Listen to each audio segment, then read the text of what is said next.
Em con trong một trận đấu đó, nên là đó là chiến lược của team em. Em sẽ cảm thấy nó rất là hạnh phúc, bởi vì đó giống như là một cái ước mơ của em á, và ước mơ của team em. Ước mơ lớn nhất của em khi mà chơi cái game này đó là vô địch thế giới. Đây em sẽ học hỏi kinh nghiệm từ những bạn khác và em sẽ cố gắng hết sức. Mục tiêu của đội em đến với J-Cup lần này đó chắc chắn là vị trí quán quân, bởi vì bọn em đã dành rất là nhiều thời gian cho NARAKA. Hầu như là tất cả thời gian của bọn em đều dành cho NARAKA và mục tiêu của tụi em là vô địch. Em có tự tin.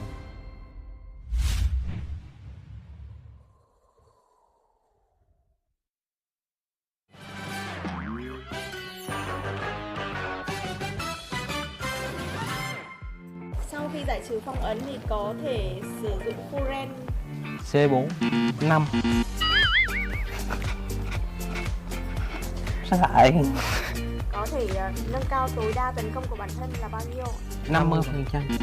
Câu 13. Sau khi giải trừ đóng băng thì có thể kháng đóng băng trong vòng bao nhiêu lâu? 2 giây. 10 giây. Sai, 6 giây. NARAKA có bao nhiêu vũ khí? 15. 18. Đấy chứ không khó đấy. Ai đã ăn trộm ngựa của Nhạc Sơn. Thậm khi nâng cúp solo, Spider đã mặc áo màu gì? màu đen.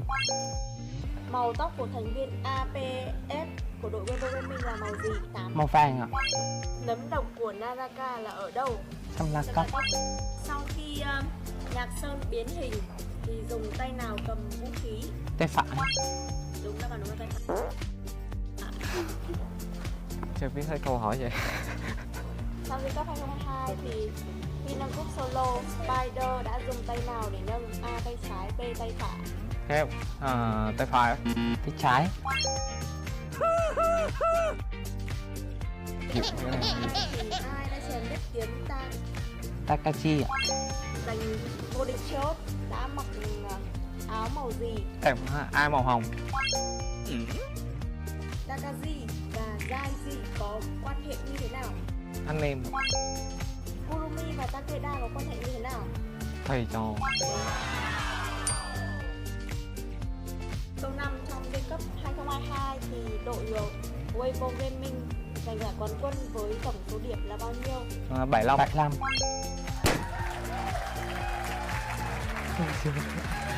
Không nhớ.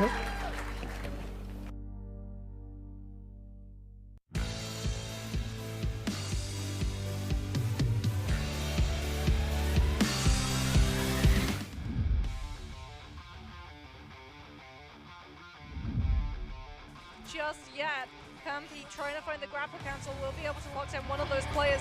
The V1 from the test is not able to find the connection. The other team able to find a lot more value. Pampy going to be hit with the tether. The parry also coming on through. Pampy, an absolute sliver of health, trying to use the grapple to get over KLA's used pole sword. Will go down. Will be able to pick up Akane as well. You swapping over to the fan with the RMB to scoop back the players. They're turning back around. Water does have that zipping ultimate ready to go for FBX, but the flank, the huge flank coming in from those dual halberds doing so much damage. The Tessa ultimate doing so much work, but TE and FBX are falling apart. They were in a good position initially, but not so much anymore. Don King, he's trying to get as much value as he can out of this purple fan.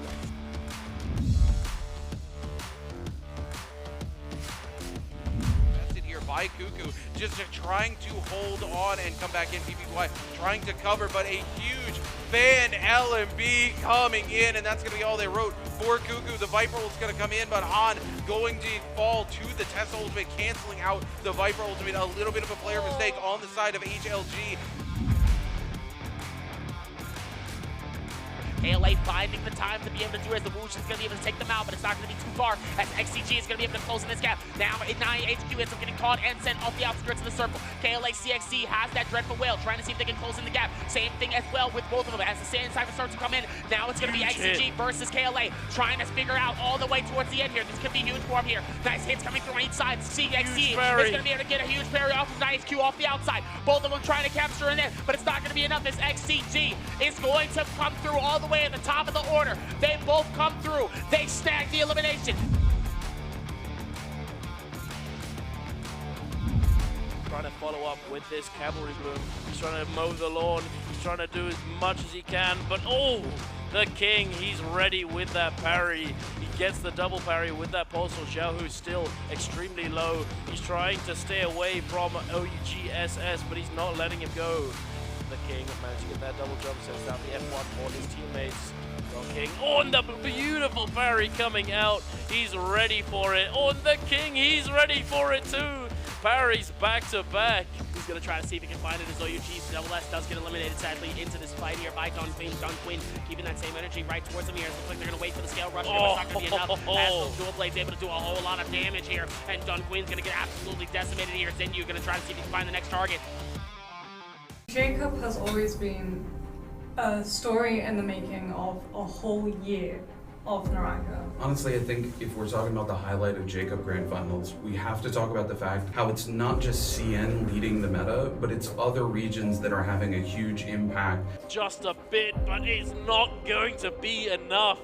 I think there's a huge spotlight on Mike and Spider.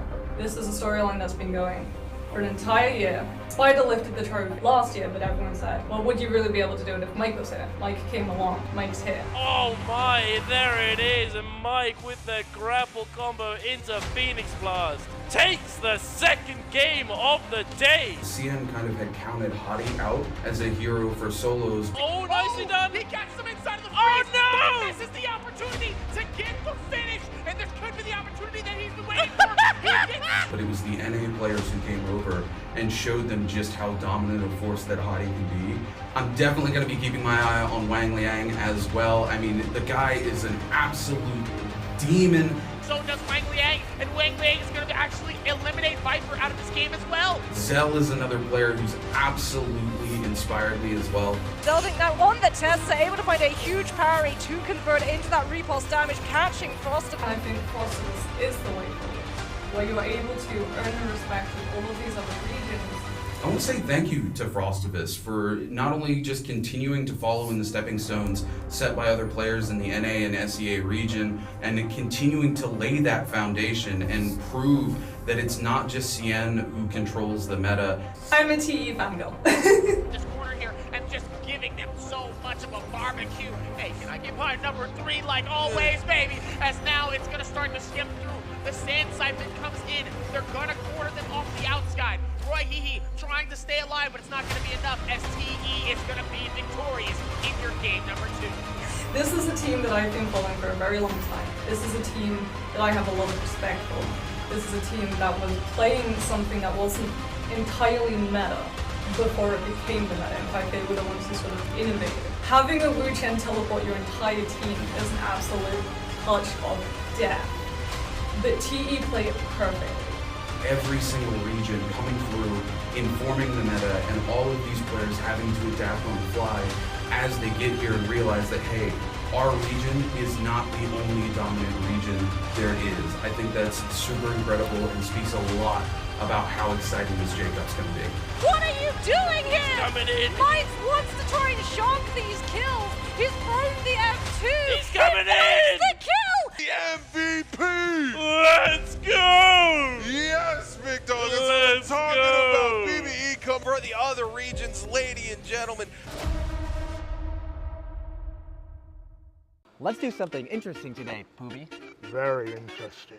So today, we're going to be asking the casters questions. If they get it wrong, they're gonna have to deal with Poobies and hammers. But if you get it right, you're gonna be able to have a lollipop. Let's get this started. Moxie, I have a question for you. I have a question for you, Duncan. Stop it. Hey, no, hey. Runekeeper, I have a question for you. Hold on. How many J-Cups have been held? What, counting this one? Counting this one. 3. Correct. 3. Right. Woo! Get a warm lollipop. I get a, oh, lovely. Stop it. Hey, no, hey, no. I have a question for you. You know, stop black man coming out the bathroom. What's wrong with you? What placement did Frost get in the group stage? 3, 6? 2, 1. 6. Wrong. What You're so placement angry. did Frosted get in the group placement? 7. What the? Hold on, before you have a question for me, Poobie, what are you doing? Look, I know I make jokes that you're the only monk in NA who can put hands on me, but I think we're starting to take it a little too literal, my guy. First question. Oh, okay. What color is Frosted's jersey? Purple and black? Wrong. Oof. What placement did Frosted get in the group stage? 5th. Correct. You get a warm lollipop. Say the top 3 trios teams in group stage. XCG. Oh. TE. Oh. 3, And 2, 1. Wrong. XCG. Oh. TE. Okay. 3, 2, 1. Crouching LMB. It's not. Ah, I knew it. Where did the non-NBPL players play last year? Singapore. Correct. I keep expecting the ball. You get a lollipop. I get a lollipop. Yay! What is the full name of the 2023 J-Cup Grand Finals venue? There wasn't even a countdown! Can I at least get a countdown first? How do you pronounce Roy Heaton? Roy Hee Hee. You have 3 seconds. 3. That's wrong. What? How do you pronounce Roy Heaton? Roy Heaton? Wrong. Oh.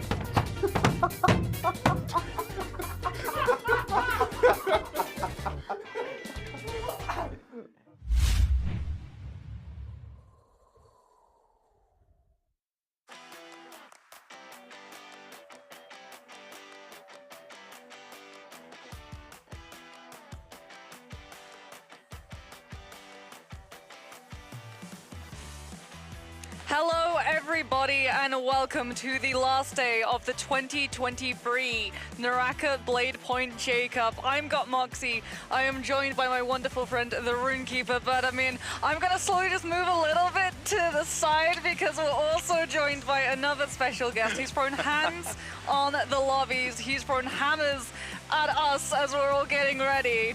We are joined by the one, the only Poobie. How you feeling, Poobie? It's a pleasure to be here. Thank you for having me. You know, you talked about throwing hands in the lobby. Poobie, the only monk in NA who's ever been able to successfully get the grabs on me, and he made sure he got the grabs on me in the video we saw just coming into here, and put the smackdown on me with the hammer. So appreciate you coming through, Poobie, and being here on the desk with us as we get ready to head into our trios grand finals days. But before we talk about trios, I think it's very important we go back and take a look at our solo days, because we have our boy AOW Mike coming through, clutching it out, proven once and for all that he is the best player in the world. Your 2023 J-Cup solo champion, ladies and gentlemen, AOW's Mike, and we're going to take a look back at how he got there yesterday as we take a look at some of these clips. Yeah, a storyline that has been a year in the making. Finally, the book has closed. Mike picking up the trophy, the first player ever in NARAKA BLADEPOINT history to come in with both NBPL seasons and also the J-Cup title. And he did it in style, coming in with this. This was absolutely gorgeous. This was absolutely brutal. If you're T2-5 coming in, the R&B on the fan, scooping the kill away from Spider, and Spider already in that very forward aggressive position, getting caught out by the fan yet again as Mike now dueling with those nunchucks, pushing Zell into the corner to be able to pick up yet another. And a lot of these actually are going to be highlights from the first half of the day, right? Because that's when he really did play aggressive. Towards the second half of the day, he was playing a little bit more conservative, a little bit more for survival, as he absolutely just shreds Panda Man of back-to-back parries. Oh my goodness, yeah, man had eyes in the top of his head there. Panda Man yet again on the receiving end. It's a pain from Mike here. Unique trying to pick it up, but Mike able to clean it out and then cleans the clock of 5-2-1's Unique in the follow-up as well. The passive parry coming through with the follow-up from the dual halberds. There's just nothing Unique can hope to do. Back at it again here, Mike with another insane parry onto 5-2-1's Unique. Unique just going to have to put the foot down and surrender as we come in. This was a crazy fight that broke out.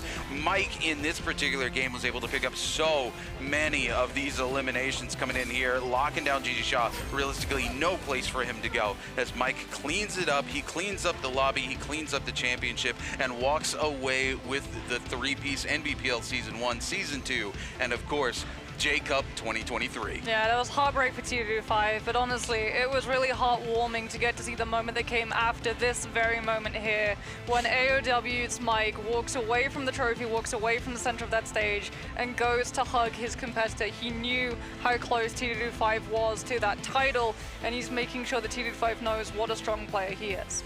Yeah, absolutely, and we touched on it a little bit yesterday, but T225, we've been told by the other players here in CN, is that player who, when somebody else is struggling, when they've had a bad day, when they're breaking down, it doesn't matter who they are, where they are in terms of rivalry, but it's T225 who always shows up to console them and make sure that they're okay. So it's nice to see that favor being returned from the reigning champion AOW's Mike to say, hey, T225, you played one heck of a game. I mean, it makes sense as well when we've been seeing all of these players interacting with each other. I think one thing that we've taken is the fact that they all just get along, they all just love the game, and they want to fight each other so that they can push themselves to be even better, and that's a huge reason for why Mike was able to find that title, because he was able to learn from Spider. But speaking about learning from, we're going to be learning from Trios, because a lot of these teams, Pooby, I'm sure, have been looked at by a lot of these other regions to figure out how best to play NARAKA, and I know you yourself have actually taken a lot of inspiration from one of them. Yes, TE. Those are my goats. A lot of the strategies we built upon, a lot of the tactics we run, we all can credit it to TE. They're you know, our inspiration. Well, OUG that coming in with that TE-inspired composition, Tessa replacing that Yoda with so much CEC on that V1 to open up into the V1 on the Viper follow-through, as OUG's SS just making it look easy, peeling, even though they've lost one of their players to be able to utilize that ultimate, utilize that 5-second stun to be able to pick up those kills and turn the fight around. Yeah, absolutely. KLA here in the stage is showing why Sand Siphon is so strong here in one of those monk-heavy lobbies we had at the very beginning of group stages. TE yet again coming through, absolutely blitzing through the competition in this game. BBB just showing why he is such a strong Takeda here, looking to lock down all of XCG. With the follow-up coming up here, we're going to see Roy Shishi coming out of the bush, the Takeda grab midair into the double tornado with VV coming into the Phoenix Plex with the follow-up on the Hepta detach, and there's just nothing Roy Shishi can do as we turn back in yet again. TE here trying to break away from the engagement. Look at this VVV, the perfect timing to avoid that Viper ultimate, and yet again showing us why the Soul Jades on Longsword are so popular on Takeda, Moxie. Yeah, and I mean, you can see the coordination as well. The second that he has that one Viper locked down, we see his third player come in and hold them into the zone for as long as possible. Speaking about holding for as long as possible, 1v3, VNGC not gonna have a fun time against that one. TXJ now with a huge Tessa V1 connecting onto so many of these players of FPX, forcing that Zip ultimate into coming through. But here's the thing, once that Zip ultimate is popped, the Tessa still is gonna have another cast of the V1 to be able to bookend the fight with so much damage. Sand Siphon just cannot sustain.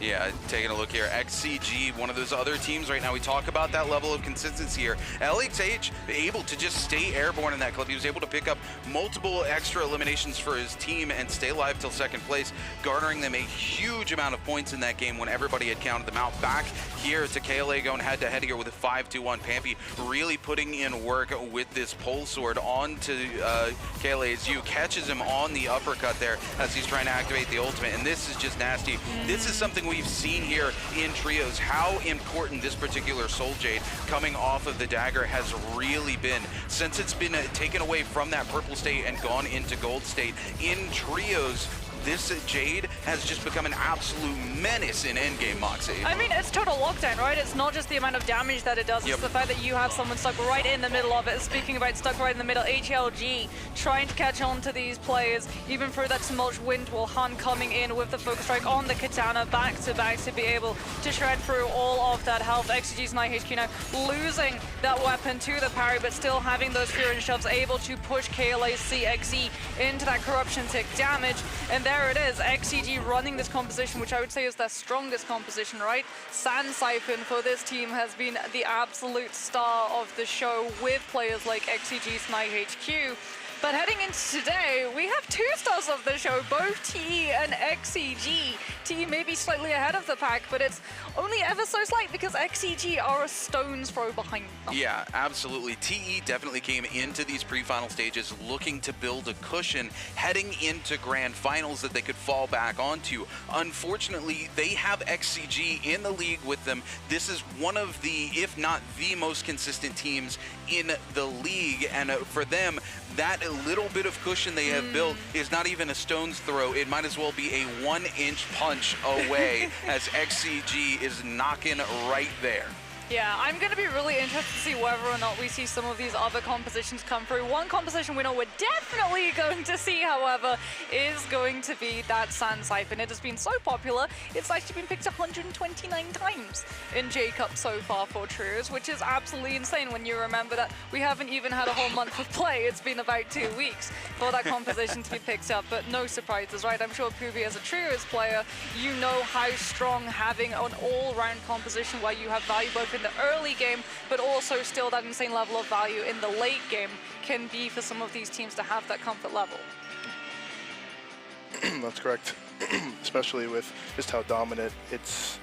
You have, if you're not focusing the right target, and sometimes it could feel like you're focusing the right target in Sand Siphon, but it's just so hard to kill everyone because you have the cushion of the zipping. You know, you have the CC from the Temi ult, you have the Takeda ult that's constant healing and CC as well. It's just such a great comp. It's the shoves, right? These teams, when they have things like the Tester and the Viper, and they want to come in with things like the Viper V1 engagement, the Takeda, even if he does get hit by that CC, can still use those shoves to just push everyone away. And speaking about pushing away, FPX have been pushing their health bars down pretty significantly. They have taken 36,504 damage, which is equal to 29 golden armor resets. And I think that a huge contributor to those numbers has got to be TE, considering how similar those two teams are. They find themselves fighting each other time and time again. Yeah, this is a rough stat coming in for Fun Plus Phoenix here. Unfortunately, #1 in the average damage taken, and like you said, these are two teams that have been cannibalizing each other's strategy for as long as we can remember. As soon as both of them were in the league, they were both looking to control those late game Morse Blessings and control the late game, but it has been TE who has continued to find value and just scavenge everything the Fun Plus Phoenix puts together for themselves. But there's another player we have to talk about as well. We have to talk about XCG yet again, and we have to talk about NiHQ. He is in contention for being one of the best Takeda players here in Trios in the league. He had the most number of kills in the 2021 J-Cup, and here in the 2023 J-Cup, he has the highest average kills currently in the pre-finals. This man is an absolute demon when it comes to playing Takeda. He's able to come through. We talk about this all the time. It's not just the amount of damage and healing that you're able to get off of those Furins. It's all about the positional, being able to shove people into the position you want to be, or being able to cover for your team. And this is something NiHQ does exceptionally well, is the ebb and flow of playing Takeda in the chaos of Trios. He knows when he needs to be covering for his team, and he knows when he needs to be focusing down a target, and he's able to seamlessly flow between those two states when he's playing Takeda. I mean, a huge part of it is down to what soul jates XCG have as well. I'm sure we've all seen the MVPL final zones where XCG is coming in with something like 5 different legendary soul jates, and they just lock them down directly into that Takeda ultimate. However, we're going to be locking in with some of our wonderful TE stats. This is why we say this is the team that you have to watch out for. Not only are they #1 in average kills, not only are they #1 in average damage, not only are they #1 in average assists, but they're also #1 sitting at a quite literally unbeatable 100% win rate inside the realm of Yang. And it goes to show nearly every single time we see a TE MVP, every single one of these players has contributed in some way to every single kill the team has picked up. Yeah, absolutely. And that 100% 100% win rate in Realm of Yang is just absolutely ridiculous, Moxie. There's no way you should have a undefeated record in a Realm of Yang, but this is something TE excels at exceptionally well. Is not only taking control of the late game, but understanding when they're in a dominant position to take Realm of Yang so that they can win Realm of Yang. But if you want to win some goodies as well, if you want to play with some of the best players in the world, you should pull out your phone right now and scan this little QR code on our lovely screen so you can head on over to the official Discord server where you can meet friends and participate in all the discussions being happened around the 2023 J-Cup. Yeah, I mean, we've had some wonderful events, right? We've had communities, we've got players searching for other players. We've also had our amazing and very funny meme contest that wrapped, I do believe, on the 20th of November, and we can have a look and see what exactly has been picked out to be seen. It's going to be, of course, it's a meme about revivals. Oh, I feel like I don't run into this problem as much, right? I'm a Kurumi main in trios, so if I see one of my players go down almost immediately, I'm there, I'm like, hey, it's fine, I got you. I'm here with my Teva, I'm here tapping that body. It's fine, you're gonna get rezzed in double speed. Unfortunately, not everyone has the luxury of having that pocket Kurumi, and some players, they see that dead body and they go, okay, I'm out of here, GG, go next. Look, if you've ever had to play trios as a solo with randoms, you understand the pain of one of your randoms running off somewhere by themselves, getting eliminated, and then going, I'm not even gonna resurrect, I'm just gonna leave the game. Cool, bye. You can play trios by yourself, I'm out of here. Oh my goodness, but something else we could definitely understand is this. If you like to hot drop Celestra, this is pure pain. You understand this all too well. I can feel it. It's ebbing off of Poobie onto me right now. I've been here. I've been this person, and I look up at the clock and I'm like, cool, phase 1 of the game is done. Why is there only 4 minutes left? What happened? Yeah, I feel like it represents Celestra perfectly, except we need to add at least 2 extra zeros onto that 2 minutes later. Because that game's gonna start in Celestra, it's going to end in Celestra as well. And it's not even gonna be because the zone collapse. It's gonna take so long for all of those players to be able to find each other. Celestra, one of the best places to break those ankles if you find yourself coming a little bit under fire from some of those fights. But speaking about spicy takes on the state of NARAKA, we've got a little bit of spice coming off of one of your wonderful experiences here in Chengdu. I do believe you got to try some local specialties, Poobie. So let's have a look and see exactly how that went.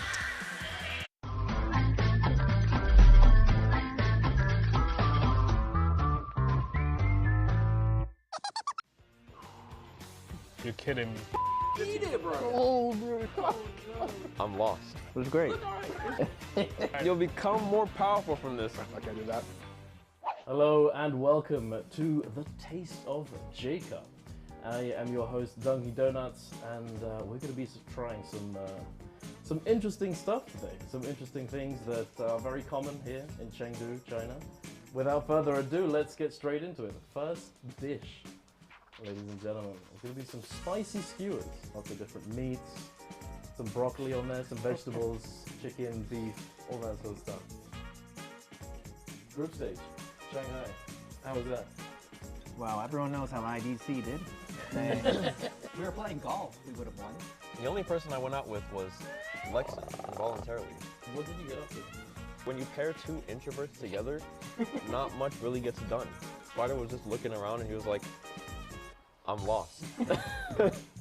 Well, you can't be lost, you're my guide, because I'm lost. I don't even know where we are. But anyway, this is only just the beginning. These are the spicy skewers. We're going to be moving on over to the Dan Dan noodles.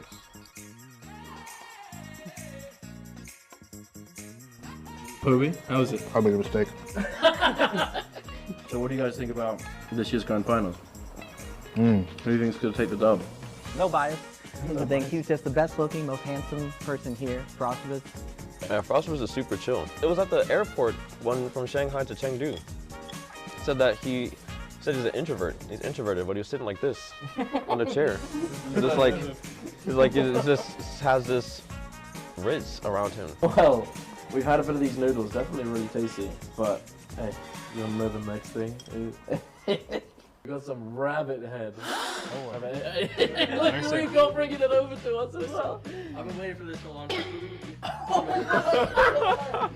So this is a little bit of an unknown dish. Raven, I'm sure you can relate to the unknown. Oh my God. I hope you guys are ready. I'll leave you to it. I don't want to hold it for too long. It's been an enjoyment. I cannot wait to watch you guys.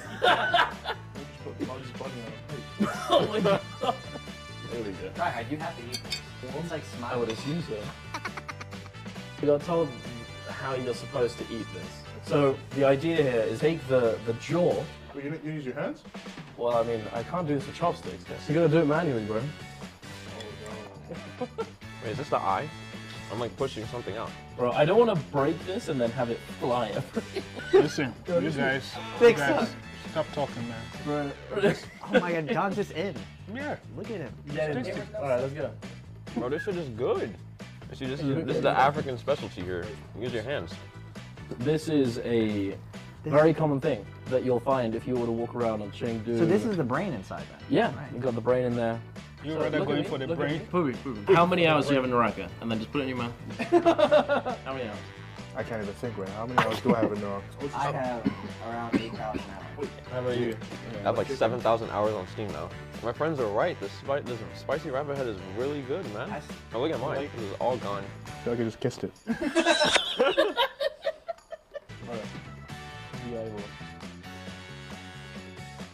What's your fondest memories in NARAKA? Like, what are the special moments? This takes the cake. This takes the cake right here. It's so spicy. I know, right? It's so spicy. I don't even know he has a... Like, I can't fit my mouth anymore. I have a little... I'm gonna wipe it. I'm feeling very African right now. The next dish. This is... We got some pig's brains. You're kidding me. Oh, Lord. Back again. Nah. Oh my God. A nice delicacy for you. Nah. This is like some Hannibal Lecter. You're gonna sit down, take a bite, and I'll be watching. It's just a straight. Let's go. 1, 2, 3. Oh! It's mushy. It's mushy. My eyes are crying at the idea of doing this. Bro, come on, you got this. Bro, don't do that on the plate. You got this one. It's just mushy. It's just mushy. It is. Look at me. Look at me. That's not helping. Look at me and put it in your mouth. What? Try to get in there. I'll Hey. stand with you. I don't know why you want to be. It's just food. All right. On the count of 3. 1, 2, 3. Go. I got you. I'm not gonna lie to you. I got you, bro. Yeah. Almost. It was great. Bro, look at the tears. How are you blowing on it? What are you blowing? You can't blow the spice off of it. Oh, it's just mushy, bro. I don't like this texture, bro. I don't like this texture, bro. Get it down. You're eating memories. You're eating what? What did you say? You're eating memories. Oh my. Bro. You'll become more powerful from this. I can't do that. Oh my God. I can't do that one. The way it moves on in your mouth. That was amazing. I don't know about you guys, but chilling. African buff, man. African buff, yeah, I guess. Yeah. So. Bro, you did it for all the oolers out there. Respect. It's the most memorable NARAKA moment I have. Oh yeah. It's just seared to first. Yep. Like I can handle like spicy and everything. My entire right side of my tongue was just like numb. I was just like, I kind of feel like, is this spice? Is this saliva? Is this like I don't know what it is that's on my tongue right now, but I just can't taste anything else. That's all we got for you. Taste of Jacob, I think, ladies and gentlemen. Get some fresh air. Yes, please.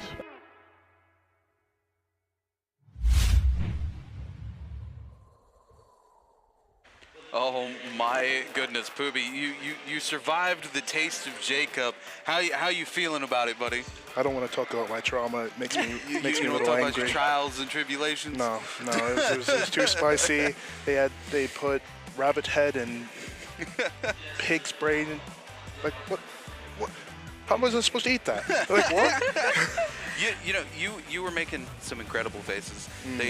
There's a lot of people say that I make the best faces, but I think I might have to bequeath the title to you, Poobie, because those were some incredible faces. But while you were making some incredible faces, poor Raven. Raven was not making faces. Raven was making tears. Yeah, Raven was making sure he hydrated afterwards. I'm pretty sure. Oh my goodness. I'm gonna say better you than me, buddy. But I do not handle spice well.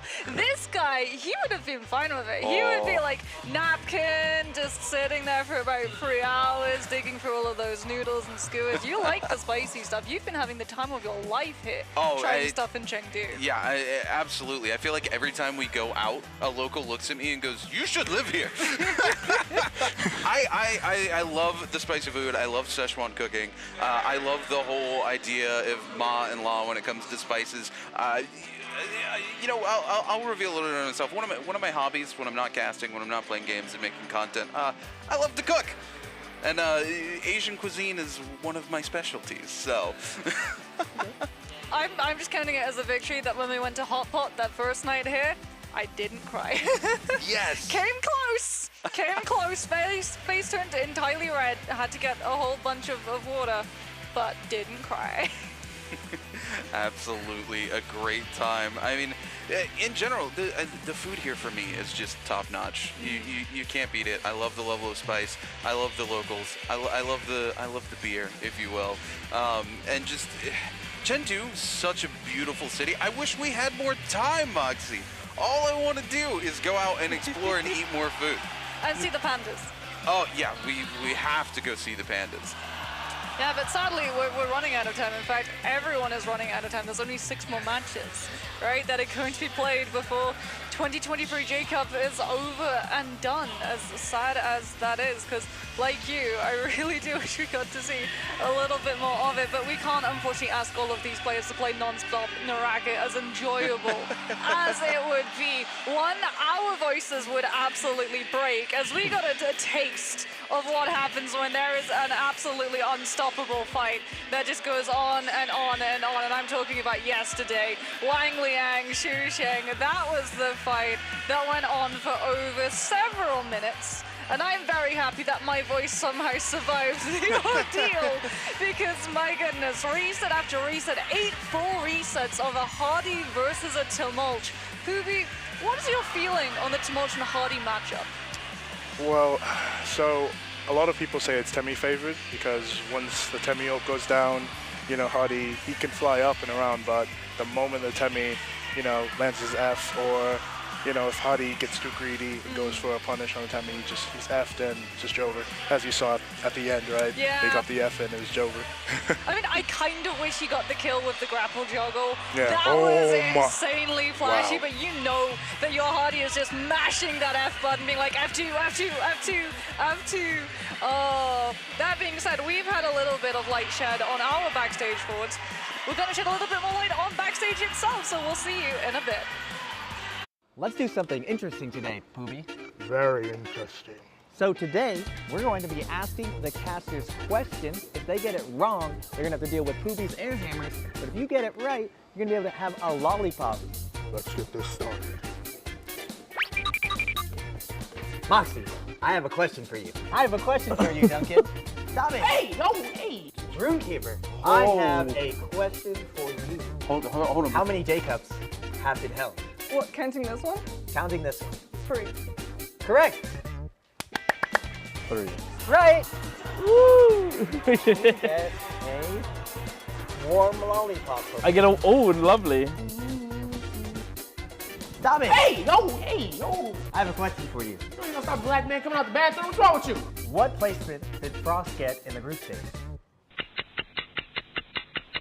3, 6? 2, wrong. 6. Wrong. What You look so placement angry. did Frostus get in the group placement? 7. What the? Hold on. Before you have a question for me, Poobie, what are you doing? Look, I know I make jokes that you're the only monk in NA who can put hands on me, but I think we're starting to take it a little too literal, my guy. First question. Oh, okay. What color is Frostus' jersey? purple and black? Wrong! Oof. What placement did Frostivus get in the group stage? 5th. Correct! You get a warm lollipop. Say the top 3 trios teams in group stage. XCG. Oh. TE. Oh. 3, and 2, 1. Wrong. XCG, TE. Okay. 3, 2, 1. Crouching LMB. It's that. Ah, I knew it. Where did the non-NBPL players play last year? Singapore. Correct. I keep expecting the ball. You get a lollipop. I get a lollipop? Yay! What is the full name of the 2023 J-Cup Grand Finals venue?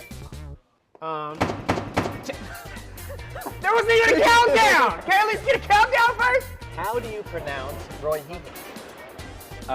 Roy Hehe. You have 3 seconds. 3. That's wrong. What? How do you pronounce Roy Hehe? Roy Hehe? Wrong! Oh.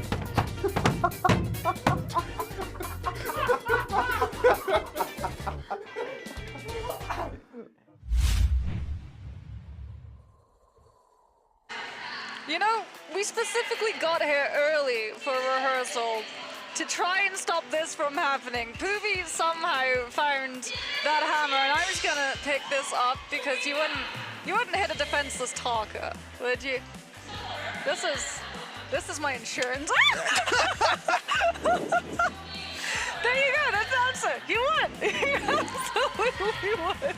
Poobie absolutely would hit a defenseless target, much less a defenseless Moxie. Yeah, no. I tried to hide the hammer from Poobie. It didn't work out so well for me. But you know what? I'm gonna put some of the blame on Raven. My man griefed us with some of those questions he hit us with. Oh yeah, the wording of what is the color? I was like, blue. Because it is blue, but he was like, no, colors. And I'm like, ask that in the question, Raven. Technically, I was correct. And you know, for that one, Poobie was nice. He didn't bonk me. I love how you get away with this, Moxie, but unfortunately, our boy Dobby did not. Dobby didn't even get a chance to answer the question. He got an out. But speaking of not having any time to get a question out, we don't have any time left here on the pre-show because things are about to kick off here for your official J-Cup 2023 Trios Grand Finals. Don't go anywhere because when we come back, we're going to be jumping straight into opening ceremony on that gorgeous stage behind us. So till then, stick around and we'll see you guys soon. J-Cup has always been a story in the making of a whole year of NARAKA. Honestly, I think if we're talking about the highlight of J-Cup Grand Finals, we have to talk about the fact how it's not just CN leading the meta, but it's other regions that are having a huge impact. Just a bit, but it's not going to be enough. I think there's a huge spotlight on Mike and Spider. This is a storyline that's been going for an entire year. Spider lifted the trophy last year, but everyone said, well, would you really be able to do it if Mike was here? Mike came along, Mike's here. Oh my, there it is, and Mike with the grapple combo into Phoenix Blast takes the second game of the day. CN kind of had counted Hottie out as a hero for solos. Oh, nicely done. He gets him inside of the Oh freeze. no! This is the opportunity to get the finish, and this could be the opportunity that he's been waiting for. But it was the NA players who came over and showed them just how dominant a force that Hottie can be. I'm definitely going to be keeping my eye on Wang Liang as well. I mean, the guy is an absolute demon. So does Wang Liang, and Wang Liang is going to actually eliminate Viper out of this game as well. Zell is another player who's absolutely inspired me as well. Zelding now on the test, are able to find a huge parry to convert into that repulse damage, catching Frostivus. I think Frostivus is the way forward, where you are able to earn the respect of all of these other regions. I want to say thank you to Frostivus for not only just continuing to follow in the stepping stones set by other players in the NA and SEA region, and continuing to lay that foundation and prove that it's not just CN who controls the meta. I'm a TE fangirl. This corner here, and just giving them so much of a barbecue. Hey, can I get my number 3 like always, baby? As now it's going to start to shift through. The sand siphon comes in. They're going to corner them off the outside. Roy Hehe trying trying to stay alive, but it's not going to be enough as TE is going to be victorious in your game number 2. This is a team that I've been following for a very long time. This is a team that I have a lot of respect for. This is a team that was playing something that wasn't entirely meta before it became the meta. In fact, they were the ones who sort of innovated.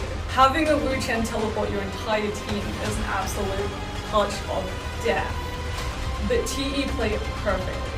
Every single region coming through, informing the meta, and all of these players having to adapt on the fly as they get here and realize that, hey, our region is not the only dominant region there is. I think that's super incredible and speaks a lot about how exciting this J-Cup's going to be. What are you doing here? He's coming in. Mike wants to try and shonk these kills. He's thrown the F2. He's coming in. The kill. The MVP! Let's go! Yes, Big Dog. That's Let's what I'm talking go. about. BBE come for the other regions, ladies and gentlemen.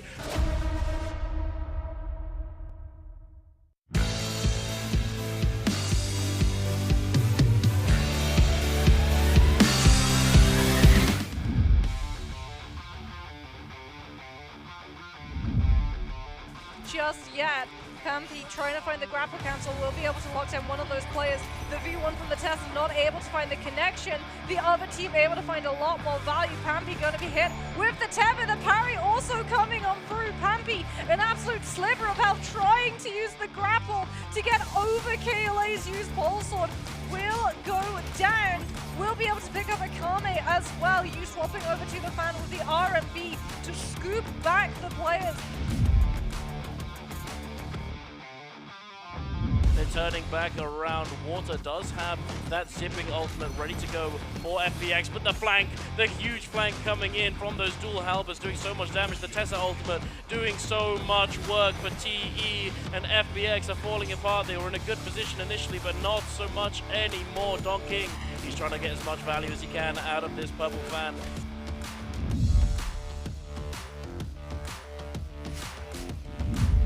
By Cuckoo, just trying to hold on and come back in. PPY trying to cover, but a huge fan LMB coming in, and that's going to be all they wrote for Cuckoo. The Viper is going to come in, but Han going to fall to the Tesla ultimate, canceling out the Viper ultimate. A little bit of a player mistake on the side of HLG.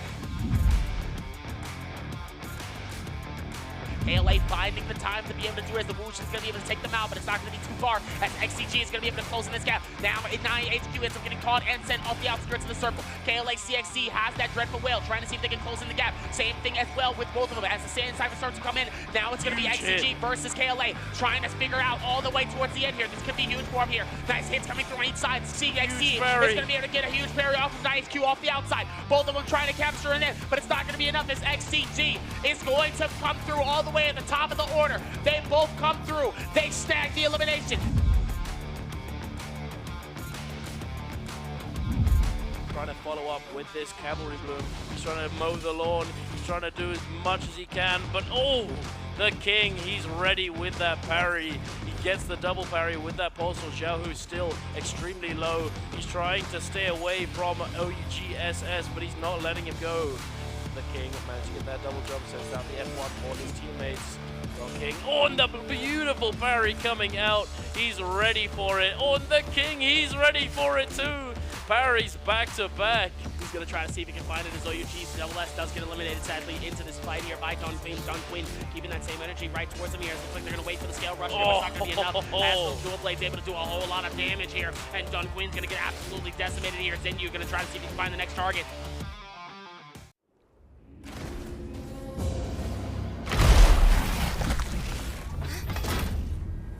Teacher, the water here is also contaminated. The contamination is only a symptom. To find the cause, we must look elsewhere.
激烈的交手，现在场上只剩几支队伍了。安宇现在进一步缩小，在这个时候谁会先发制人打破场上的平衡呢？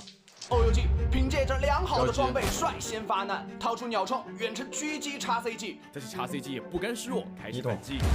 但没有想到在这个时候 ，T 切入战场，打乱了 KOA 的节奏。经过首轮失散，大家连忙补给一波状态。T 宇继续向欧游记发起攻势，欧游记此时顶不住压力了，无田心中直接开启奥义。KOA 顺势而为，也想拿下击败分数。但欧游记怀疑颜色打出一波巨额伤害。叉 CG 正想进入战场，没想到被 T 抢下先机，直接双抓。这时候奈何桥还在努力拿分，但李星恒已经倒下，而欧游记仅存独狼在制空存活。考拉虽仅剩2人，但依旧打得很有章法。T 奥义循环必选择直接开大，究竟谁能拿下最终的比赛呢？12月16日到17日，永劫无间世界冠军赛总决赛，让我们拭目以待。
裂的那一瞬间，但坍塌破碎了，睁开双眼，无处安放灵魂，只能降落。说灵魂相接在天地之间，看山盟海誓应一场惊觉，没有你的世界，我无力承受。把情却爱到最后，指尖缠绕的温柔，化作一把锋利剑，刺伤了我。绝爱模糊光影距离，连时间都暂停，全都只是因为你。确定你是心中唯一，说再见来不及，开不了口的惋惜，来不及。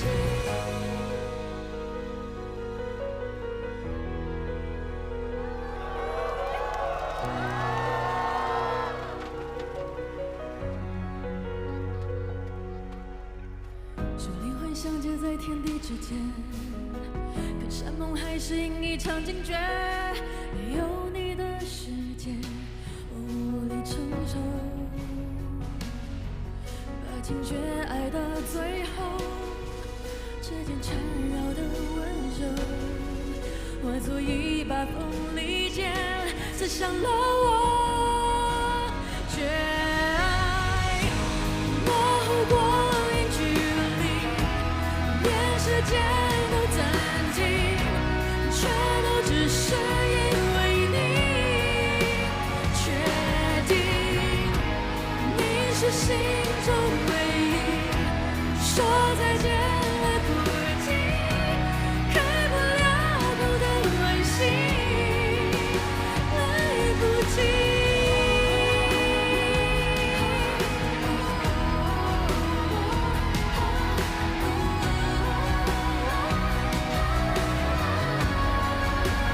来不及。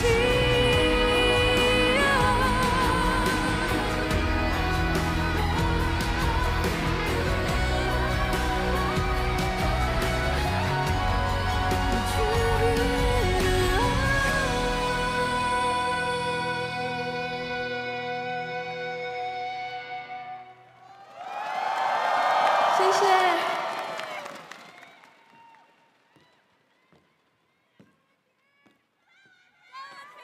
你们好。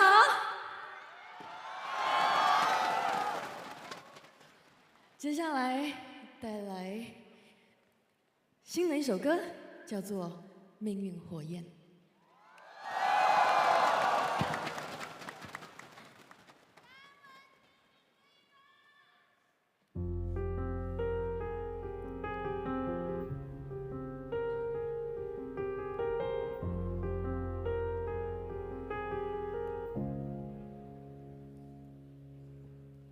空气被黑暗侵略覆灭，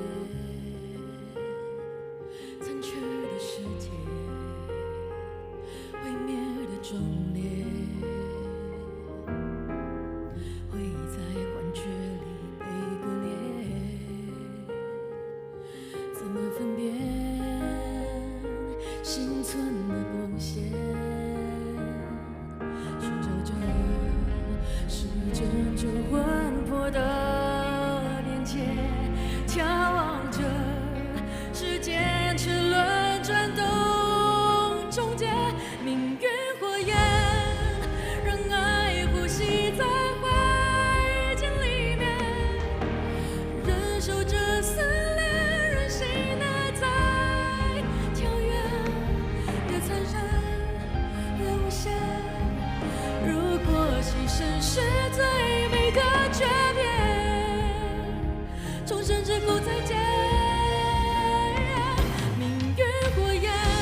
勇敢的坚决。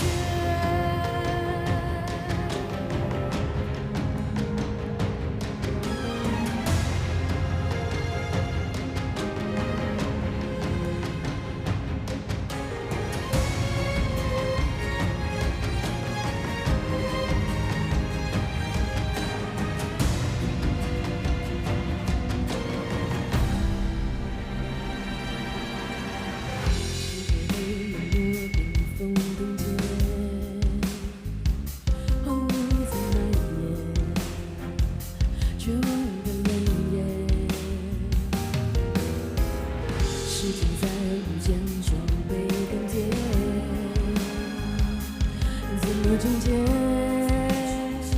轮回的日夜，寻找着时间中魂魄的边界，眺望着时间齿轮转动终结，命运火焰让爱呼吸在灰烬里面，忍受着撕裂人心。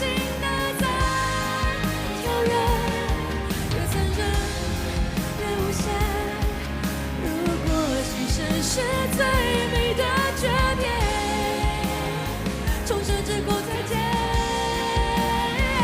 命运火焰让爱突破宇宙的极限，尽情的飞跃，不管天崩地裂，别恐惧，别强烈，用剑如果是公平的轮回。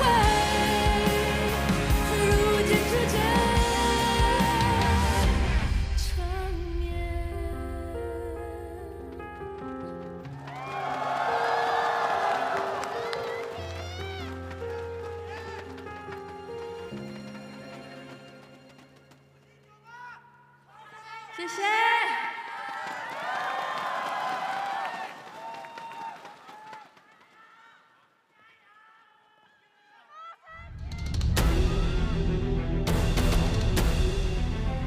感谢张文婷带来的精彩演出，现场的永绝无间的玩家朋友们，让我感受一下你们的热情，好吗？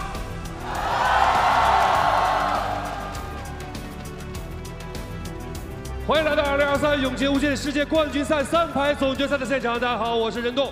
经过了小组赛、前序、积分赛，最终来自全球各大赛区的12支顶级强队已经准备就绪。现场所有的解宝们，拿出你们的尖叫声，欢迎战队登场！首先，让我们欢迎的是中国大陆赛区战队，有请星辰 Gaming。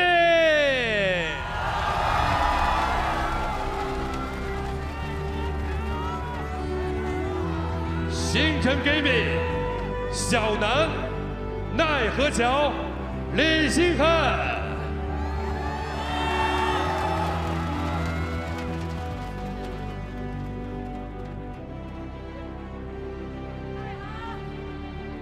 接下来将要出场的是坐镇主场的成都机器。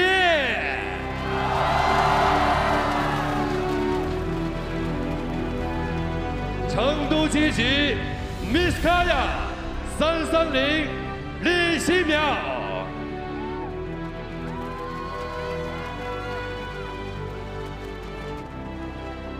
接下来同样是中国大陆赛区的一支队伍，让我们欢迎的就是 TE。TE 战队 Leo、LYD、谭许杰、肖伟。接下来，让我们请出的是来自中国大陆赛区的战队，有请蹦 plus 朱雀。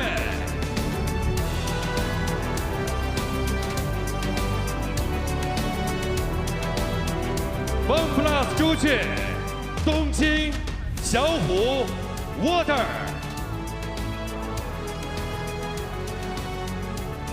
接下来将要出场的队伍同样也来自中国大陆赛区，让我们欢迎欧游记。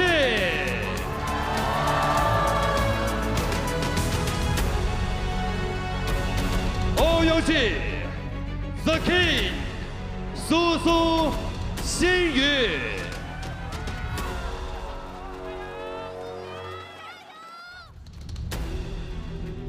接下来出场的是来自东南亚赛区的战队，让我们欢迎 BBE。BBE 战队 Snipe、Padbelt、IB。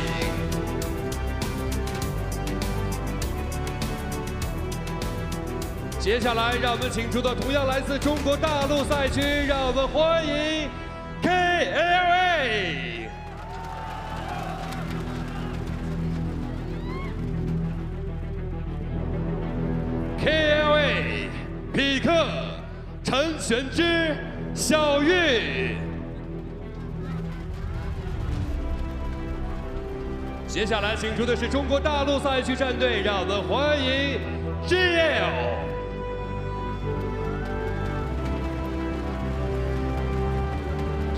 战队，翔仔、AS、晚风。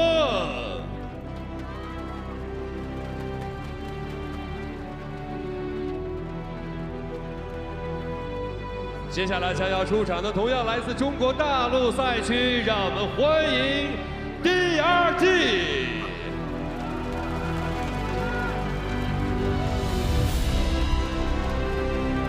DRT。三少、无心酒吧、生生 Cookie。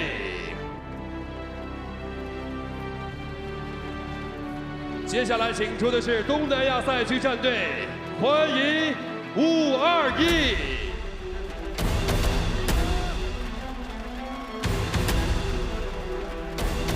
521战队 ，Pumping、Unit、Akama、E。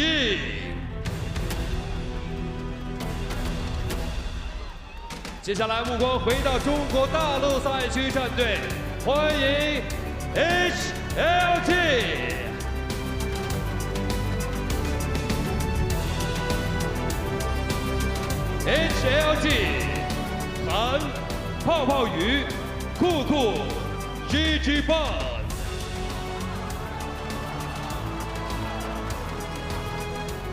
最后，让我们掌声请出的是来自东南亚赛区的战队，欢迎 VNGC。VNGC， 罗伊西西、Mans、Loves、阿兹巴。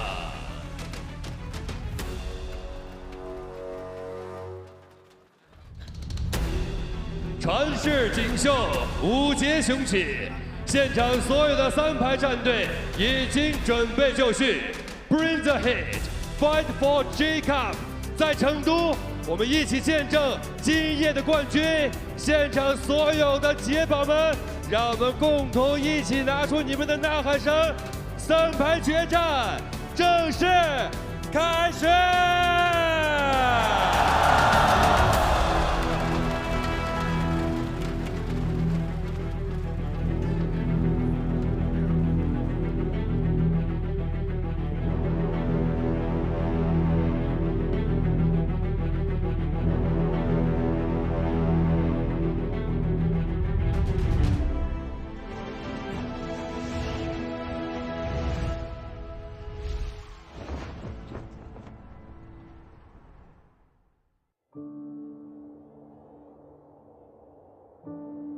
古蜀道以险峻著称，是2300年前进入蜀地的重要通道。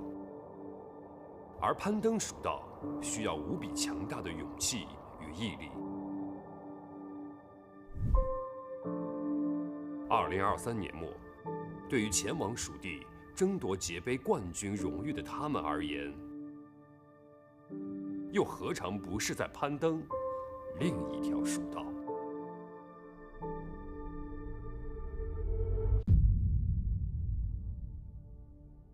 思绪仿佛回到了去年的那一天，我们也曾与冠军仅一步之遥。很遗憾，我们最终没能一起捧起冠军奖杯。不知不觉，成为职业选手以来，已經過去了2年。這2年來的遺憾，將會在今天畫上句號。Vòng chung kết G Cup đối với 12 team thi đấu mà nói, giống như là một con đường đầy chông gai. VMGC không ngừng lớn mạnh hơn, chúng tôi luôn tiếp tục vươn lên, đem vinh quang về cho khu vực Việt Nam. 成都 TG 是一支极其稳定的队伍，我们拥有一套属于自己的获胜方式。杰杯总决赛的舞台终究会成为我们的主场。我早已厌倦大家对我的认可只停留在皮囊之上。站线的那边苦苦一丝血，那个真道处决伤害没有打出来，路人王是一个斗转星移，南哥能不能顶住压力？冠军是我成为职业选手的唯一目标。我们已经涅槃杰杯总决赛，剑指冠军。尽管历经种种困难，我们依然相信彼此。够吗？并不够，不如我这边封印解除的主动出击。小云宝，封印解除，配合斩马刀，继续再砍。KRA 绝不认输。决战的这一天，我们已经等待已久。各自去单练，这边是有一个跳阵出现了正当终结技，再给后续一个翻摔，但是没有给上。哦，再次一个虚忍阵，星河这边又立功。如果说 NDPL 夏季赛冠军只是XCG 王朝的序幕，那么斩获杰杯总决赛冠军会是今年的征召。TE 俗语蜀道难，来吧，来挑战我们。在夺冠路上，我们会横扫一切阻挡 TE 前进的障碍。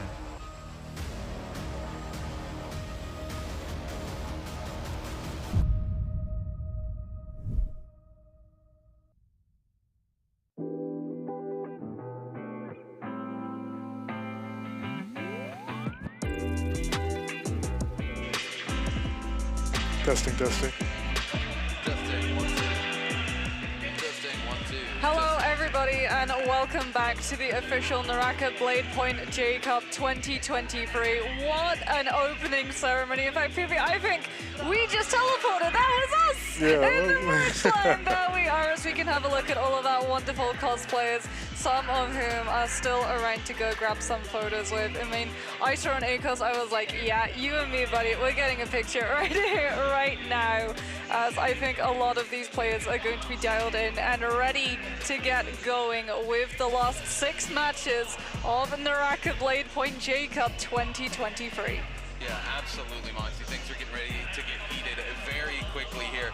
Again, TE and XCG looking to go head-to-head, trying to take it all, but we can't count out any of these other teams yet either because they're just as hungry to take it as TE and XCG are.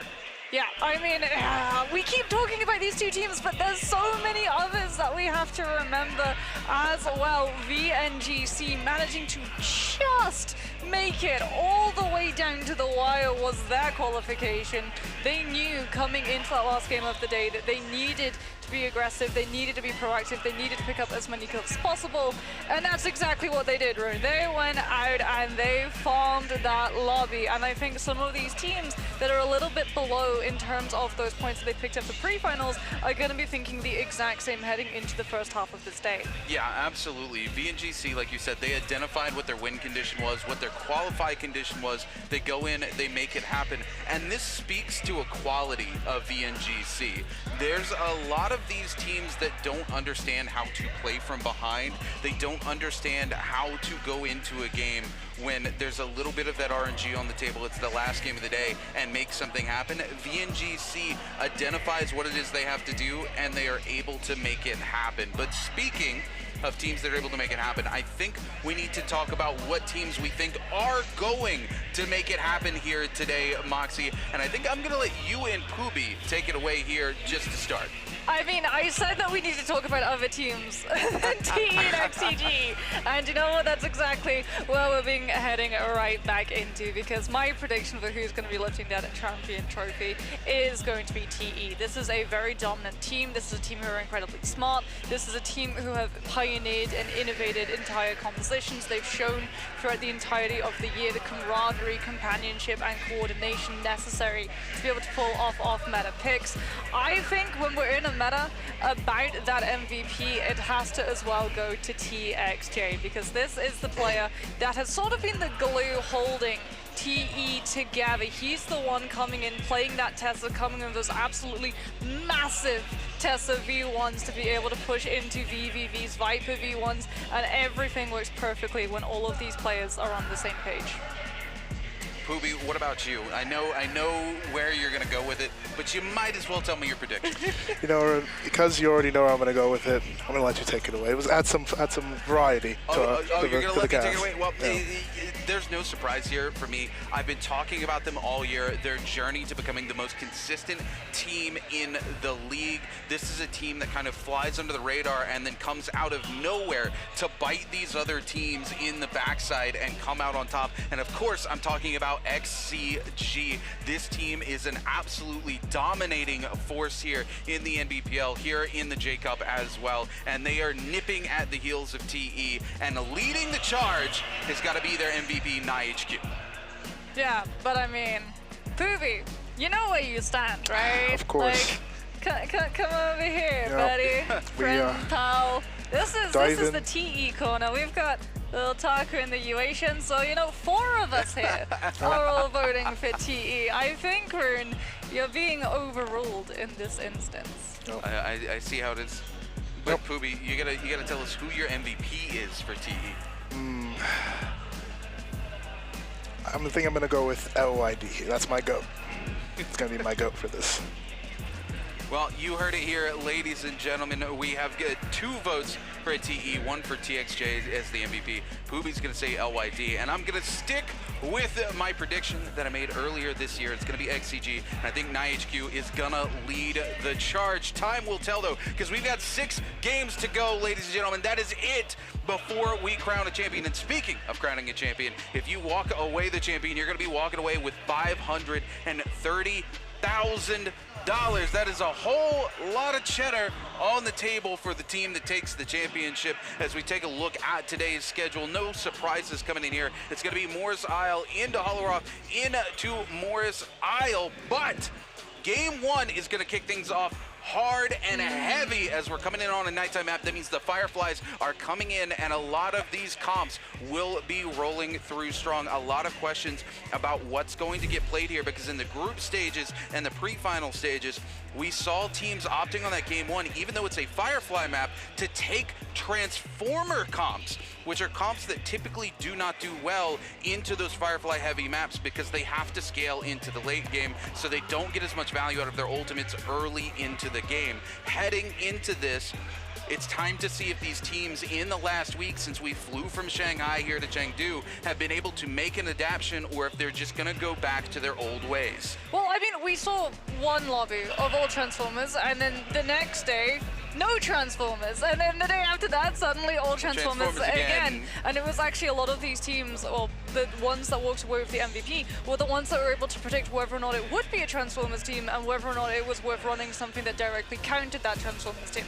It's why we saw things like the Tessa Viper and Wu Chen variation actually finding a lot of value, because it really does just shred Transformers, right? Transformers hate running into a Wu Chen, because the second you're forced to pop that Tianhai ultimate, the Wu Chen casts V1, everyone runs away 100 meters and then rubber bands back in. But now with Tessa as well getting added into that combination, you have 2 ultimates that you can rubber band back in with. You can use the Tessa opening the fight with that 55% rage, and then by the time you're ready with that Wu Chen V1 and you run back into the fight, she's got another V1 up and available all over again, as opposed to Transformers who have to burn everything and get absolutely nothing back. You know, speaking of Transformers and all of the new compositions coming out, this is something we've been talking about since a few patches ago. And Poobie, you're perfectly positioned to talk about this. How do you feel about the fact that Transformers is on the way out in terms of meta? Transformers has been dominating since what, season 0, you know, like it's just been something that you've seen the Monk, the Karumi, the Yeshan just always in the meta. So it's nice and refreshing to start seeing some things. I want to see some Hardy today, to be honest. I'm really wanting to see some Hardy. See if any teams have cooked up anything with Hardy. In solos we be saw Frost is, you know, cook up a bit with Hardy, and I want to see if there are any teams innovating. So, I know Hardy could work potentially really well with Kurumi, right? Especially with the buffs that Kurumi just received, and we're already seeing that these teams are more than willing to take components of their Transformers composition out of the Tianhai, as we can have a look and see some of these teams who are going to have a little bit more work to do than others. If you're confused on why we're heading into the day with points already on the board, it's because of our pre-finals. 50% of all of the points that all of these teams picked up in the pre-finals went with them on the plane through that luggage check to Chengdu, and as a result, the teams that performed on that day have a little bit of a safety cushion. Unfortunately for TE, it's nowhere near as big as they hoped, because directly behind them, XCG knocking on the door to try and take that lead away. Yeah, absolutely, and this is going to be a tight set of games. KLA, realistically, not that far behind. When we talk about 10 points in solos, that's a pretty dominating lead. That's an entire game where the points in trios, though, 10 points, you're not that far behind, right? You're not the one-inch punch that XCG is, but you're still right there. While we're talking about this, though, we're going to throw things over to VNGC's coach for a short message. Hello everyone, I am Raven PLZ and I am joined by VNGC's coach Mitsuho. And how are you feeling today, Mitsuho? I feel very excited today and want to show to the audience VNGC will go and great today. How do you think your team is going to be doing in this grand finals? I think my squad is top 5, but we will take it. Awesome. I wish you the best, Mitsuho, and VNGC Fighting, and we'll be back to you on the main broadcast.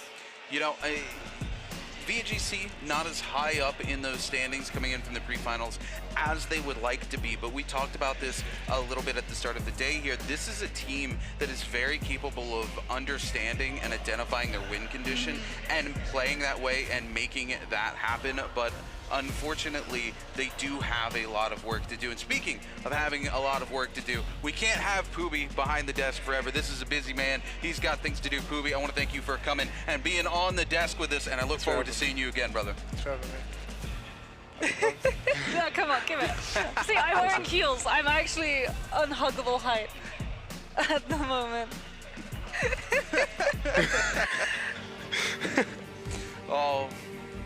Oh my goodness, ladies and gentlemen. But back to the point on VNGC, Moxie, that I was making. This is a team very capable of identifying the win condition and going in and playing in that style. And it's something other teams struggle at. Yeah. They very much want to stick to what their play style is. If they are forced to play from behind, they're just not able to find the value that they're looking for. They struggle to really change up that strategy on the fly. VNGC is a team that is very capable of doing that. They showed that during the 6th game of the group stages to make sure that they qualified for those pre-finals. This is a team I expect to see coming out of the gate, especially onto this Firefly map. They are both ahead and behind in terms of the meta a little bit, right? This is a team that still very much enjoys playing the Transformers composition, which is a composition that's on its way out the door, but they have proven that they are capable of popping off on that composition, even though it's not as strong a composition as it once was. But they're also a team that came from SEA and helped to pioneer those Cannonball and Ice Pick comps I expect to see a lot of today. And you know exactly what I'm talking about. We didn't see so much during the pre-finals and our group stages, but when we got a chance to talk to the players, it was because so many of these teams coming in from CN and NA were behind the curveball a little bit on that. The first ever time. Like, this J-Cup has been absolute historic, both for solos and trios, because coming into this, CN was not leading the meta entirely. They were still having to adapt and figure out all of these other regions and compositions just like everybody else. And we actually even saw the acknowledgement from the CN players. The most positive thing a professional team can do coming up against another team, another composition, is try and pilot that composition himself. And that's exactly what TE did. TE saw Cannonball, said, oh, okay, this is actually really cool. We're going to try and pioneer that, and we're going to push it even further. OUG as well. The King, one of our solo Justina players a couple of years back, has all of that experience with the hero, knows the ins, knows the outs, doesn't have to worry about putting the extra hours into figuring out how to utilize that Justina specific tech. And as a result, OUG started picking up Ice Pick and finding a lot of value with it, because just as they were trying to figure out how to play it, everyone else was figuring out how to play against it. And now that we've had that little bit of a breathing room for all of these teams, all of these coaches to try and figure out the ins, the outs, and how to go against, well, we're potentially going to see whoever is the smartest, whoever was able to solve that puzzle, being the best team in the world.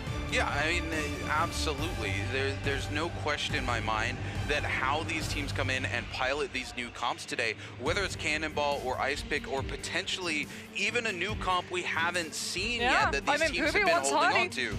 Yue Shen's already at the Transformers. He's already in the Cannonball variation. It would be more than easy to just pluck a Karumi out from that Transformers, because you don't have to worry about buying up the hero points for that specific composition.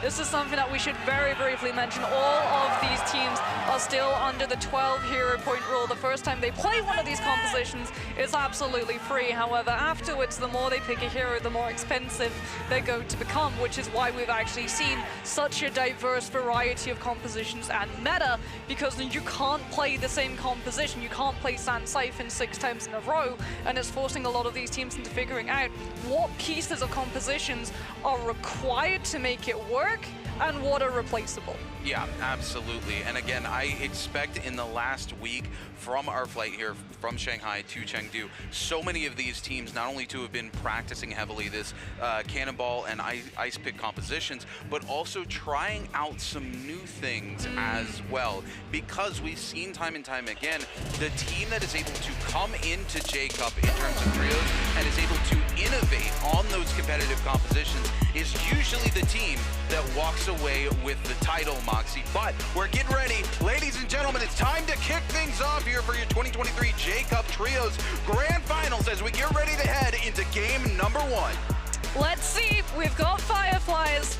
We've got the first map. Do we have the Transformer stacked lobby, or is everyone going to try and play a counter to it in the hopes of getting ahead of the curve and ironically reset that curve right back to a straight line? I love to get to see the interactions between all of these teams, trying to figure out what exactly they're going to be running up against. We said that we were expecting to see more Cannonball. We're immediately getting to see so much more Cannonball. That's 1, that's 2, that's 3, that's 4. 4 Cannonballs all coming through, and this is an absolute nightmare for every single team deciding to run out on Transformers. Not only are they going to have to deal with their new counter composition, they're also having to deal with the traditional from HLG and the Tessa variation from DRG. This is an entire lobby that is out for TN High.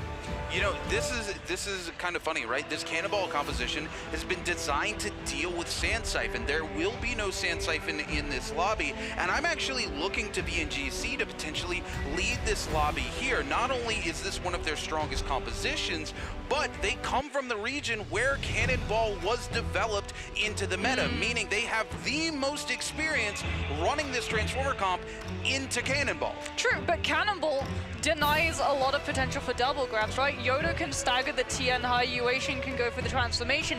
Instantly, that removes one potential application of a double grab inside something like an isolated fight in those Realm of Yangs, as we can see where some of these teams are going to be dropping. No surprises, the Transformer teams dropping as far away from everyone as possible. They do not want to take a fight directly off of the rip. The ultimates are where the Transformer team finds its true strength, and that means scaling, scaling, scaling. No one wants to take a fight as a TN high until you at least have something like a blue or a purple. You definitely do not want, even on a Firefly night map, to take those fights and have those ultimate scaling off of gray. Yeah, absolutely not. As we get ready to kick things off here, we're going to take it to our leading team here, Team TE here, who will be playing that brand new Cannonball comp as we move over to take a look at JL. Things are going to get heated very quickly as these teams start to find Fireflies. Heading up to Eventide Temple, it's XCG taking a fight here, looking to move in onto Team GG. We're going to see Team 521 in the bottom corner here, eliminating 2 of the members from OUG, HLG and DRG, looking to trade blows here just outside of Shadow Jade Mine. DRG Sandy is going to lock on to Kuku2. Kuku2 forced to invest the F almost immediately. And then there we go, ladies and gentlemen. Kuku somehow still alive here. DRG not able to close out the kill as the rest of HLG shows up. And W Wuzhin 98 goes down. Oh my goodness, HLG starting to flip the script. PPY with a massive parry onto Sansi. Kuku2 coming back in with no HP and is able to clean up Corky. What did I just watch, Moxie? Well, that's the traditional Yoda variation of the Wu Chen and Viper. Lots of scrappiness, lots of initial value right off of the rip. Is TE looking to rip through Team JL at the moment. LYD out on the prowl with that Yuishin ultimate, trying to isolate one of these players. They've already been able to take down Xi. It's just one thing. And AS currently on that disengagement. LYD gonna lose the ultimate, but still gonna continue to apply this pressure onto that player before stopping off at one of those shops. Just looking to try and stock up on some of those resources as XCG not dropping around anyone actually. GG in the area. Both of these teams prioritizing grabbing those Fireflies right off of that high ground as Yana is able to find a gorgeous connection onto Misky with the pulse, or dropping down, isolating him before the rest of his team can try and peel through. We're going to see both Tia and Heist now immediately coming out onto the field. Misky already incredibly low, has to take the opportunity to be able to back one off as Xiao Nan sees the 3-3-0's bound IHQ in his hand and goes into full stop mode to stop that slam. The repeater crossbow from LXH is going to continue pressuring 3-3-0. Misky now finally having that heal up is going to look to try to drop on and secure LXM's safe exit. He cannot afford to get grabbed out by XCG Xiao Nan, and that's exactly what happens. The Karumi Tether is going to be snapped to a line of 90% damage reduction, and unfortunately for GG, they're still going to lose LXM. XCG coming in with the parry now is a numbers advantage. The Scarage catching onto 3-3-0. Xiao Nan ripping through all of the health in a matter of moments, and XCG win the mirror.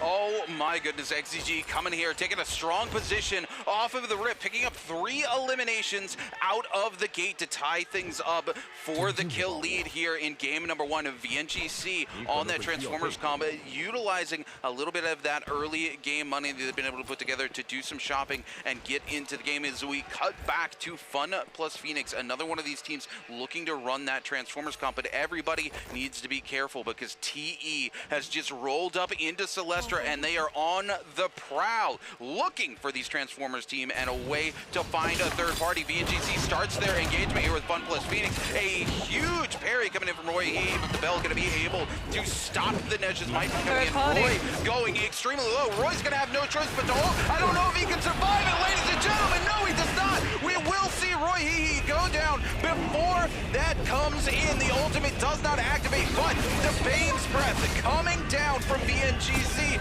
Will they be able to get the resurrection? Will they be able to get Roy Shishi back into the game? Zhou Hui's gonna eat 1 Bane. He's gonna eat 2 Banes. Will the third find him? The tether coming in from Karumi, trying to get him healed back up. Fun plus Phoenix almost loses their monk, ladies and gentlemen. And TE turns on to the vulnerable Fun plus Phoenix and keeps it going. There we go. The Yodo Hime ult being invested here, looking to turn onto the Karumi circle and find a little bit of value. They've got water isolated, and Fun plus Phoenix will lose one of its members. TXJ able to find the advantage here. The monk transformation coming in for Fun plus Phoenix, but I hear Water Wheel, ladies and gentlemen. It's still in play with 2 monks here. Will we see it happen, Moxie? He's looking like he's maybe gonna fire it out. He's got the bow swap. We're going to see the pressure coming out onto FPX and Xiao Hu as Water gets the Kurumi Tower to try and find that revive. Roy Hee now having to go into prevention mode to stop Xiaohu from getting the slam onto Asbon. The Kurumi Tower now also going out onto VNGC's players so that Roy Shishi can keep himself aggressive after that ultimate has dropped out. Xiaohu going to go down. TE still in the area, however, waiting to see if they can come in yet again for that third party. LYD with the Yushin ultimate ready, raring to go. The water wheel still not popped, as it looks like Roy Shishi with that Monk ultimate has been able to buy VNGC the turnaround. They'll live to fight another day, and crucially, TE are not looking for that third party. Dongqing, however, is not going to be able to live much longer, I do believe. 1 versus 3, but HLG is on with the F3, snipes out the kill. VNGC lose lots in the meantime as HLG come in with the ambush, slap the trap onto the Transformers, and absolutely eviscerate the entire team. Now it's just 1 versus 3, but the shoe's on the other foot. VNGC thought they were picking up an easy kill, and unfortunately for them, they were fodder underneath the heel of HLG. So unfortunate for VNGC here. They had no idea HLG was even in the area, and HLG is just primed for the perfect third party as VNGC has nothing left in the tank as they're trying to clean up that final elimination onto Fun plus Phoenix. So we're going to have to see Fun plus Phoenix and VNGC will both be heading back to the Soul Altar to look for an opportunity to get back into this game, but TE still here with 2 eliminations under their belt. A little slow going for TE. Last time we saw TE here on this Cannonball composition, they were absolutely blitzing through teams, but that fight inside Celestra not going the way they wanted it to at all. Moxie cutting over to OUG also here on Cannonball, and XCG yet again on the backside of the map here on that classic Transformer comp.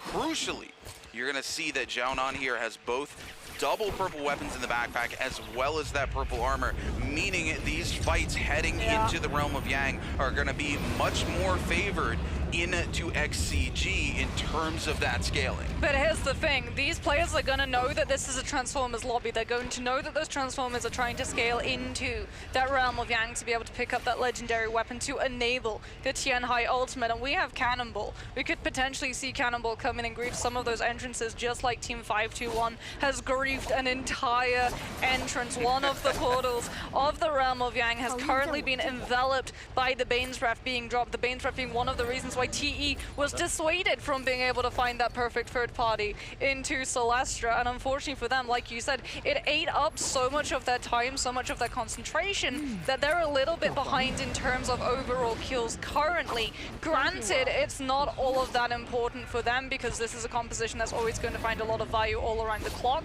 But when you're running a Yuetian and a Ferry, it's crucial that you start coming in with these kills in a Mortal Wall so that you can roll for things like those purple weapons and actually scale your Transformers up, as it looks like KLA and XCG both wanting control over this realm of Yang. DRG also in the area, potentially looking to grief with that Tessa and Viper. They're not able to stop one team from walking on through. XCG will be able to slide directly in and put themselves head-to-head against BBE, traditional Transformers going up against traditional Transformers. It's all going to be about those grabs from the monks. Instantly, we're going to see Xiaonan go for the ultimate. Ivan, the exact same. Xiaonan putting himself onto the hip of Ivan, so he's going to be blocked from getting those grabs onto XCG's members behind their monk, just covering for so much of the damage and threat from Ivan's ultimate. Xiaonan getting the Kurumi ultimate. Ivan also receiving the same. Both of these Kurumis going to have that recast available before the ultimate has to run on out.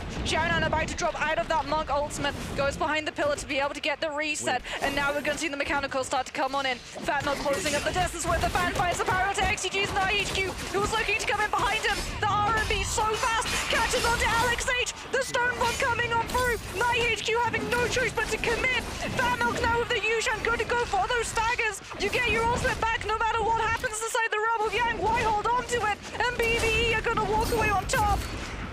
Oh my goodness, this is something we haven't talked about yet enough, Moxie, and that is the hitbox on that fan R&B being so big, it's an absolute massive detriment to Transformers. And what do we see? We actually see Snack slide in with the R&B on that fan and chunk down half of the health from XCG's Xiaonan in an instant, and there's nothing you can do about it because of the size of the Monk and how big the hitbox is on that fan. Taking a look over at TE. TE deciding to take a slower approach here. They weren't able to get the Realm of Yang that they were looking for, and they know that these teams are going to be on the hunt coming out here with this Vermilion Bird's Might, and they want nothing to do with it, Moxie. Well, crucially, they know that XCG lost a Realm of Yang, which is going to allow them to play even more safer and slower. If XCG had won that Realm of Yang, there would be another 3 kills up. They would be on 6, and TE know how close XCG are. There are 2 win conditions for TE right now.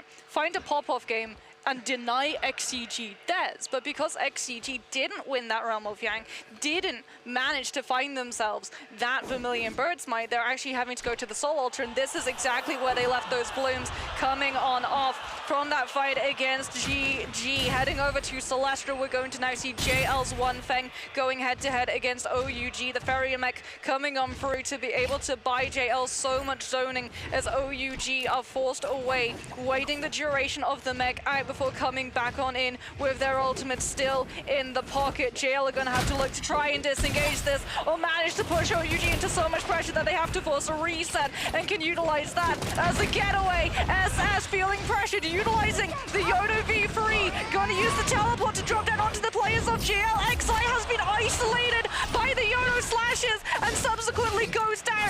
SS now, however, going to fall because AS held onto his ultimate for longer and collapses onto the Yoda once the golden focus has been removed. Now we're going to see the huge jump start to come on through, looking to try and find those denials. As 5-2-1 look for that third party, and all of these teams now go into full disengagement mode, trying to turn the attention onto another player. That 5-2-1 locks onto the vulnerable target and allows everyone else to escape, and it looks, unfortunately, like OUG have been picked as the scapegoat.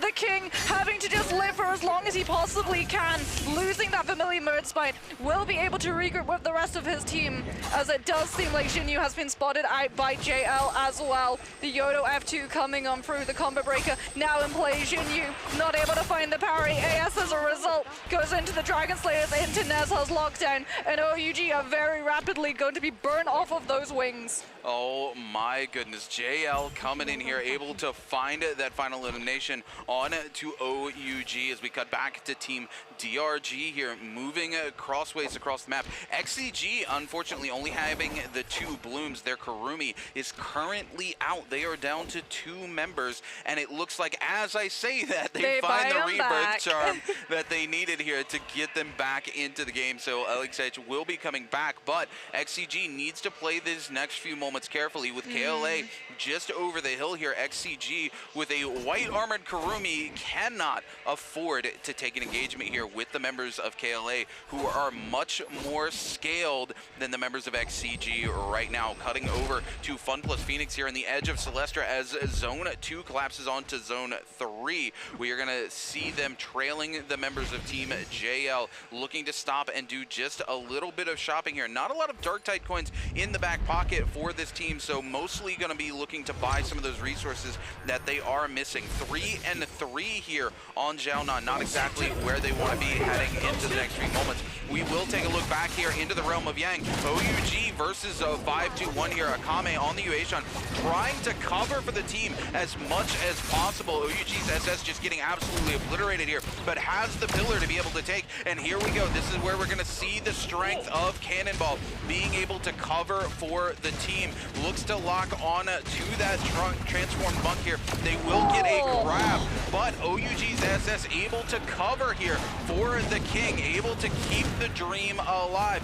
SS once again finding that cannon mode, gets a single shot off here, looks for the fan R&B, doesn't find it, but is able to find it on the second pass here, and then will follow back up with that ultimate they've been holding on to here the entire time. Pampy going to take some massive hits here. The F2 going to be invested. We will see the parry, but the F2 comes in to clutch the day here. 5-1 Pampy will find the .9 off of the R&B from the dual alleys and do a ton of damage, but OUG is able to clutch it up.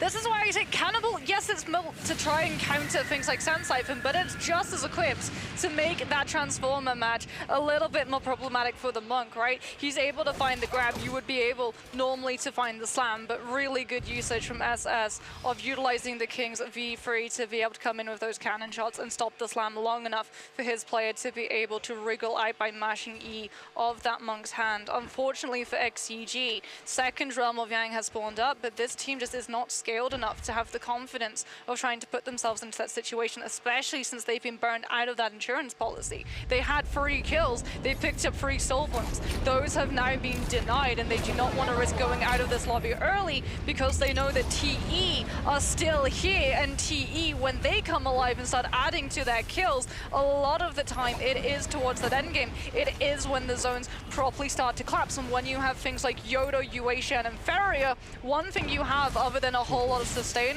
is a whole lot of stagger and CC. So when that zone collapses through, just as Takeda rises in value, so too do those other three heroes with all of the knockback potential on those ultimates. As a result, no surprises that TE are going to be playing out of sight, out of mind, knowing that they're going to be able to capitalize if they play the long con.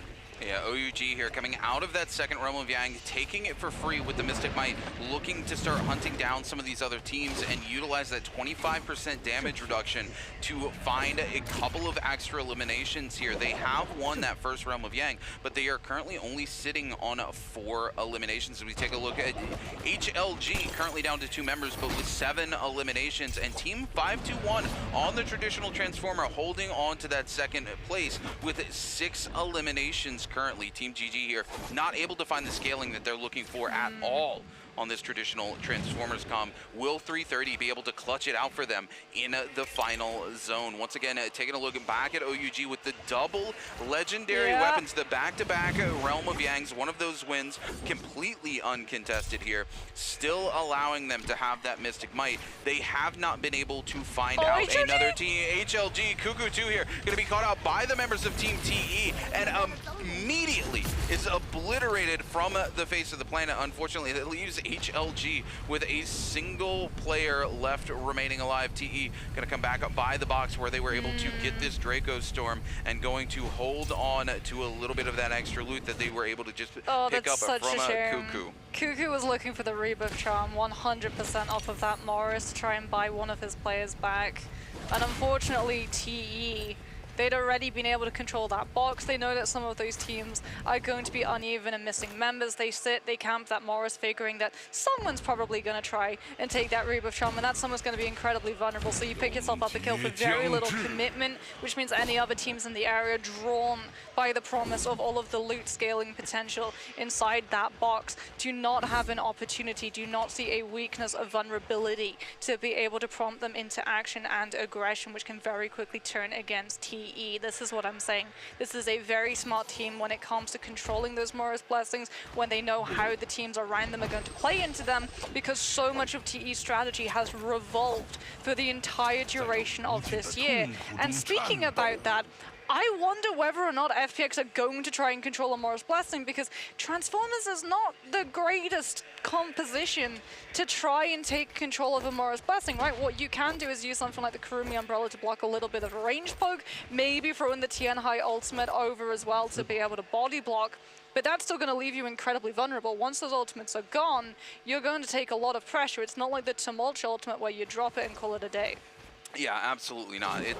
They're in a bad position to even think about trying to take one of these Morris Blessings unless they're just able to find it entirely for free. Yeah. And at this stage of the game, they are not sitting real pretty. You know, most of them are on blue weapons here, blue armor. We have Zhao Hui here, who does have that one set of purple armor, but compared to the other Transformers in the lobby and compared to these Cannonball comps, they just aren't scaled enough to really make anything happen. So they are either going to have to find a crucial third party heading into the next zone of combat here as we see those Morris Blessings come up, or they're going to have to be able to sneak a Mora's Blessing completely uncontested if they have any hopes of doing anything in this lobby into the likes of TE, XCG, and VNGC. Well, TE are going to have the same sort of problem, though, is the thing. Like, you do have the Yodo F2 that everyone is utilizing now that it got its recent buff where it lasts 9 seconds of hanging there and you get the combo break on the second activation.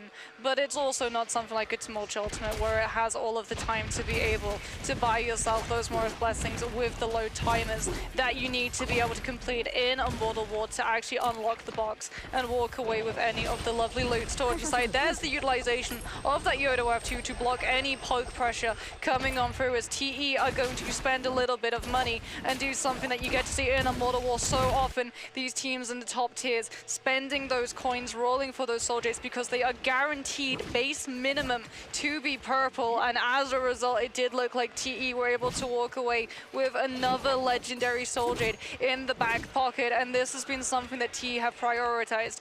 If you're not able to get on top of a Mora's Blessing, if you're not able to pick yourself up one of those flamers, roll for a Soul Jade to be able to carve yourself out of space. So if one of your players goes down to poke in the Buccaneer phase, you have the Soul Jade to buy yourself the spacing of getting them right back into the mix, and it's doubly more so important when you're not running something like a Kurumi or a Z-Ping who give you that safety line to try and play that position for the base revive, as XCG have to be careful at the moment, cannot afford to utilize these Transformer ultimates too early because everyone in the lobby is going to turn directly onto them once those have been burnt through, and this is where we're going to start to see the relationships of all of these Transformer compositions trying to help each other. The monks need another monk to ult first to be able to benefit off of the damage and chaos that having that ultimate come into play provoked this lobby into being.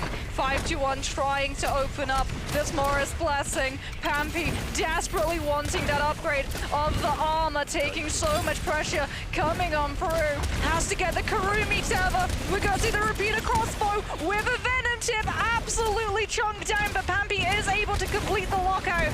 Will be able to pick up the legendary armor, and now has to take that 3 versus 3 up against the team that just showed up. FBX, like we said, a team that try and control the Mora's Blessings, griefed out of control of it by 5-1, who understand that 2 teams in this lobby prioritize that position and deny it for both. Well, the thing crucially here for FunPlus Phoenix is, like we said, they either needed to find one for free or they needed to find a good third party onto the box. Their engagement onto 5-1 was extremely solid, but Pampy had the patience to stand on that box and understood that Yin was going to cover them with the Kurumi tether, with the heals, with the abilities, and all he needed to do was find that armor swap into gold without burning any abilities, and 5-1 was able to get away. FunPlus Phoenix really tried to set up that third party just to be able to clean up those eliminations, to be able to get the rewards from the box. They just weren't able to make it happen, and this just means they're going to struggle even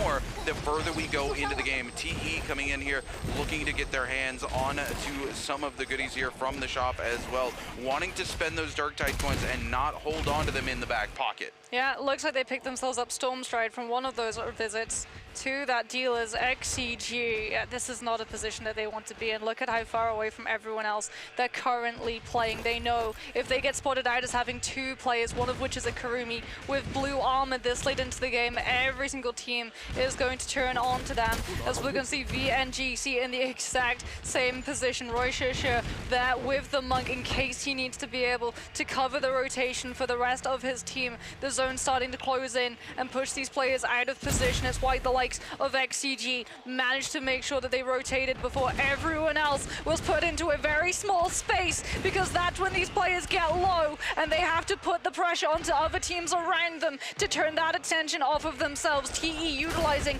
the Yodo F2, looking to drop off of this rooftop, find another team that's going to go low enough and get pressured enough that they're not getting caught in the middle between everyone else still here. OUG dropping in with that flamer. Jin Yu picking that one up to keep this high ground ledge, as well as that Barrier V3 still in play. Roy-Shisha still holding on to that ultimate. KLA's you, however, having to commit the Farrier mech out on the field, looking to buy KLA the spacing that they can put the pressure with the cannon shots onto connecting onto some of these players from 5-1 and knock them back with the cannon into the zone corruption.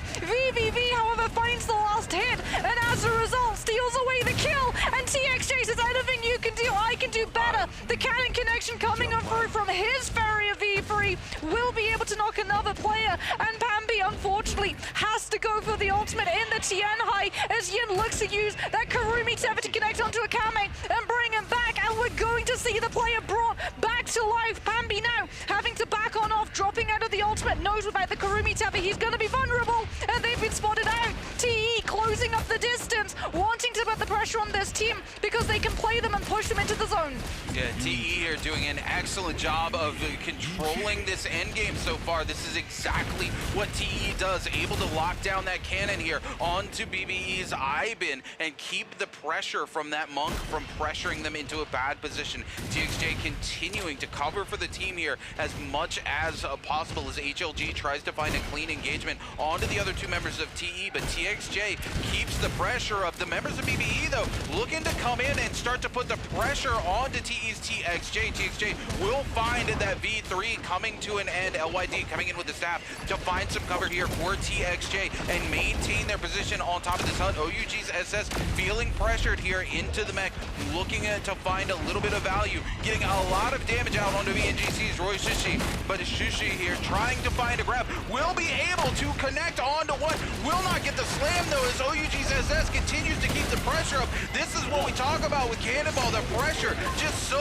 overwhelming for these Transformers team. SS coming in now with the follow-up Yodohime ultimate. Yodohime straight out of the mech, but the grab! OUG's SS gets grabbed up and will lose the ultimate, ladies and gentlemen. GG's 330 gets the double onto VNGC's Asbon and loves. GG's 330 does it again, ladies and gentlemen. Free long been in the discussion for the best monk in the world, and he's showing up yet again. FPX Xiaohu now having to show up for the rest of his team, but TXJ in that mech is absolutely melting the health bar. Spot some of these players a little bit too close to that zone, coming in once again with that knockback. The second he's out of that V3, he's gonna be vulnerable, but that's why it's the Yodo that goes into the mech, so the Fairy can reposition, and you have the ultimate to bail yourself out if you take a little bit too much pressure. GG now looking to cycle back into Frio, who is so incredibly low. Swap the purple armor onto LXM so that LXM with the ultimate gets a lot more health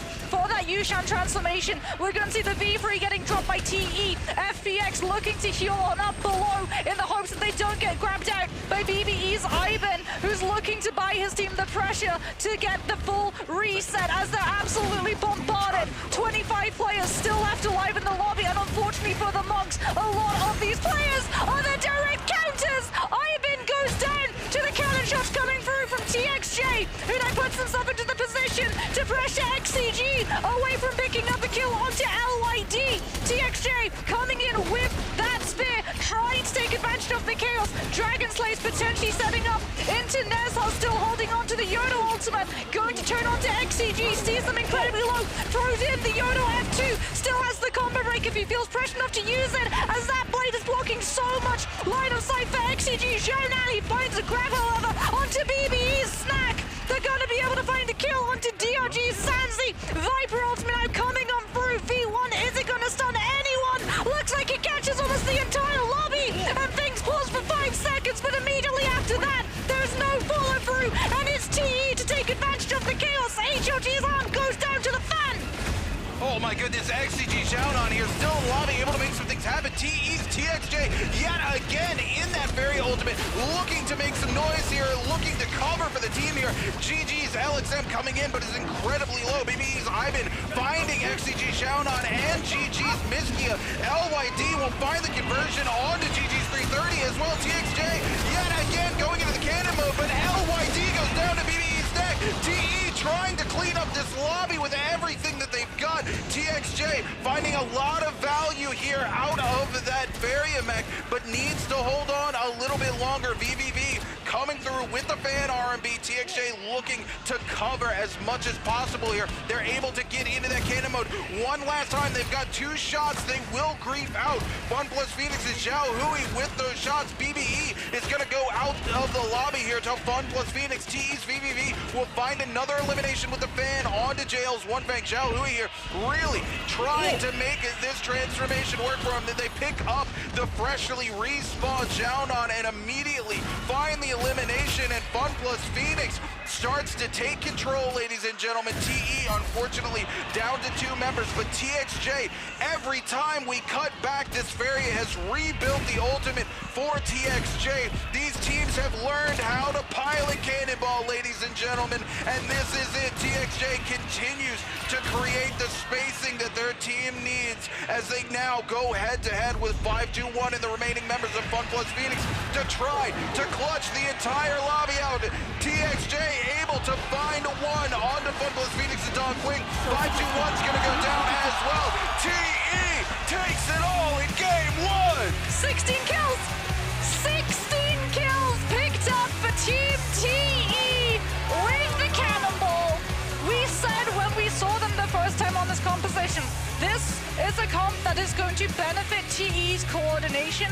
This is a composition that is going to benefit how well TE are able to cover all of their bases. The trust that these players have in each other is absolutely huge. The fact that the Feria, a whole chunk of the time, is essentially donating your ultimate to the well-being and liveliness of that Yoto. Because it's not the Feria taking the mech a lot of the time, it's the Yoto. Because what you have is you have that mech, you go in, you play super aggressively, you turn the attention, you take advantage of all of your cannon shots and the knockback that comes through with it. But as your ultimate is ending a lot of the time, you find yourself right in the middle of every single player around you, because that is prime location for Feria, so that you can shoot directly down and deny all of those players from chunking through your mech, because you can fire at your feet and knock them all back. That then poses the problem of what to do when that mech is gone. For the Feria, it's okay, I have to hope that I'm going to be able to disengage with my F1. For a Yoto, however, you have the F2, which is immediately going to have cycled back on cooldown given how long that V3 on the Feria lasts, and you're also in your back pocket holding onto your own ultimate, your own V3, which you can utilize to be able to entirely reposition yourself and then cancel early to be able to relocate right back with the rest of your team and then go back into building the ultimate right back on up with the cannon. And it's something that TE just makes look absolutely natural.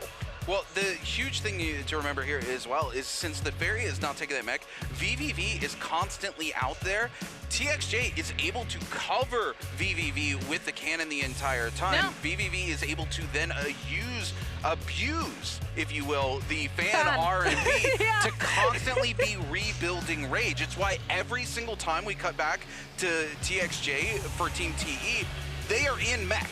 In that final circle, it is like a revolving door ultimate that is always up and online for this team because of the way that they're running this composition. And this is what we talked about. These teams went home from the group stages, from the pre-final stages, and continued to take that Cannonball comp and cook with it. They knew there was something there. They didn't know what it was. They needed to find that secret sauce, that spice, if you will. We came to Chengdu, the capital of the world of spice, and these players have been able to figure out what the secret sauce is, and that secret sauce is to take the Feria, give the mech to the Yotohime, and allow Feria to continue to build that ultimate, so that revolving door of ultimates is always available in online. TE able to master that, able to take it to the late game, and able to do what they do best. They're able to control those Morse blessings, they're able to control the late game, and because of that, they come out on top here in game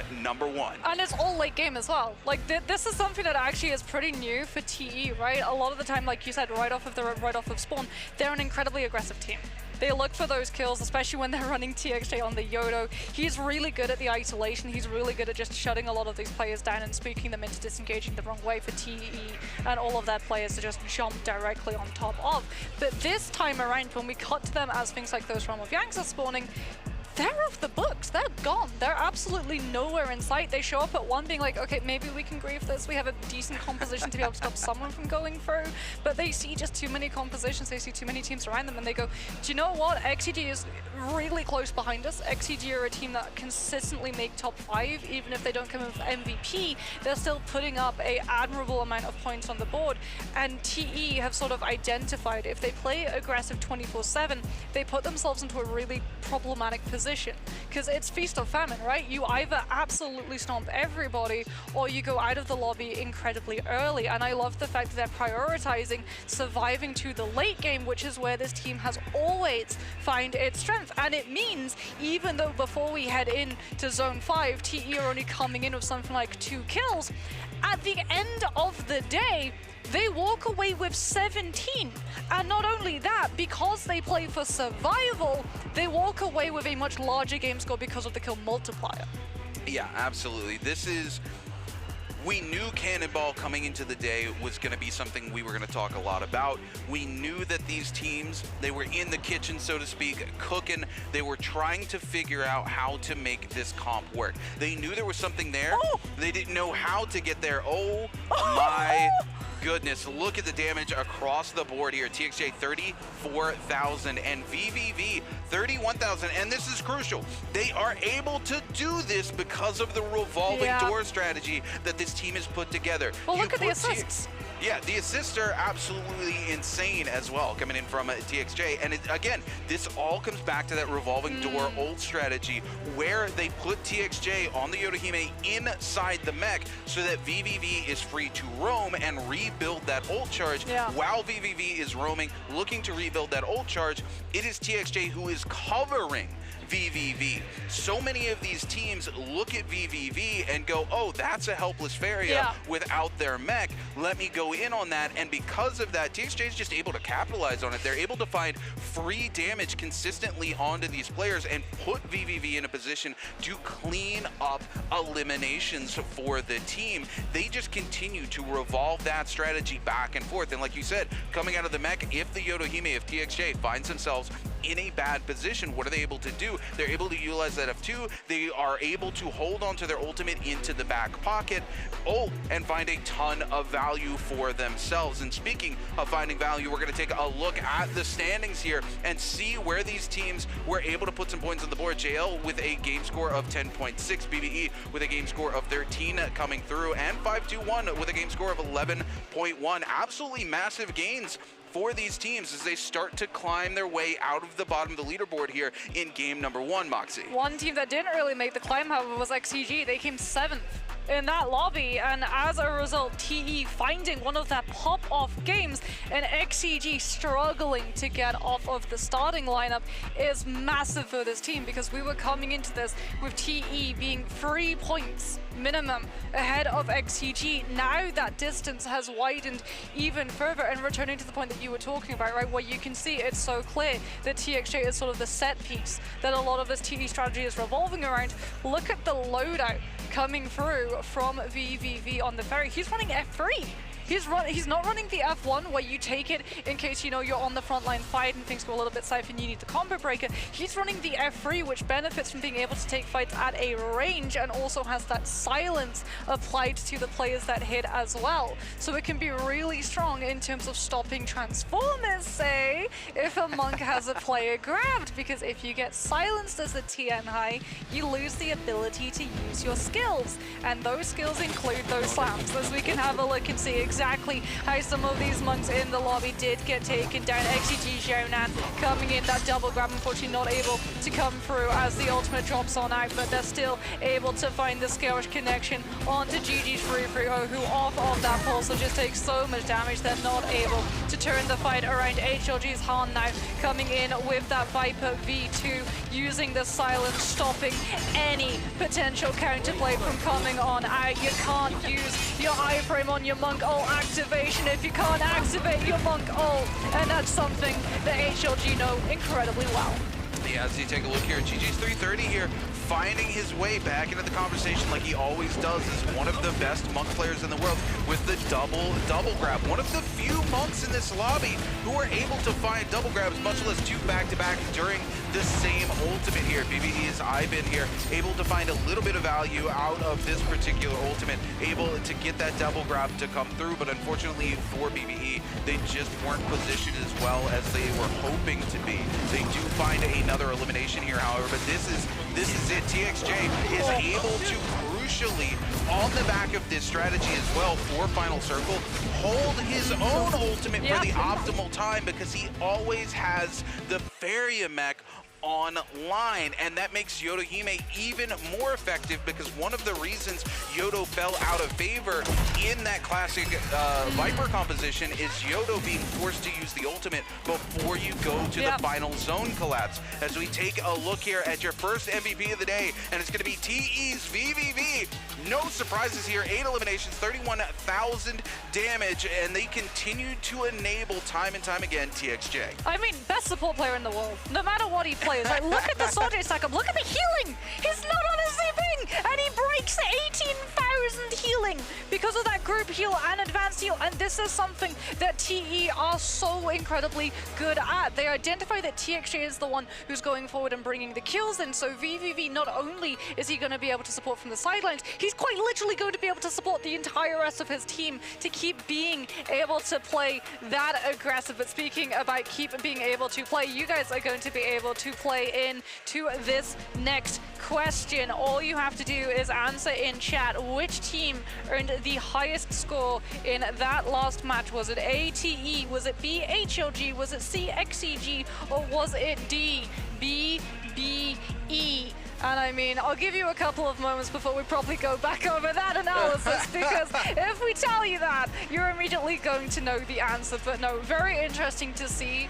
We were expecting maybe, you know, a lot of players to try and push the Transformers because of those Fireflies being up, because everyone tries to survive to the late game and as a result doesn't really want to commit to any of those hard fights, meaning that you have a higher chance of being able to survive to hit that win condition.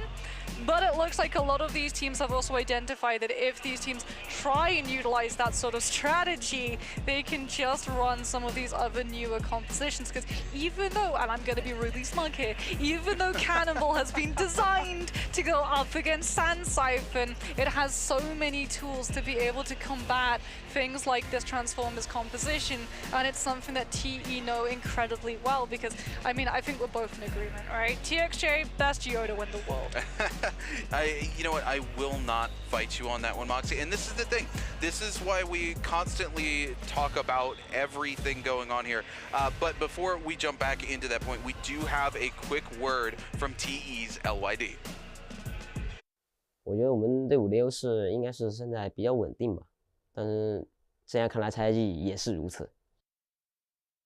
谭徐杰的话，最近不是带兵打比赛嘛，他因为这个赛事也是目前最大的赛事嘛，他自己也不想错过，然后带着兵打也能有这种发挥，毕竟他是踢神嘛。观众多的情况应该不太会影响到我们的发挥。我们毕竟打比赛的时候也是大家全身心投入到游戏里面去了，基本对外界干扰不会太大，除非有人过来拍我一下。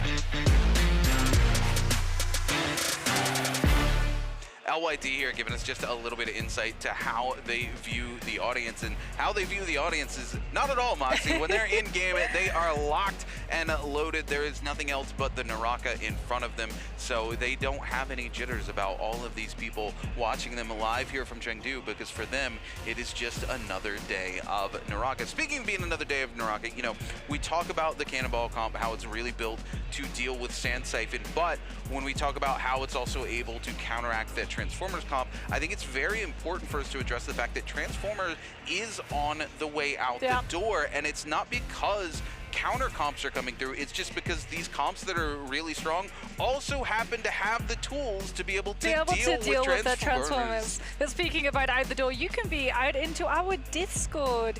All you have to do is join the official NARAKA BLADEPOINT Discord. You'll be able to see it there with our wonderful QR code. You can meet so many players, and I mean, I'm sure everyone loves getting their hands on some cosmetics. A lot of those competitions are run exclusively on those Discord servers, so definitely keep your eye on that one. But we'll be keeping our eye on a lot of these teams heading into Holoroth, because as we head into second game, we're going to potentially be seeing a whole lot more Sand Siphon, a whole lot more Takeda, with that fan R&B being absolutely brutal if you get swept away in those Furin shots. Yeah, I mean, absolutely. I'm excited to see us head to Holoroth. We haven't seen a single Sand Siphon yet today, and this is a composition that was picked 129 times during the pre-finals and group stages. So coming into game 2, you can bet your monkey's uncle that we are going to see a whole lot of Sand Siphon,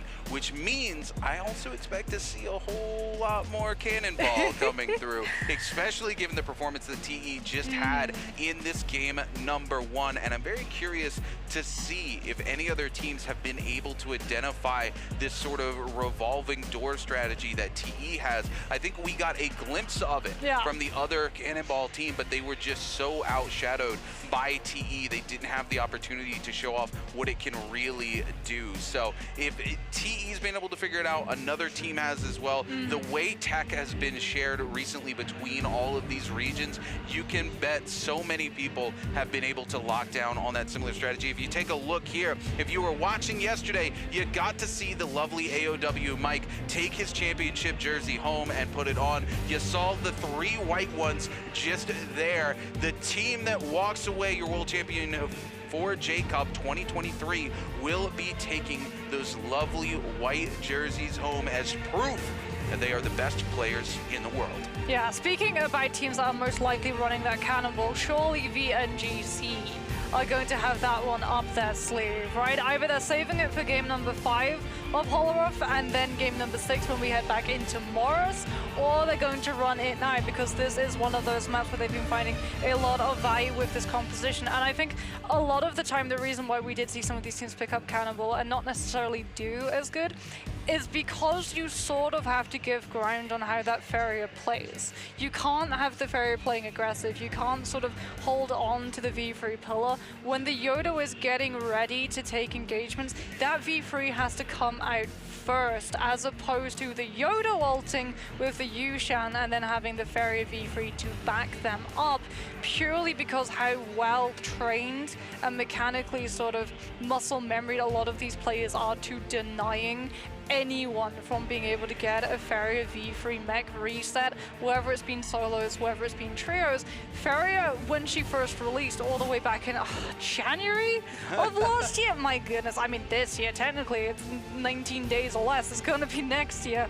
But like when she first released, she did see a little bit of time in trios, and then she very quickly got overshadowed by a lot of other compositions. Part of that was because it was very easy to read how the mech would fire those cannon shots, so you could bait a whole lot of it out and not have to worry about it. But a whole part of it as well was because we got weapons, things like the pole sword, the dual halberd, and the dual blades, which were so good at just zoning entire spaces away and stopping these players from being low health and getting into that mech still safe.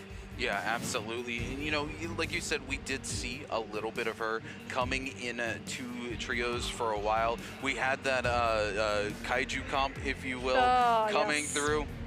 And that was it was a very good idea. We're actually seeing the evolution of that now, though, through Cannonball, right? The idea was to use that pillar to cover for the extremely vulnerable monk. But now, instead, what we're seeing is the utilization of the pillar and that transformation to come through to cover for the vulnerable Yodohime, who is then able to use it to cover for the now vulnerable Faria, while Faria is on the front lines rebuilding that rage. And it solves the weakness, because what it used to be, the cycle used to be, the Tianhai would ult and then would get the V3, and everyone would just kite and outweight the V3 from the Farrier and then jump on the monk, because unlike the Yoda with the new F2, that bell is instantaneous. You only get it once every cooldown.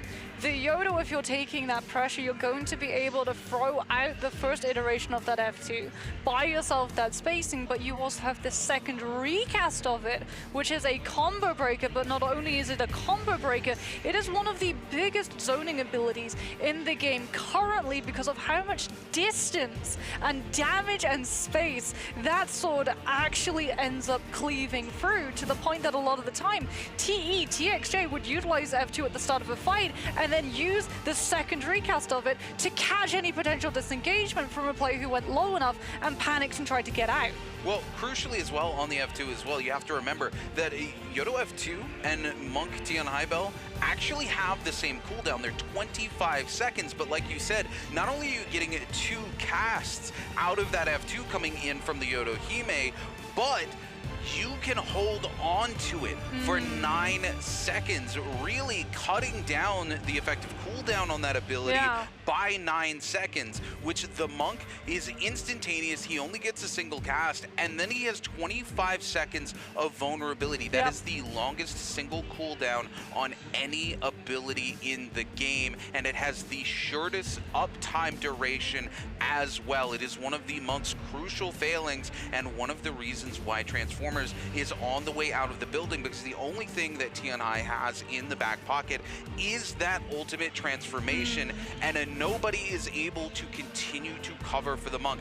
We even buffed Kurumi, right? She's able to give that damage reduction off of the F3 on top of healing the Monk, and it is still not enough. He is too big of a target. He has too many vulnerabilities. Well, Kurumi didn't just get that buff a couple of patches ago, she also got the ability to recast that circle once every single ultimate, plus Tianhai got the ability to, well, jump.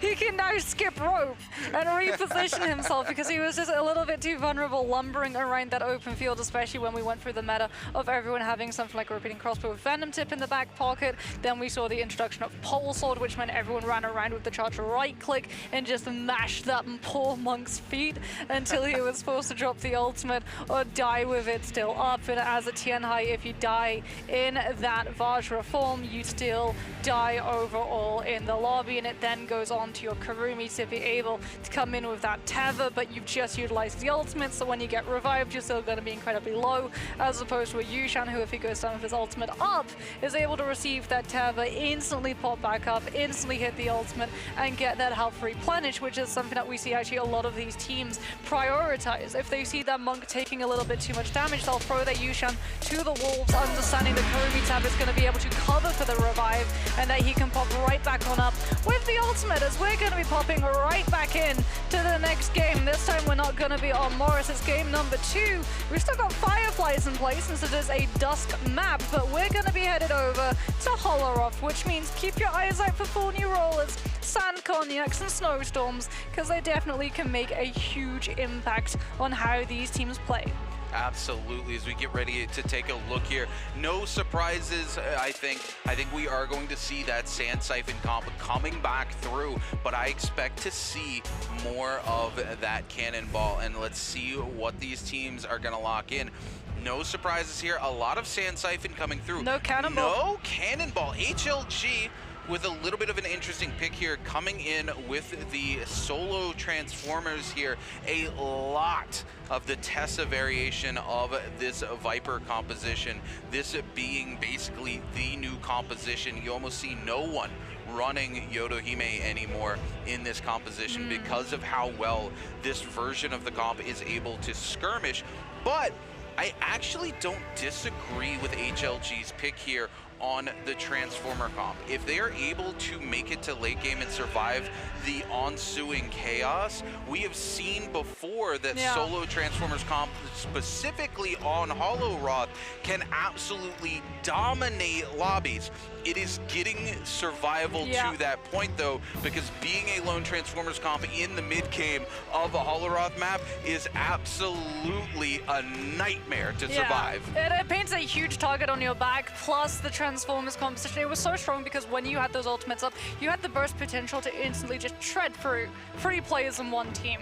With Sand Siphon coming into play, however, the Smolch can use the ultimate to just block the grab, so the Monk has to burn so much of his transformation to reposition. And either way, they've been able to kite around that Sandstorm, and even afterwards, if you're able to avoid the Smolch ultimate, the Z-Ping V2, you don't even have to peek the Monk, you don't even have to risk potentially another player getting grabbed out of position like something like the Yodo to be able to counter those lands. You just hit that V2 and everyone on your team is going to be kept nice and safe, even if it is a double grab with the amplified damages. FPX and KLA now going head to head right off of the rip. Tessa ultimate coming into play. The V1 catching on to these players. The enchantment about about to come on through, and FPX able to follow it up. They're fighting a Zip, however, so we are going to see that V2 kick in and keep everyone alive as FPX now looking to try and chunk through some of the health if KLA look to continue to push in, but they understand that that Tesla ultimate is going to be online far faster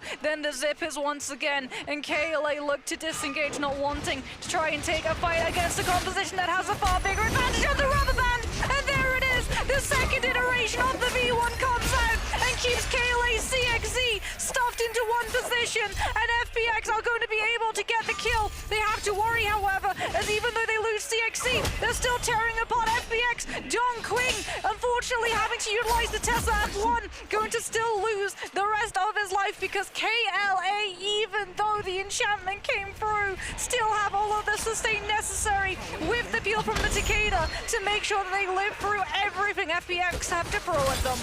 Oh my goodness, VNGC going head-to-head here with OUG. Roishishi going down, unfortunately, as OUG starts to clean it up. They will take these soul blooms, though, because they still have to deal with Asbon. Jinyu going extremely low. Unfortunately for Asbon, there's no way for them to close the gap and continue to take that fight on them. They have the ultimate, but it doesn't look like they're going to expend it here. They want to hold on to it here. The nunchucks coming in, doing a ton of damage here. Asbon in a situation we've seen him time and time again. The 1v3 not doable for him, and the fan R&B will catch them out as we turn over to XCG going head-to-head with DRG, and unfortunately we catch the tail end of the fight as DRG cleans up all three members of XCG and sends them back to the Soul Altar. DRG's Sand Siphon just a little too strong in this instance as we then cut over to Team 521, trading range shots here with TE's Leo. Leo trying to bait the members of 521 into a favorable position for the members of TE. TE getting a little impatient, not wanting to wait for 521 as it looks like they did not want to push forward. So TE now going to be pressuring onto Team 521, and 521 now looking to be the team that is trying to bait TE into a favorable position for them. Pampy here on the longsword, as we see often with these Takedas, looking to find some range shots. TXJ coming in here with the fan, trying to close the gap, will miss out on the scale rush. Pampy, though, going to be separated from the team in a very bad position, feeling forced here into it. And oh my goodness, the ult coming in from TE, just absolutely blitzing through 521's Pampy. He hasn't had an opportunity to do anything. TE find a single moment of weakness in 521. Pampy moves the wrong direction away from his team, and TE will instantaneously capitalize on it. Unique now put in a bad position, forced to use the Temi F just to create some space. Will come back down swinging, but will find himself getting parried as TE finds their first 3 eliminations of the game. Heading over to City of Tang, OUG now looking to try and find these kills onto KLA. CXC is going to fall swiftly. The LMB on those dual halberds. Someone just dropped a Bane's Breath. Is it KLA? It looks like it is. OUG's SS deciding to keep themselves in the fight. They're going to utilize that Wuchen V1 to dodge away, and KLA off of the back of that AoE will be able to find the revive onto CXZ. Going back to that fight, though, I have to talk about it. Like I said, TE, they are the best team at isolating those players. They are absolute sheepdogs. They hurt you in the worst position possible that you don't want to find yourself in. The second that one player runs the wrong way, runs towards a building where they're just not going to be within line of sight for their team to be able to come in and peel for that time necessary to save them. The grapple cancel comes out, the cannon pressure comes out, the Takeda ultimate comes out, and TE absolutely shred through, and it forces the Zip into using the V2. It's the only thing you can do to try and save that player. You're out of line of sight. You're not going to be able to come in with any lockdown or stone form connection onto the members of TE to keep themselves in that clank, and as a result, they're forced into utilizing the V2. The second that the V2 is popped, TE can take the full engagement on the entire rest of the team because they know they still have their Zip ultimate in the back pocket. So even though the loot deficit in terms of the armor was actually against TE in that engagement, they're still able to walk away on top as XCG, unfortunately for them, off of losing a fight off of the rip inside Yushan Ruins, are going to be in full recovery mode, which means they're not looking for kills aggressively like TE currently, and the distance between the top 2 teams on the leaderboard continues to get even larger. DRG here looking to engage back on to BBE. This is the team that actually was able to aggressively take out the members of XCG, and DRG doing what DRG does best, investing that early game Bane's Breath here. The silence coming through onto Sansi is going to keep him from being able to use the Fluid, but oh my goodness, the Bane Breath, the gods of NARAKA come in to try to save Sansi, but it's just not enough. The early Bane does so much work, but is not able to save Sansi. DRG, though, trying to find the cover. Fatmel coming in, will eat a massive parry. Now, Wuxia98 coming in with the ultimate as well to cover DRG. Sansi is back onto the battlefield. Ladies and gentlemen, DRG flip the script. The gods of NARAKA say yes, DRG.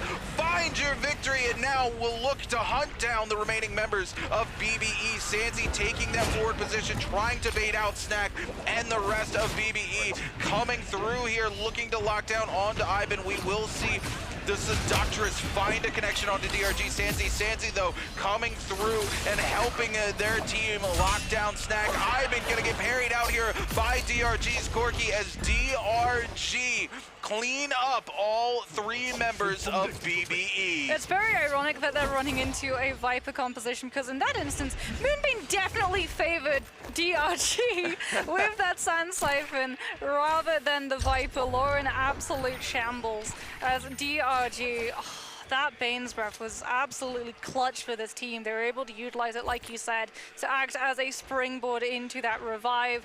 And then their opponent gets a little bit too greedy, moves into position, trying to come in with that stagger, with that knock connection to stop the revive from coming through. And unfortunately, it just leaves BBE Fat Milk far too vulnerable when the parry does go through, because this other player has backed off almost entirely because of the threat of that Bane's Breath still being in the vicinity. Maybe a little bit of communication there between the two players, one wanting to full disengage, one wanting to commit to stop that revive and try and jump in on a team, understanding that you have the Tesla to be able to have the advantage and come in with the ultimates once the fight renews itself, as XCG playing to this realm of Yang have been able to find and pick up their other player that they'd lost towards Yushan. Do they try and take this fight? I mean, it's a gamble. You've got the blue armor, you have a purple weapon in your Takeda's hand, but you have to know that some of these teams who've been far more proactive in terms of loot pathing and kills picked up are going to be better scaled for that Takeda V3 and might already be coming in with the purple version. Teams like GG's Miskia, who have XCG's NiHQ is in the discussion for best Takeda in the world. Miskia's name is definitely up there too. As we take a look here, the Realm of Yang's off to the start. GG's Miskia going airborne here with the purple fan. Will pop the F1 to come down, trying to confuse some of these players out, hoping the blue will get released, but nobody is going to fall for it. KLAZU going to come through with a ton of damage onto Miskia. Both Temi ults fully invested from the team here. Miskia feeling forced to go ahead and utilize that ultimate. U on the back foot with the ult. Finds the parry onto GG's LXM, but will get recountered there. Will find control of the neutral a second time, even after the Furin locks him down. LXM goes airborne, and there it is, ladies and gentlemen. KLA is going to come out on top inside the Realm of Yang. Yeah, Misker unfortunately having to burn a lot of that Takeda ultimate to cover with the shove for that successful Dragon Slayer's connection to stop it from converting into the Nezhas. Now it's going to be HLG versus TE, Sand Siphon versus Transformer. HLG's Han not able to find the kills in the ultimate. We're going to see HLG's Cuckoo having to go for the Yushan to zone the players of TE and look to force that Zip V2 out as early as possible. And TE without an ultimate are going to hit in with the Dragon Slayers into Nezhas, popping that sedated soul from Leo almost immediately. VVV now without the lifeline gets hit into with the Yushan stagger. In fact, worst scenario picks up Leo as well. VVV having to back on off. Leo replying him with that F1 to get that heal going as VVV moves into position and tries to find an isolation. LMB coming on out from the long shot, but he throws it the second time, and PBY comes in with the parry. HLG's hand now looking to come in with a huge parry onto Leo to convert into the Dragon Slayers, into Nezhas. PBY unfortunately caught out in that wisp. Tap dodges backwards. His Monk utilizing the F1 to body block his recovery for him. And now it's HLG's hand versus TXJ, who gets hit into by the Dragon Slayers, locked into the light stagger by the second player.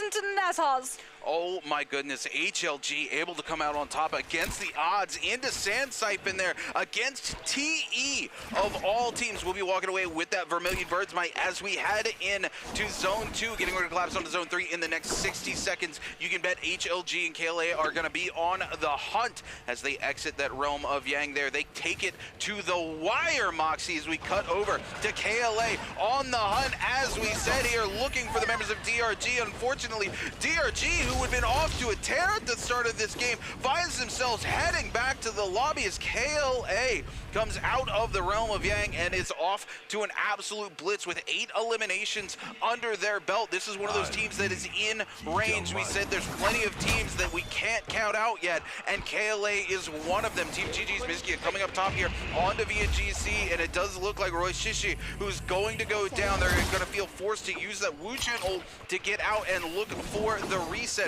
They are able to get Roy Shishi back into the game, but Miskia is on the hunt here for Team GG as they continue to apply the pressure. I do believe we just saw that blistering edge coming in off. Oh my goodness, Asbon though with a massive looking stun. We do see that F-Tech being utilized by the Temi though, coming in from GG, able to avoid the stun outright, and we will see Loves go down as VNGC turns back into yet another 2v3. Oh, the Fear and Shove into Venom Tip from the repeater crossbow. That's how Loves went down as rapidly as they did, and now it's just Roy Shisha going to have a test ultimate, but unfortunately no team to take advantage of it as BBE locked down HLG's Cuckoo.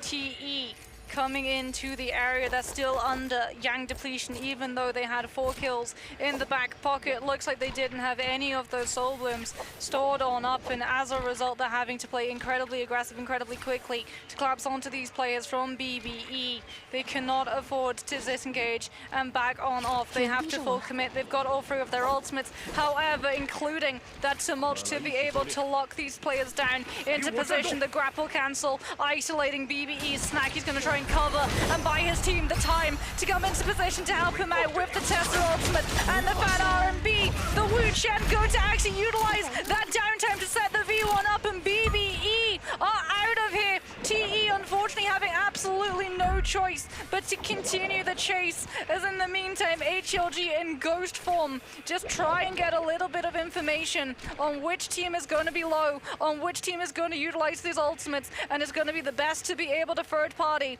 as XCG with the exact same idea, waiting in the wings, looking to try and grief TE's continued existence inside this lobby. After game number 1, XCG need TE to fall here and now to start closing up that distance, and with 1 minute on the clock and BBE kiting to Plumed Castle, Celestra 2.0 for breaking the ankles and losing line of sight on a player. They might have been able to do just that.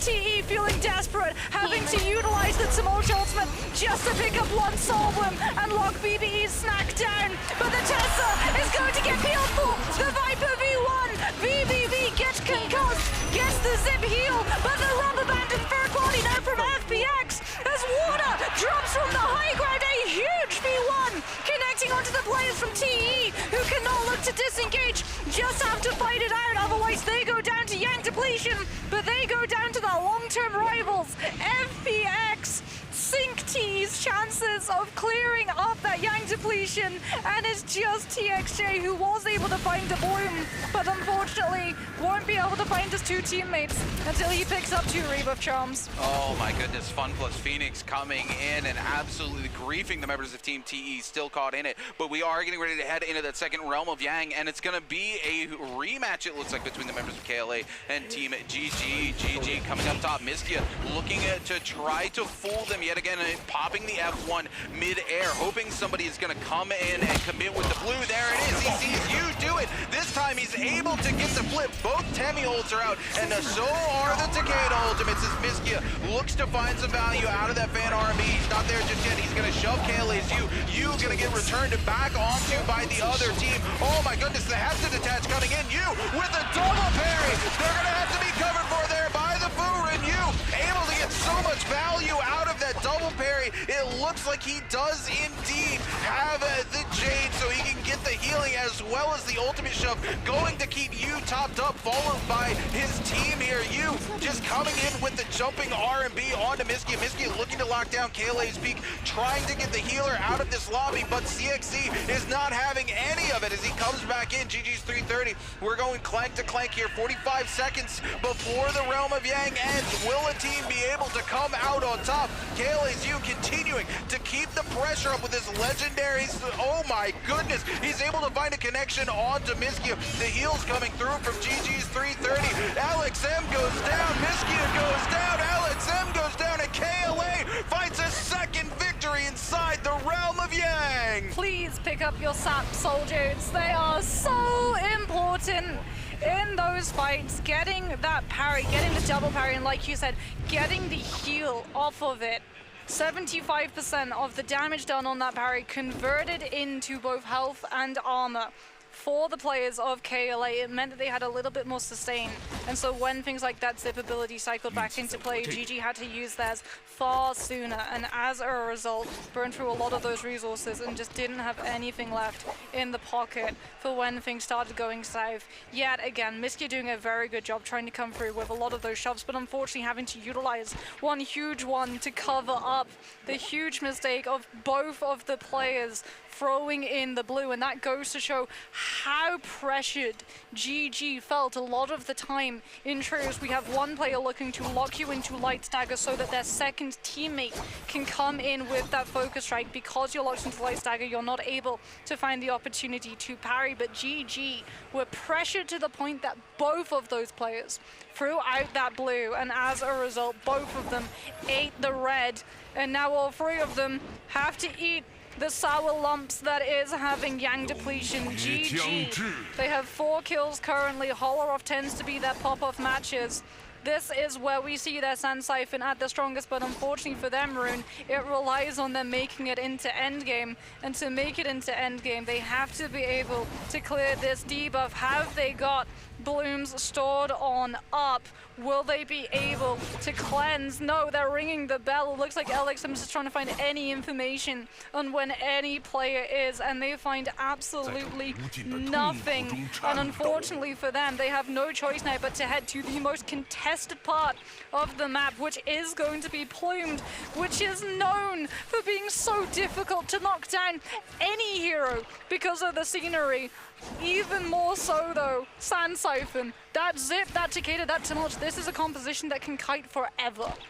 Yeah, absolutely. GG here on the hunt, like you said, forced to come here, even though it's going to make their lives more difficult. They only have 2 minutes. They need to find a team, but who do they find? They find Fun Plus Phoenix into that Tesla composition. The grab coming through here from GG's Miskia. The F1 will connect. We will see Water looking to get the lockdown onto these members of GG. They are going to be able to find one, but it's not going to be enough. Don Queen will go down to 330's parry here. They're going to find another one on Dejao. That is going to be multiple blooms for this team. Miskia going back. He can't afford to leave the bloom behind. Fun Plus Phoenix's Water just looking to try to keep the game alive here for Fun Plus Phoenix and makes the most of those 4 eliminations they've been able to put together. But LXM is going to have absolutely none of it as he continues to come through on the hunt, looking to land a grapple here and see if he can lock Water down. We will hear some range charts starting to come through, and it's OUG looking to come in for the third party, and GG might be forced to take another fight if they have any hopes of keeping their game alive. We are Zone 3 collapsing onto Zone 4 as we speak. That means those first Morse Blessings containing legendary armor are about to come in, and for a lot of these teams, they're going to want to heavily contest them. Fun Plus Phoenix and TE are typical teams who would look for those Morse Blessings, are currently cut down to a single player. So these other teams, the lobby has opened up, giving them an opportunity to move in. GG's 3-3-0. There was the player who wasn't able to pick up one of those soul wins because FPX Viper is able to break away. KLA now, so many soul jades on that box, my goodness. Now GG, they see a fight, they just need one quick kill onto a player, and they're going to be able to cleanse that zip, and that's exactly what they're going to try and do. They're going to overcommit all of their ultimate ultimates all at once to try and pick up this kill as quickly as possible because they only have about 15 seconds left before they lose. That Zip, you going incredibly low, finds the parry! Yet again, GG pressured into both, committing the focus strike. Both eat the red and both go down. KLA with the back-to-back grief on GG. What a turnaround, what a situation. And unfortunately for GG, they all go down in one fell swoop. That's how quickly things can turn around even when you're running Sand Siphon. Yet again, that sap, that heavy weapon sap, saves you and allows the fight to turn entirely against GG. Yeah, absolutely. You coming in. Again, we talk about these Soul Jades of Destinies, these Jades that are going to allow you to be able to find so much value coming into the mid and late game. And that Sap absolutely putting in work for KLA's U. He has got to be thanking his lucky stars that they were able to find that so early. No, Roshi, not to the Bane's Breath, not like this. They come in, they're trying to get the box. They know that they need the box if they want to stay alive here. They've got to get Loves back into this game. Unfortunately, the Bane's Breath gonna grief them as they walk into one and almost get knocked into the second. Roy Shisha here on the backside looking to find the reset. Asbon trying to cover with the pole sword and keep Roy alive. Roy going to clutch up underneath here. But crucially, they are not going to be able to get their hands on that rebirth charm that they were looking for. OnePlus Phoenix's Water going to be caught out here by VNGC, though. Water being forced to use that ultimate as Roy trying to break away. Roy Shisha will be able to break that tether at the last moment. And now Water completely vulnerable, but VNGC may have just griefed themselves as they open into this fight. The rest of the lobby realizes there's multiple vulnerable players here, and OUG is going to descend down onto it. OnePlus Phoenix Water will become the target. They will be eliminated from the lobby, but now they're going to look to turn on to VNGC.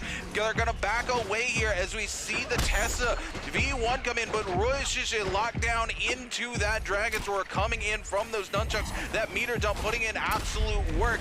OUG decides it's not worth it as they look to back away from this engagement. Asbon still goes down, however, to another team entirely. XTG, Alex H having to take cover inside that tent, trying to play for survival for this late game, for the Sand Siphon to properly take advantage of the terrain to set this Takeda up. They're going to be able to run into BBE Snack. They don't know that it's just Snack still surviving for the rest of his team. Everyone now coming out of the woodwork, trying to put this pressure onto the players around them, so when these fights break out, they get a free pass of attention diverted away. Next, Morris Blessing about to spawn on up. BBE Snack helps himself in the purple bush, doesn't move in time. KLA start to apply that pressure, and BBE Snack is gone within moments. Another kill picked up from KLA. I do believe that makes it their 15th before we even see this next Morris Blessing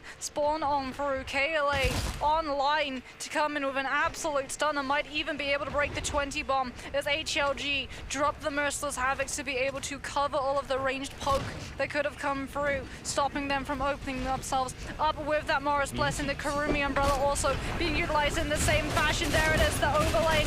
Both of them, they want this armor. PPY taking so much pressure as a result. Cuckoo forced into utilizing that Yushin ultimate, and crucially, it looks like were they able to get away with the armor? I don't think they were, Rune. It looks like it's still in that box. No, we saw the Temi was coming through and locking down PPY. There was absolutely nothing they could do to cover for it. Han trying to use the Merciless Havoc to stop that repeating crossbow, but it only blocks so many of those shots because of how fast it comes out. So many headshots being locked onto PPY. They were forced to burn that Yueshon ultimate just to body block some of the shots and keep PPY alive. Is that the here. same bush? Yes. That FPX, that rather TXJ is hiding in. That Snack died in. Yes, it is. You could say that TXJ might have just made himself a snack. As we take a look, XCG here still trying to find contention of the box, and it looks like they were able to get their hands on that legendary set of armor on to LXY here. They're missing 4 soldiers. Yes, they are.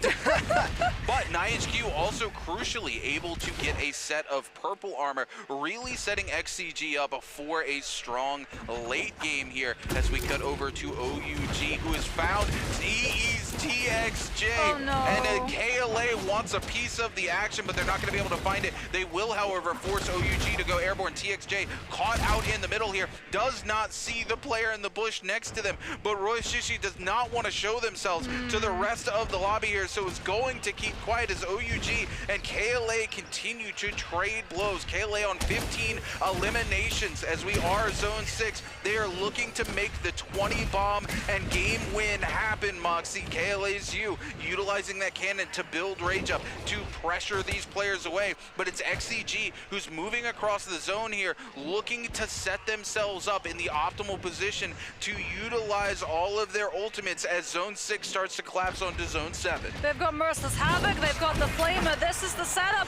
that TE desperately wanted, as OUG taking so much pressure, having to actually utilize that Viper V1 SS, putting himself directly through the Tumultuous window to find the stun connection onto KLA CXE, but gets caught out by the Wisp, coming on through, puts himself onto the tree, dodges out of the Cicada ultimate, drops down, finds the parry. The Tessa unfortunately going to be able to connect the V1.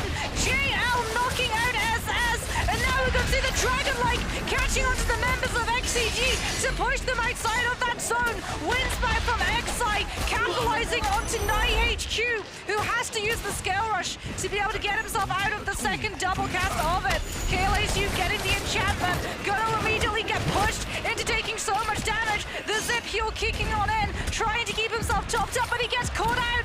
CC'd in the middle of the zone and goes down to HLG. KLA lose. They're still, however, leading the lobby in terms of kills. They've still got players alive. 521's Pampy goes over NiHQ's shoulder with that Cicada F coming into play, but HLG are here, and they're here with the Flamer.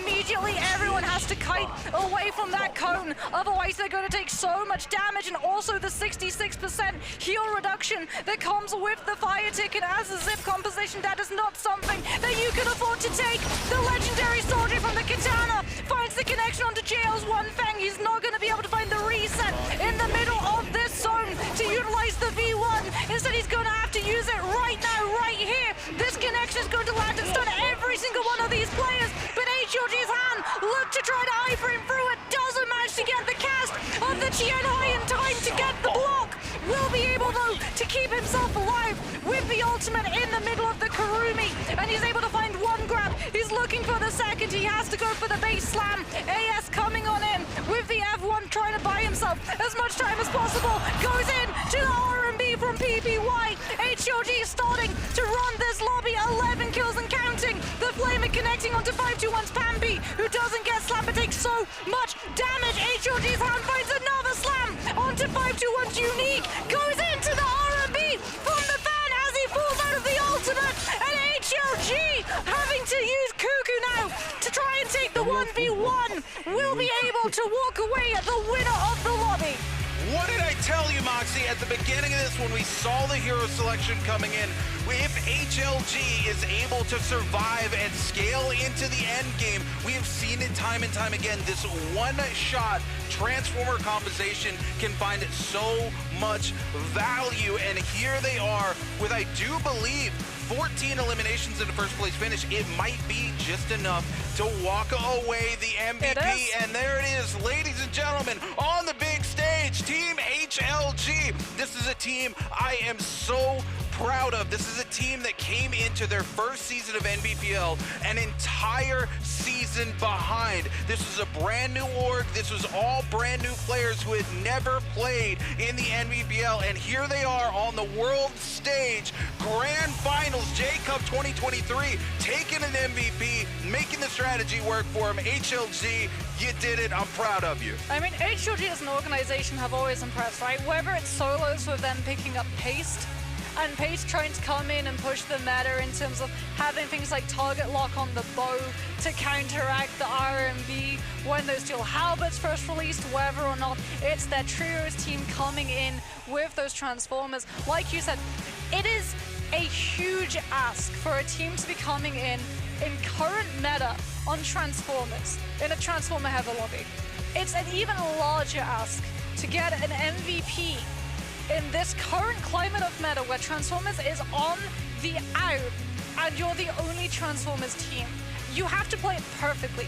You can't overcommit, you can't overhold for those double grabs. It's why you see when he's able to find that ultimate, when he's able to find the transformation, he doesn't look long for the double grabs. He's like, okay, I am finding value not just from kill potential for the rest of my team, but from denying any potential counterplay against myself. So every single time he grabs the play, he wants to immediately find the slam because that's displacing them, so he can look to displace the next player and keep himself alive in the ultimate for as long as possible. Because in that instance, HLG, they had to utilize the Kurumi ultimate to keep him alive long enough for the TN High to actually pull the ultimate through after that Tesla V1 had cut out. And as a result, you don't have it to fall back onto when your Monk drops past 50%, because normally the reason why we see Kurumi and TN High do so well together is because the tether is utilized when you're above 50%, but the second that your health tanks into that critical line, you have the Kurumi ultimate to be able to keep your Monk aggressively playing inside that circle, inside that AoE, where you can use the range from your grabs to keep yourself healed up but still be an incredibly large threat on the field and buy yourself either a fight win or enough zoning to be able to recover and take the fight that comes afterwards. That goes out of the window entirely because they're forced into throwing in the Kurumi ultimate the exact same time as the TN High finds the transformation, and as a result you have to find the displacement onto as many players as possible to be able to actually keep control of the narrative of the fight once your ultimate has been removed, and that's exactly what HLG are able to do. Well, not only that as well, but you have to talk about the discipline and the patience it takes for them to hold that Monk transformation for as long as humanly possible. So many of these teams coming through this lobby having a dominating performance, and HLG having to just maneuver around them and know that if we don't save it for Zone 7, we die, we don't find our pop-off game. And taking a look here, you can see it. HLG on the board with 14 eliminations in a first place finish for a game score of 23.6, but KLA, this is not a disappointing performance coming in from our third place team that came in with the third most points from the pre-final stages. 16 eliminations. They go out a little earlier than they want, but it's still a huge game score of 22.3, and I do believe this shifts them up into second place over the members of XCG as we take a look here. 21,000 damage coming in from PPY.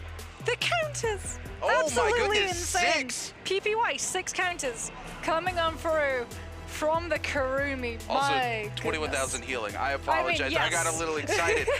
You know I love me some battle Kurumi. We all love the battle Rumi. We all love the battle Rumi. But no, in this instance, it is going to be healing. I wouldn't be surprised with those numbers if we see advanced heal group heal as the Soul Jade set up for him, as we can have a look and see exactly how that has shifted the standings. I do believe with Urine that XCG might just have been bumped from second into third, as TE didn't find a pop-off game but was still able to put points on the board to continue their run as that first position. And there it is, KLA 22.3 points picked up for them in game number 2, but crucially XCG yet again not able to find the value, and that is really dangerous for this team because we have talked about how strong their Sand Siphon composition is. We have talked about the fact that you cannot just lock the same composition over and over and over again because of the hero point rule.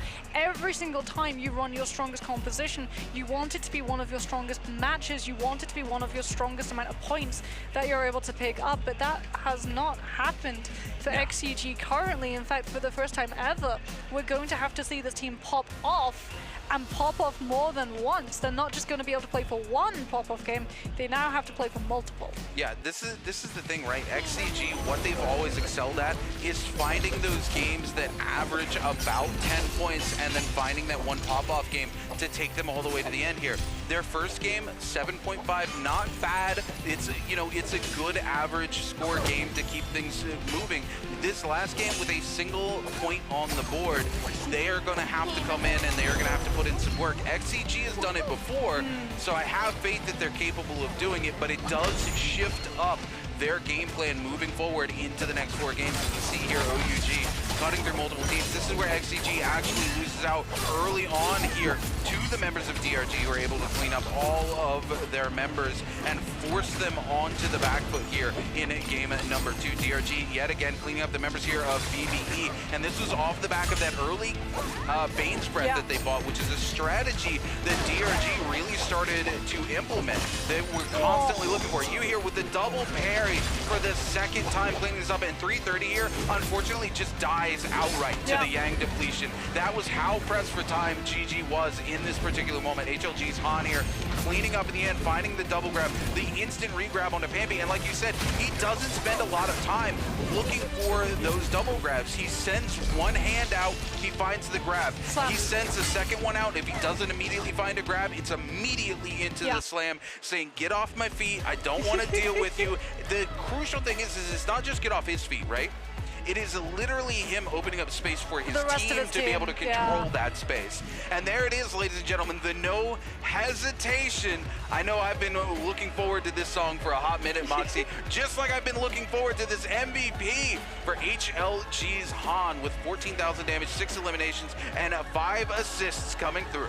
I mean, we said it when we saw that HLG had picked themselves up not just Merciless Havoc, but also a Flamer, because it means that if you're going up against Sand Siphon composition, one of the biggest problems that Transformers as a Tien Hai has faced running into Sand Siphon is that even if you were able to find, like even if you play the fight perfectly and you were able to do what you needed on paper and picked up a double grab, was the Zip would still be able to keep everyone sustained through. Having that Flamer, having that heel cut come into play because of the fire tick that the Flamer then brings, actually eliminates a whole lot of threat of that Zip being able to stop that burst potential. As I mean, you guys are going to be hoping to eliminate the competition and pick yourself up some of these cosmetics. All you have to do is answer in chat which ranged weapon did this match's MVP deal the most damage. If this is a loaded question, because I would technically count the monk hands as a ranged weapon, and that was 6,000 counting damage, but it is going to be A bows, B cannon, C musket, or D spear. Well, is Spear a ranged weapon? Is this a Valder Spear that we're talking about? I mean, I would be down to see Valder in trios, but sadly, Rune, I don't think we're going to see that come into play quite yet. These teams have definitely been cooking, but that one might be a little bit burnt as a strategy. It's unfortunate. We do love ourselves some Valda. We love our Shark Lady, but unfortunately, like you said, the Spears not coming through the way they used to for the lovely Valda, especially not here in trios. But you know who is coming through here in trios? It's HLG. This game is absolutely huge for them, and you know, this is a team that I've praised since they showed up into the Season 2 of NBPL. This was a team, when they showed up on the scene, I said, hey, I'm going to be very impressed if they're able to even make it to a single bi-weekly final, because we have seen teams come in that are completely new comps, that are new orgs, and absolutely struggle to kind of fall into the rhythm of these pro players, fall into the rhythm of performing on stage under pressure. And HLG was able to qualify for every single bi-weekly final, and off the back of that, I said, look, I'm very impressed. This is exactly what this team needed to do, because I didn't think they were going to be able to qualify for Worlds off the back of a single season. So I was like, hey, they need the experience coming in from all of this just to be able to continue to perform as a good team. But we'll touch on that in a little bit. We've got a short video for you guys before we come back for game number 3, so don't go anywhere. Let's do something interesting today, Poobie. Very interesting.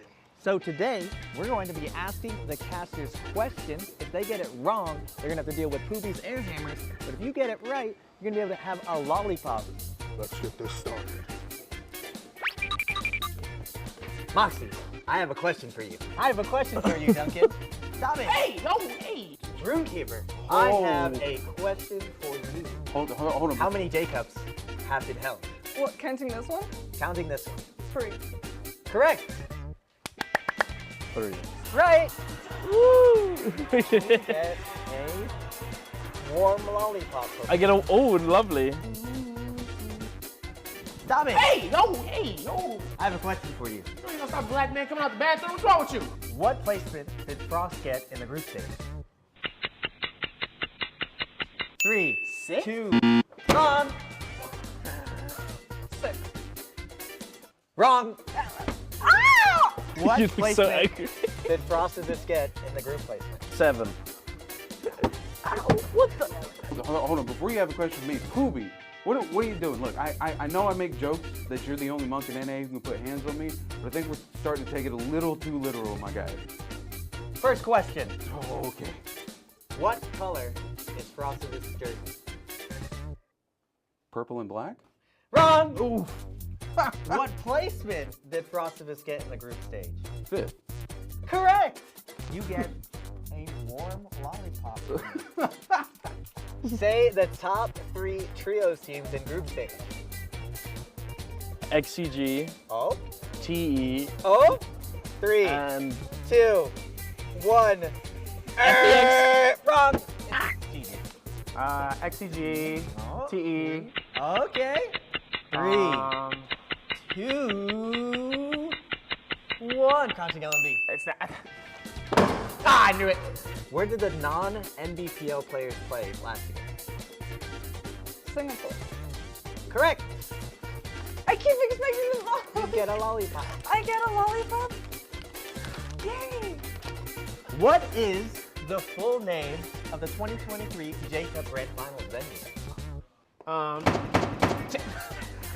There wasn't even a countdown! Can I at least get a countdown first? How do you pronounce Roy Hehe? Roy Hehe. You have 3 seconds. 3. That's wrong. What? How do you pronounce Roy Hehe? Roy Hehe? Wrong! Oh.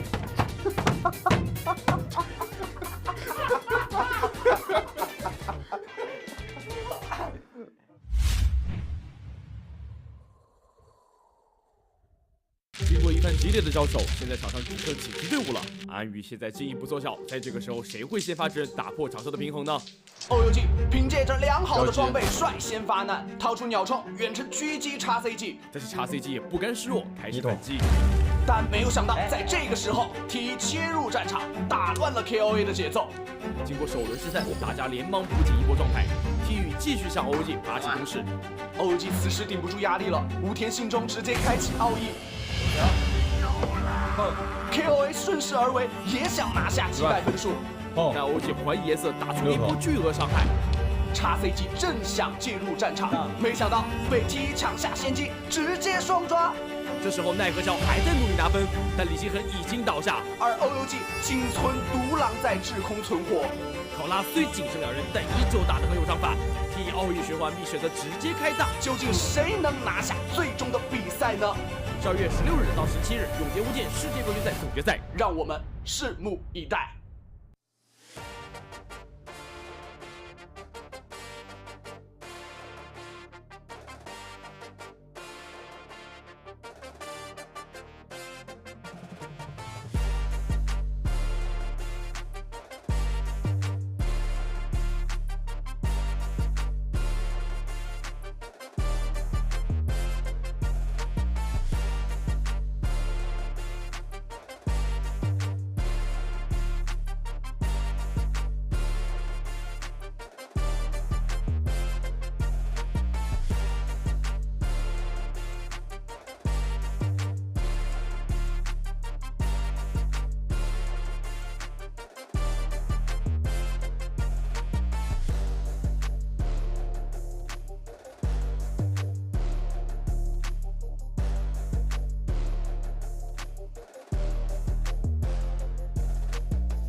Hello everybody and welcome back to the official NARAKA BLADEPOINT J-Cup 2023 Trios Grand Finals.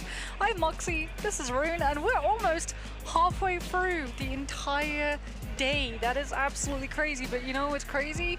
Some of the results of these matches, Rune. We thought we maybe had a good idea of what to expect coming into this. We were like, okay, XG are gonna play consistently, T are gonna play for Boris, Blessings, and Flamers. Everyone's gonna play super aggressively to try and make up some of those points. one of those things has happened. And that's everyone's playing aggressively to make up for the point deficit. TE have backed off a lot of those possessions of the Flamers. I think they've realized how predictable it made their playstyle. They didn't want to paint a target on their back. In fact, they sort of used it to condition some of these other teams into expecting that was the play they would make. So if a team rolls up to a Morris Blessing, they're probably expecting to fight TE, and then TE gets to come along with a third party, which is exactly what a Tesla composition wants to be able to do. I mean, absolutely, but crucially for TE, they came in on the Firefly map today. They utilized that new strategy on the Cannonball and were able to dominate that lobby. They found a little of that cushion that they were crucially looking for in the pre-finals. They were also able to eliminate XCG from that lobby, making that cushion just a little bit softer for themselves heading forward into the day. Now, they do get knocked out of lobby 2 relative early. They do put some points on the board, a very consistent game for them, a 7.5, but it kind of works out in their favor because it looked like KLA was going to have an absolutely explosive game and really close the gap, but HLG had this hidden strategy in their back pocket, and because HLG all of a sudden pops off in those final moments, KLA doesn't find the huge 20-bomb game that they were looking for, even though they were right on the cusp of it. And I believe if I'm the lovely members of Team TE watching that, I breathe a sigh of relief as I see 2 teams trade out potential points that could have went to one of the top teams in that lobby. So TE right now, that cushion feeling a little bit softer under their butts, but there's still a lot of work to be done. This is Trios. Things explode very, very quickly, as we saw going into the final circle of that game. This could still go to absolutely everyone. TE doesn't just get to rest on their laurels. They're going to have to cannonball right back into the deep end, Moxie, if they want to walk away the champion here at the 2023 J-Cup. Yeah, I mean, we've seen teams pick up 20 points plus in some of these matches, so like you said, no one can rest on their laurels, least of all TE. You saw how close solos came yesterday, even though AOW's Mike was coming in with a huge lead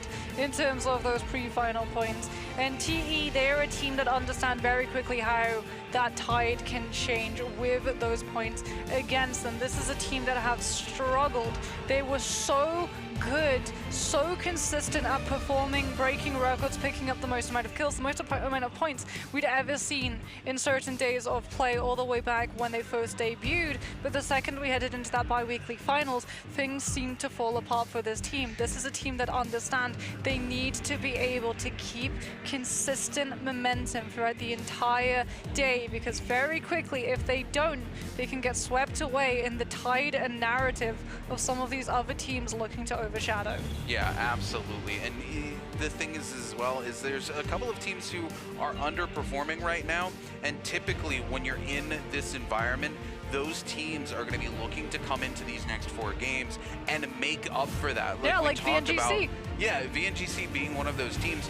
We talked about a lot of these teams at the bottom today who are going to come in and look to play very aggressive to try to find those big pop-off games, and we've seen them doing that. That is only going to continue to get more and more evident as the day goes on. We are 2 games deep, ladies and gentlemen, getting ready to head in to game number 3, and that means things are only going to get more heated, because this is it. I hate to say it, Moxie, but it feels like the year just started yesterday, and we are 4 games away from ending the competitive year for NARAKA.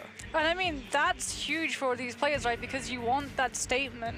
It's not just performing well for J-Cup for the trophy, it's also showing yourself off to potential buyers as we head into 2024 and could potentially see a whole roster mania accompanied as, you know, MBPL looks for new players and tries to shift things around, because J-Cup has always had a significant impact on how those rosters have looked, with some players literally being invited up into MBPL after how well they've performed in J-Cup. So for a lot of these players from regions like SE SEA, it's so monumental that they're able to show off the standards of their skills right here, right now, not just for the good of their team, but also for the good of themselves, showcasing that they are a good investment in the future of the scene. Yeah, I mean, absolutely. And, you know, a couple of teams on the stage that really embody that, of course, being Team 521, BBE. Yep. These are teams coming in who have been able to perform exceptionally well in SEA, and we've seen members from some of those teams move up to the NBPL before. So this is a huge stage for not just the teams, but the individual players, as well as the organizations behind those teams. So it is a crucial moment in NARAKA esports history. It is a crucial moment for the players, and it is only going to get more insane as the day goes and these players realize that their time this year is running out. Well, we're already seeing future being made, right? We had Frostivus yesterday coming in, the first ever time that the player has represented 2 regions. We had Mike for the first time ever walking away with all 3 titles of the major solo series. We had today TE, yes, they pick up an amazing game number 1, but what composition is it that they do it with? It's the composition that has originated in SEA.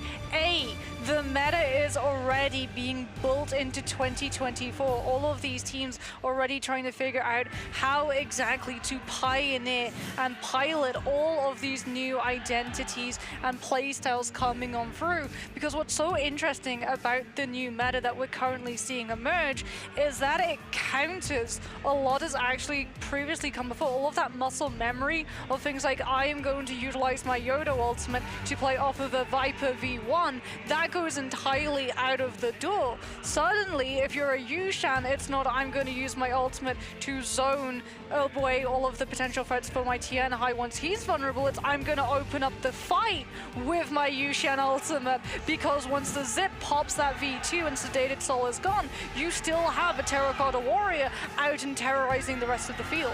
Yeah, absolutely. And this is the thing is, this is the stage where meta is defined for the following year, right? We saw it after the first J-Cup. It was Transformers, and it was that counter Transformers comp that was absolutely rocking the meta across every single region, in ranked, in casuals. These were the team comps people were playing. We saw it last year as Sand Siphon came out as the dominant force. That was the team comp that everyone picked up and started playing. We will continue to see the same thing, and that means when we leave here this year, it is likely that Cannonball and Ice Pick are going to be the teams you watching from home are going to be running into. So this is your opportunity to learn how to pilot those comps to find success in your own games. Yoto lovers and Justina havers are winning. I am so happy. Coming into NARAKA, I was a Yoto main, and then they nerfed my F3, and suddenly she was suboptimal. As we can see and hear all of the crowd just cheering on these players, making them know that they are supported, that they are loved, that they are appreciated. OUG is the king being one of them, a player who has done so much for the scene of NARAKA esports, playing both solos and trios, as we can have a look at some of the highlights of his best bits coming on through, trying to win out these fights against HLG in this last zona, going 1v1 against XTG's Zhao Nan, overholding, trying to bait around that fan gust coming on through with the overhold onto the vertical from that spear, just buffeting Zhao Nan, batting him like an NBA baseball player right out of that ballpark.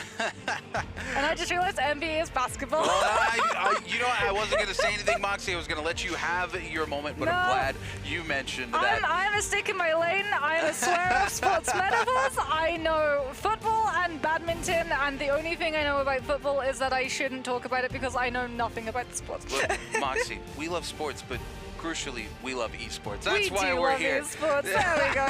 That's the sports that I can talk about again and again and again and again. In fact, I can talk about NARAKA for hours, which is a very good thing. That's exactly what I'm paid to do. You know, you and me are exceptionally guilty of staying up till like 4 o'clock in the morning. Yeah, I'll message you being like, Rune, there was patch notes. You want a fairy craft for like 5 minutes?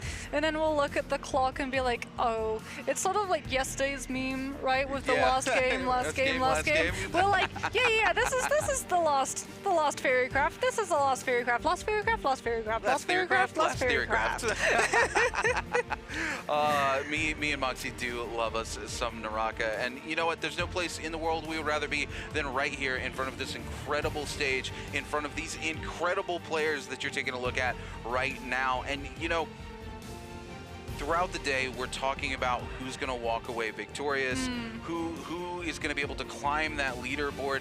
But there's something I want to touch on for just a second, and that is that every single team that is here has proven time and time again that they deserve to be here. Whether they're from the CN region, whether from the SEA region, whether they're from the AS region or the NA or EU region, these teams all earned that spot, and they proved it in their gameplay. Even if they didn't qualify for the grand finals, those teams all had their moment here on this stage and were able to prove, hey, I can hang with the big dogs any day, any time. I mean, they probably taught the big dogs something new about the game as well. Like, that's what is amazing about NARAKA, the depth that this game goes into. We're only just scratching the surface. It's amazing to think in a couple of years' time where this game is going to be in terms of things like combo strings, extensions, being able to coordinate with your teammates and players, because we're still finding out tech.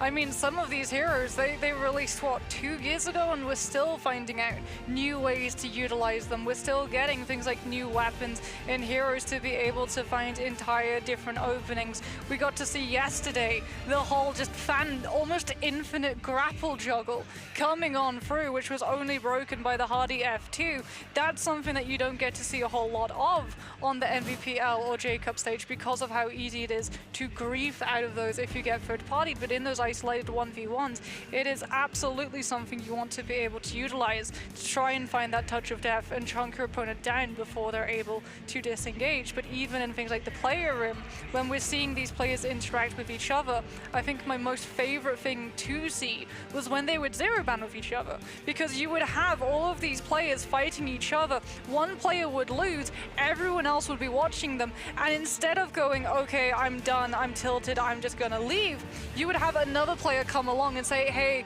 that looks really cool, I want to figure out how they were able to beat you, let me have a try. And we would just see player after player after player taking over their PCs, because in Zero Ban, obviously, like, that timer starts, it's a 1 versus 1, so you would have to take the setup to actually be able to tag in, and they would just have a relay race to see who would be able to come out on top. Well, speaking of a relay race and seeing who's going to come out on top, we are getting ready to be treated, ladies and gentlemen, because here it is, game number 3. We're paddling back across the pond, if you will. We're leaving Hollow Rock behind, and we're heading to our home turf. Moxie, we're going to Morris Isle, and you know what? We may have 4 games left today, but unfortunately this is going to be our last game on the caster desk. So let's make it a good one as we get ready to see who these teams are going to lock in. And I'm more excited than I've ever been to see these team comps come through here for game number 3. As we take a look, we're going to see a ton of Tessa coming through, and only 2 sand siphons and no cannonball. What am I watching, Moxie? Well, this isn't a Fireflies map. Insane. This is not a Fireflies map. What this is going to be is long, continuous fights and a lot of third parties. This Tessa composition, it's so good at just assassinating. The Yoda is very good at scavenging those kills, but the Tessa and Viper are very good at bookending the fight. Right, you can start with that Tessa ultimate into the Viper ultimate into the next throw out of the Tessa ultimate. Put together, it's something like a good 20 seconds of CC. It's absolutely insane. And it means that a lot of these teams are going to be incredibly aware of their surroundings when they actually feel comfortable taking some of these fights as, yeah, everyone's just dropping away from each other, understanding if it's going to be a heavy Tessa lobby, you want to have the loot to sustain and live through that CC lockout in case you do take the hit. That means that purple armor, purple weapons are are going to be massively desired. So everyone dropping away from each other, wanting to find those loot puffs, wanting to find those coins, roll for things like the soul jades and the purple upgrades that can turn the fight entirely. Because if you have that Tesla V1, if you have the conversion into the Viper V1, you still want the follow-up damage to translate it into a kill. Yeah, absolutely. And here we go, ladies and gentlemen. We're about to kick this game off, and it's going to be very, very interesting.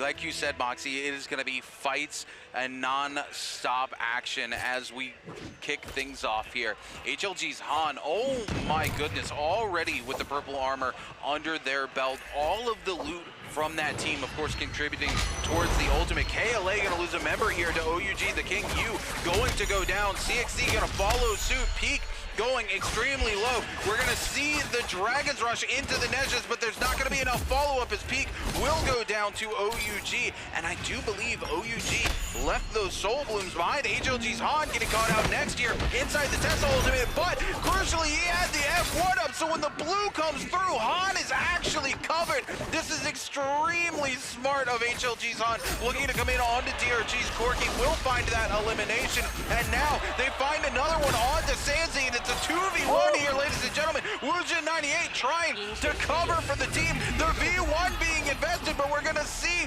that ultimate coming through from PPY. Will they be able to kill them both here, ladies and gentlemen? I don't think they have enough damage, so they're looking to get PPY locked down, but PPY is gonna close the distance, and HLG will come out on top of DRG. What a play, like you said, Han utilizing that Takeda F to be able to cover his back when the CC comes through, but it's the uppercut, the LMB from the dagger into the soul break conversion that's able to net him the second and turn the fight into their favor. GG now going to take down 521's Yin before potentially moving into position to look for a little bit more. Have to be careful that they don't overcommit, however, as JL and FPX now going toe-to-toe. Tesla ultimate thrown out from Dongqing, but he's also caught out by a Tesla ultimate on the other side. He's not able to interact with the urn, had to turn around and try and peel for the rest of his team as FPX's water also getting caught by GG now, coming in with a Tesla ultimate of their own. JLXI gonna be locked down into the pistol coming on through. GD with an absolute textbook third party,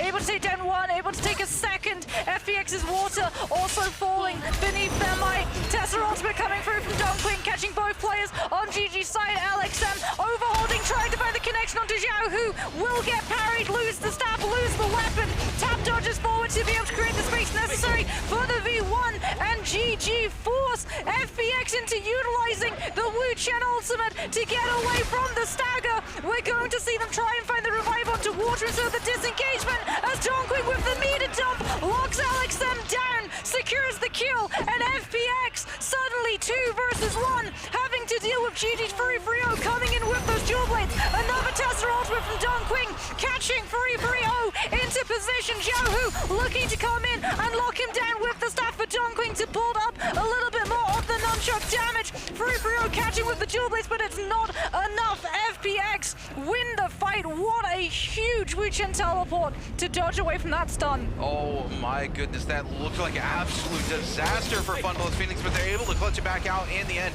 as we turn over to the members of OUG, who have dropped an early Bane's Breath to save them from their engagement with XCG, turning immediately to do a little bit of shopping as they look to find a reset and the potential re-engage with XCG, and we are going to see a lot of this all game. The third-party potential, the reinvestment into a fight after a quick reset with the follow-up second Tessa ult coming through is going to be the recurring theme of this entire lobby as we cut over to Team TE, off to a much slower start than we're used to seeing them on this particular comp, as usually they come out, they find those hunting paths, and they continue to look for elimination after elimination, but TE hasn't even found their first fight yet in this lobby. Team 521 here looking to chase down what I do believe is one of the members of DRG, but they are able to find the regroup. They're not able to catch them out away from the rest of the team, so 521 here on the back foot with 2 white armors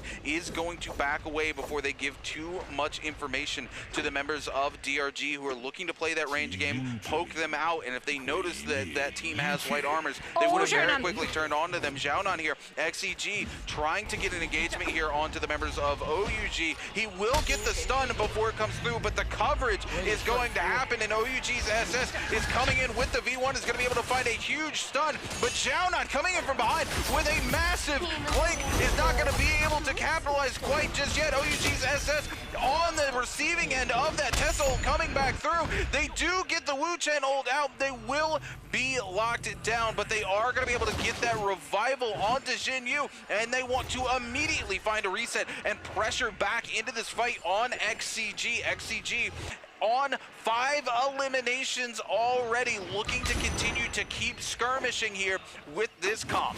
This is the pop-up game that XG have been waiting for. 5-2-1 TN now feeling pressured, having to utilize that V1 is going to force the investment on the Wu Chen V1 from JL, who now look to potentially rubber band back into the fight once the reset has gone on through. They know that 5-2-1 are low. They know that the Viper ultimate has been invested. One thing does not have one of his own, but if he can land that F2 engagement, that will set the groundwork for them to be able to come in with the kill. OUG and XCG now going head-to-head. OUG Jin Yu utilizing that Tesla F1 to buy themselves the space. SS coming in with the F2, finding the silence onto Xiaonan, and he disappears within a matter of moments. Kaylee coming in with a third party. The V1 drop down from CXC cancels the Wu Chen TP. OUG's Jin Yu able to find the kill against KLA CXC with that pole sword, and we're now going to see Alex H on the back foot, having to utilize that Wu Chen teleport to back on off from that third party. Doesn't have the disengagement tool, and this is devastation for XCG. And this was meant to be that pop-off game. This was the game that they played for. They were coming in with 5 kills before we even had the first Realm of Yang. All they had to do was bring something like that to that final zone, but now they're going to be playing with their backs against the wall as TE now coming in into Celestra, trying to put the pressure onto GG. F2 finding the connection onto Miskia.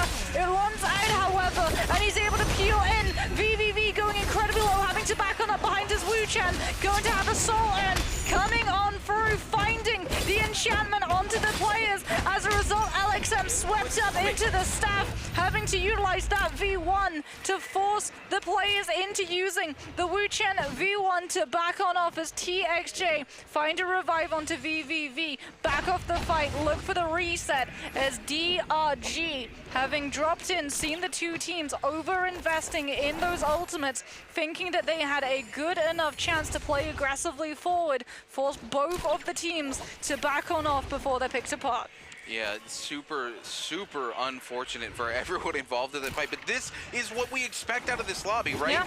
These is almost every single team in the lobby playing for skirmishes. They're looking to find 1 or 2 eliminations, back away, and then weave their way back into the fight. Speaking of weaving their way back into the fight, 5-2-1 here, going to go down to a massive ballista shot, combining the fire tick with the zone tick here as Team JL is able to clean up those eliminations. They're going to go to 5 eliminations. The question is do they have enough healing? Do they have enough time to get back into the zone before this zone tick is able to crush them?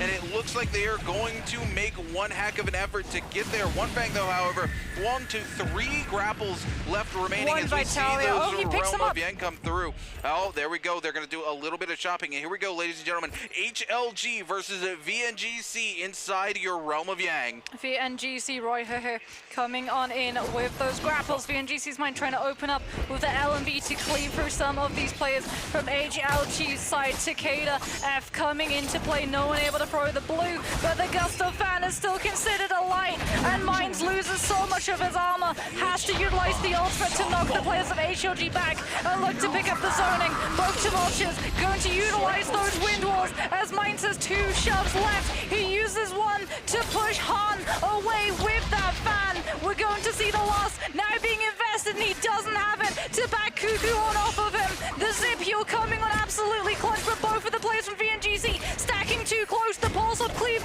cutting through both of them. Mines losing the weapon to the parry coming on through, and HLG clearing the board. VNGC lose the mirror matchup, and HLG pick themselves up not just the Vermilion Bird's Might, not just 3 extra kills, but that is a legendary pole sword in the back pocket. pocket for a trios player where you can sit in on the sidelines with that weapon, charging up the right click, waiting for someone to get locked down, and then when they're least expecting it, cut through and absolutely stomp every single shred of health you have. Or you can just put it on Takeda and get free value out of your Furin in late game. We've seen it time and time again. Either way, an absolutely massive pickup for the team here as we cut to KLA, engaging onto BBE, but no, CXC griefs himself out of the ultimate, and BBE absolutely butcher the members of KLA. CXC misreads the timing on the Viper ult into the enemy team's Viper ult. They get stunned out first, and all three members of KLA will be going down to BBE. Bamboo Esports gonna find their first 3 eliminations coming in here, their full team wipe, as we cut over to VNGC with that Yang depletion coming back into the game, and they're gonna have to find a team to pick some eliminations up on if they want to keep the dream alive. Yeah, that last fight just showcasing why exactly these pro Viper players, they put themselves up onto the high ground, they put themselves up trees or on rooftops to drop down with the ultimate so that they are not vulnerable, that they're not showcasing that Tether is about to snap into position. And unfortunately, when 2 Vipers ult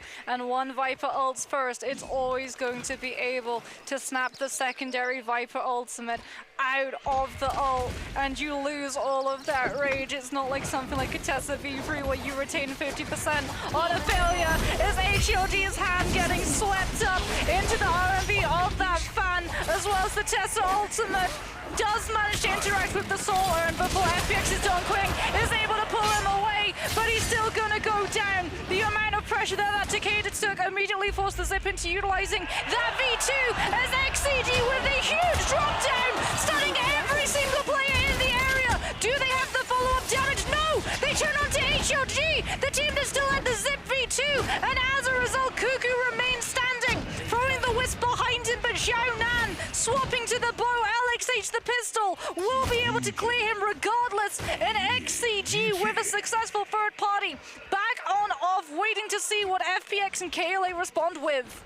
Oh my goodness, this is exactly what I wanted to see out of this lobby, Moxie. So many of these teams coming in, looking to just weave in and out of these fights, finding those extremely strong third parties coming in off of those Viper V1s, and it's XCG who's finally finding a little bit of momentum here. KLA on 5 eliminations as well. HLG was looking like they were going to have another strong game, but they lost 2 of their members in that fight over to VNGC, who have a minute and 17 seconds to find a conversion onto these eliminations if they want to keep the game alive. Turning on to OUG, keeping Jinyu locked down in the stone form, but Jinyu going to pop the ultimate here. Mine's going to clear the ultimate from Jinyu off of their back here so that they can look to cover. We will see the Wu Chen TP immediately invested by the members of OUG, and OUG just look to break away as fast as possible. Unfortunately for the members of VNGC, they cannot afford the time it's going to take to hunt them down. They have 46 seconds left remaining in the lobby. They do have the bounty onto this team, but the other team is just going to run. I think they have identified that VNGC has the Yang depletion.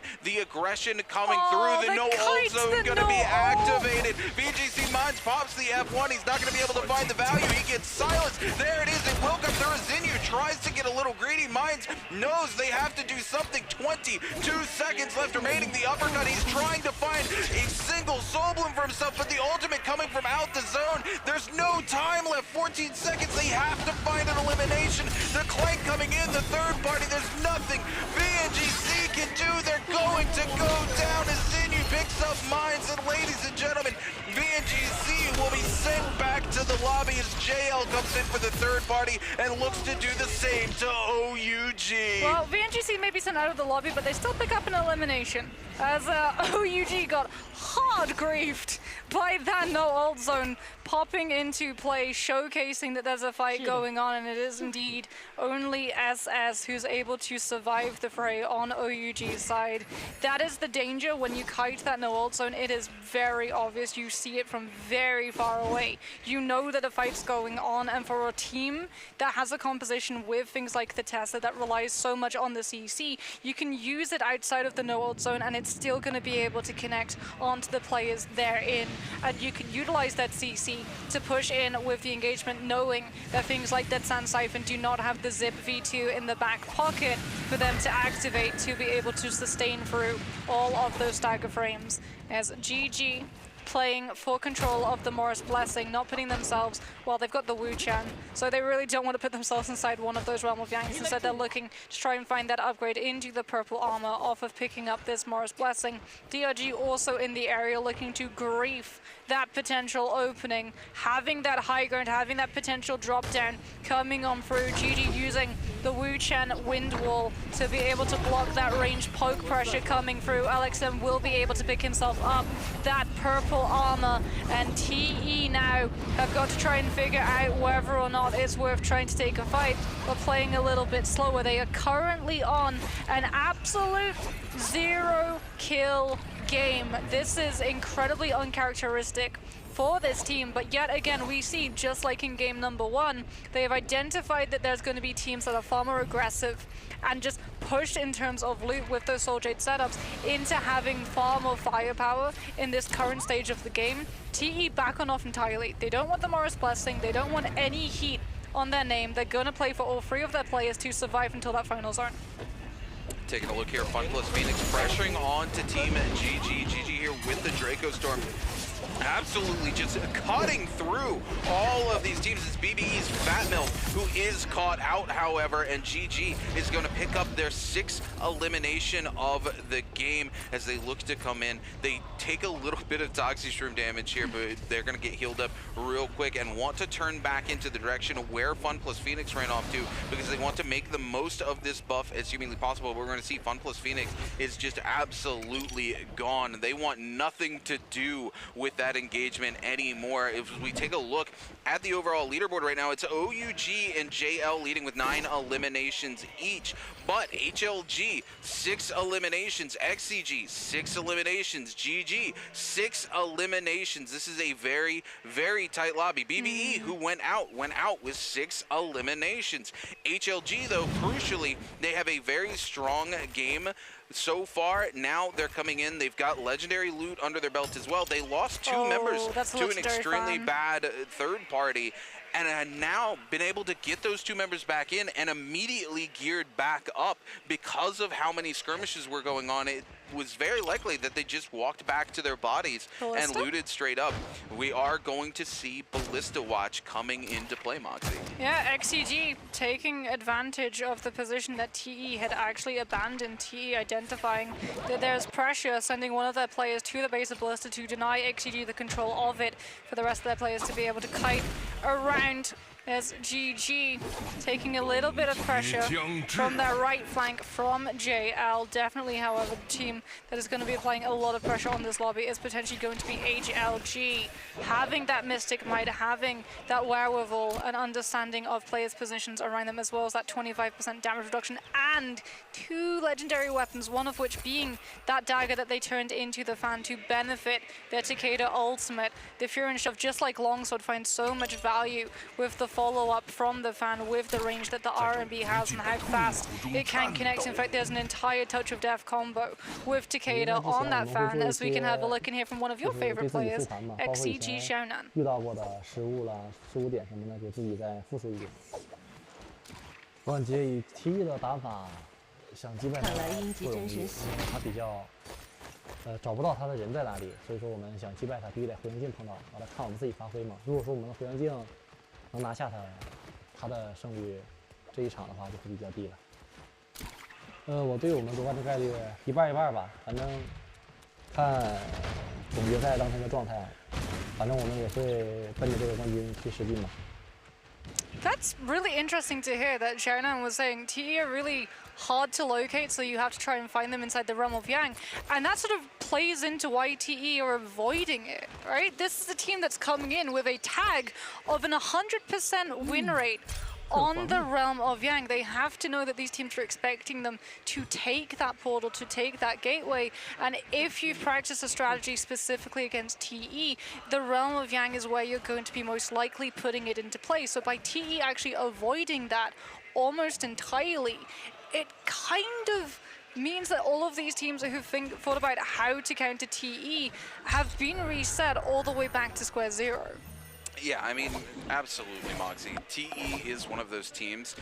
When we talk about making themselves difficult to locate, like you said, they have identified that everybody knows what their strategy is. XCG was just talking about that exact same thing, right? That they usually know how this team plays, but they've made it so hard to locate themselves, and now they've changed up that strategy yet again, trying to stay away from those realms of Yang. They worked extremely hard in game 1 to create a cushion for themselves so that they could play differently throughout the day, so that they could slow things down. They're heading into late games looking to just capture a couple of eliminations and play for consistency so that they don't have to fully expose that hand and potentially push themselves out of the lobby with 0 points early on. Yeah, HLG, one of those teams that's definitely going to be playing for late game as well. But I mean, you have to be concerned if you're a Sand Siphon composition. The later on this game goes, the more chaotic that last fight is going to be. The more value the Viper and the Tessa are able to find. V1 is dodgeable, but in trios, it's a lot harder to be able to anticipate when it comes out in comparison to something like solos. It's why when we see Tessa in solos, a lot of the time players straight up avoid locking her in because players are just able to dodge that throw out of the V1, of the V2, and the ultimate doesn't find a whole lot of value. In trios, however, you're having to contest 2 additional players, and that's if you don't have to worry about a third party coming through. TE now up to their old tricks, going to control that Morris Blessing. Have they been able to pick themselves up that Flamer? Have they been able to pick themselves up that box? No, they have not.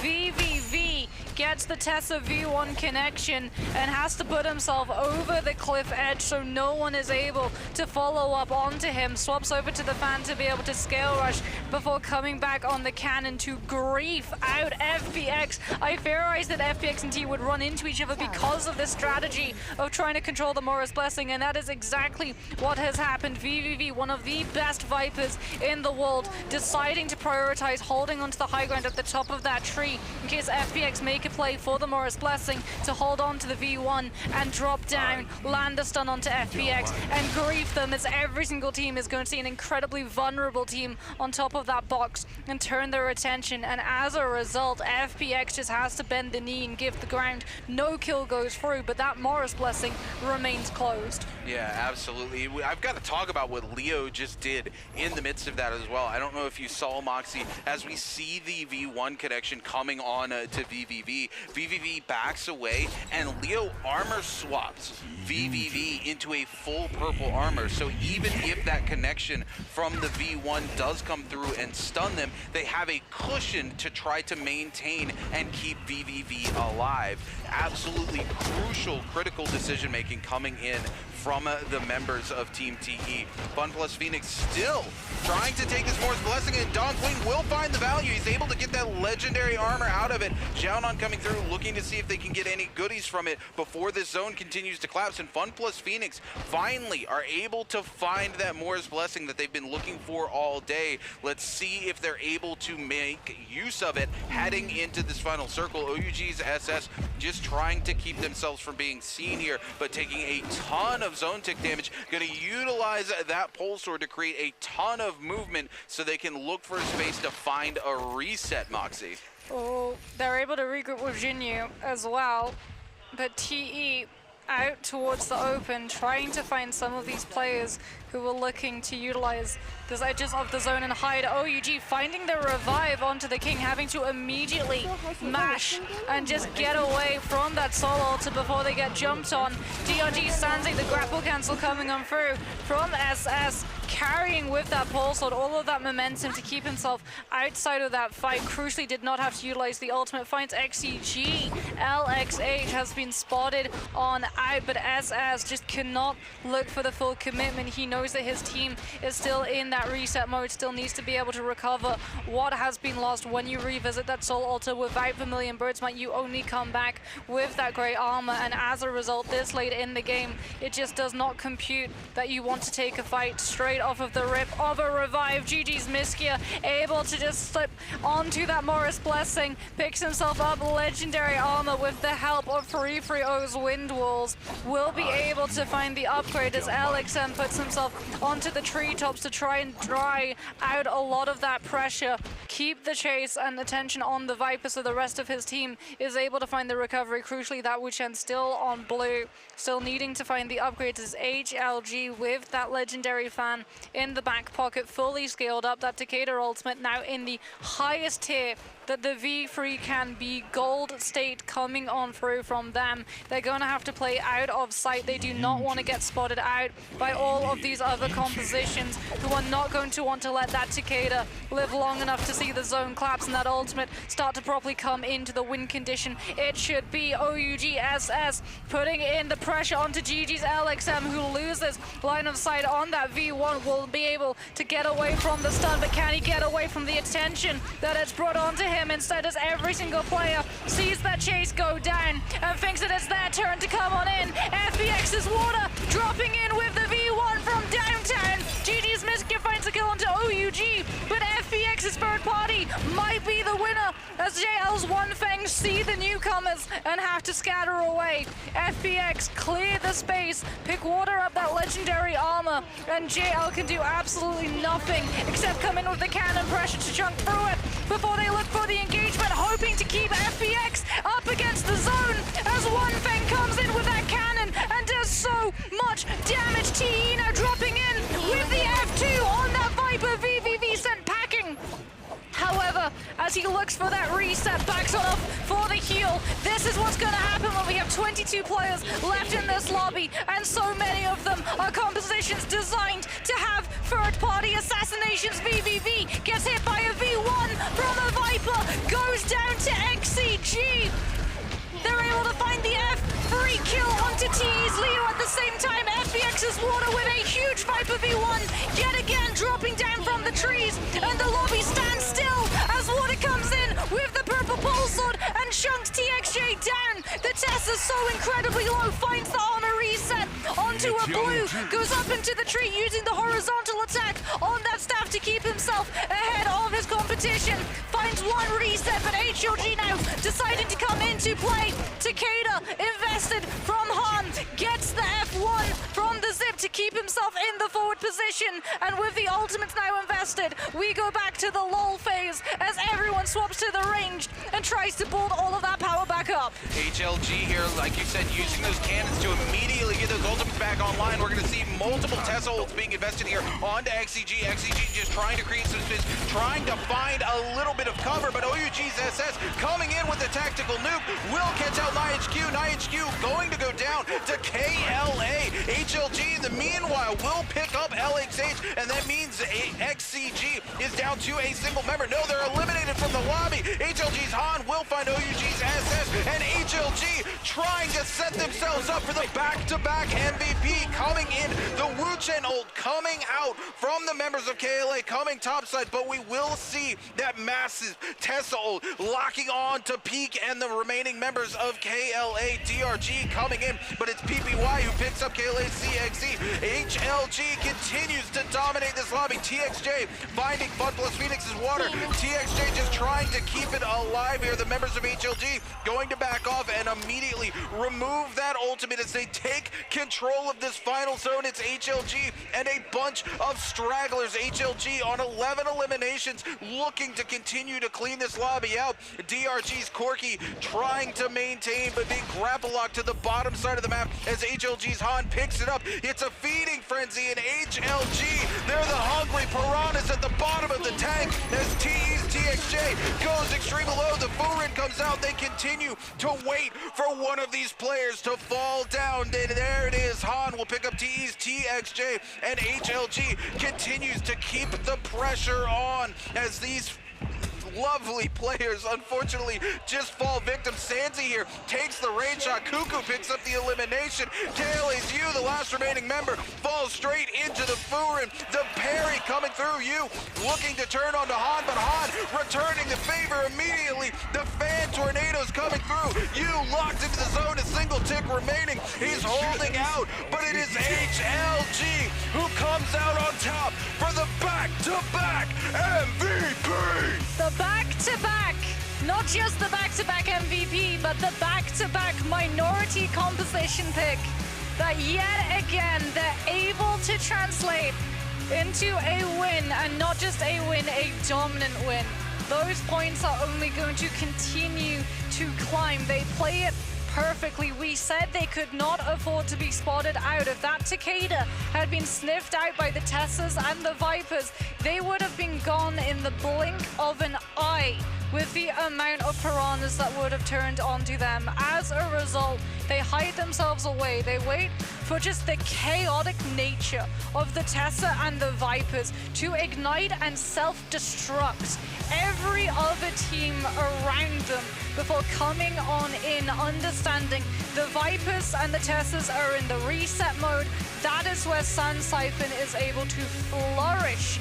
Even when ultimates are out of play, Sand Siphon still has the kill potential. The Takeda still denies the focus strikes from coming on through. The Z-ping allows with your F1 that heal reset on the move, so you can continue being proactive and having that presence and shutting down all of the teams around you. And crucially, that Tumult Wisp is able to catch on to those players, is able to hold them into that space. And one thing that the Tessa, the Viper, and the Wu-Chen do not have other than the Wu-Chen F to get that shield reset is heals to be able to peel a player stuck inside that CC.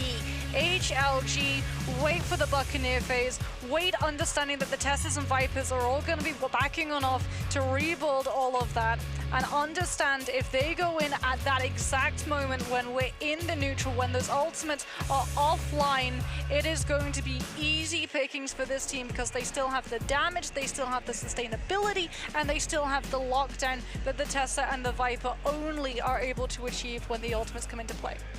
Moxie, I'm a happy boy right now. I know, I can see your face. I am a sucker for an underdog story. You know, Team Wolves was my favorite team for a long time because I love me a good underdog. I've been talking about HLG this season, and I've been hesitant, very hesitant to try to even think of the possibility of HLG walking away with the championship this year. They were a brand new team with a brand new roster that had never been on the NBPL stage. They had a single season to qualify for the World Championship. Against all odds, they make it to every single bi-weekly final. They are able to place well enough in every single bi-weekly final that they're able to be here on the stage. They make it through the group stages and qualify for the grand finals. And nobody, including myself, has been talking about this team having the potential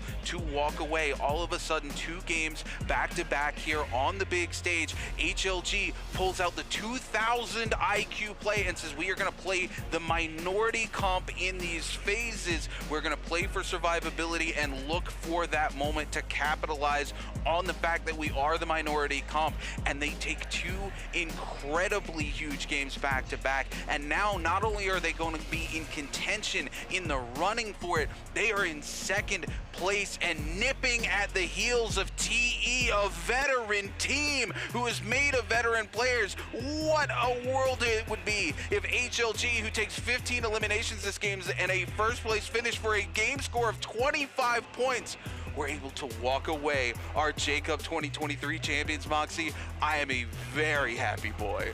I mean, KLA are definitely not happy. TE also not happy. XGG not happy as well. KLA probably happier than the other 2 teams, though, given that they were able to pick up a 2nd placement on that scoreboard and still continue to try and put themselves with more distance between HLG, because like you've said, Rune, this is a team that is rapidly approaching. This is a team that I think a lot of people had discounted, and as a reason for that. Unfortunately, took their eye off of how to counter, how to look out for how this team plays. And as a result, we're seeing them take advantage of the lack of that information because all of these players have been so focused on the likes of TE and XEG and KLA who are coming in already at such a huge advantage to everyone else.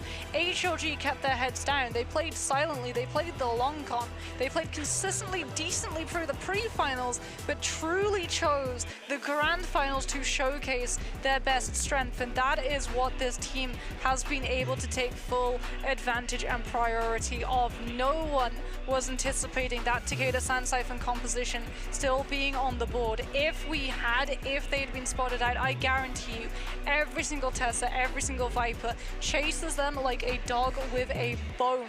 They would not have allowed that team to find any matter of reset, as we can have a look and see how the standings find themselves currently.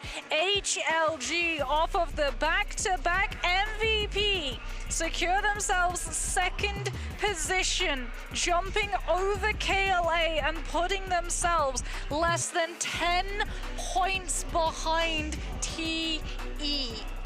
Oh my goodness, what an incredible start to the day. Moxie 3 games deep. And this is not something I could have wished for in my wildest dreams. I didn't want to hope. I didn't want to believe that a team brand new to the league would be here, much less be in this position.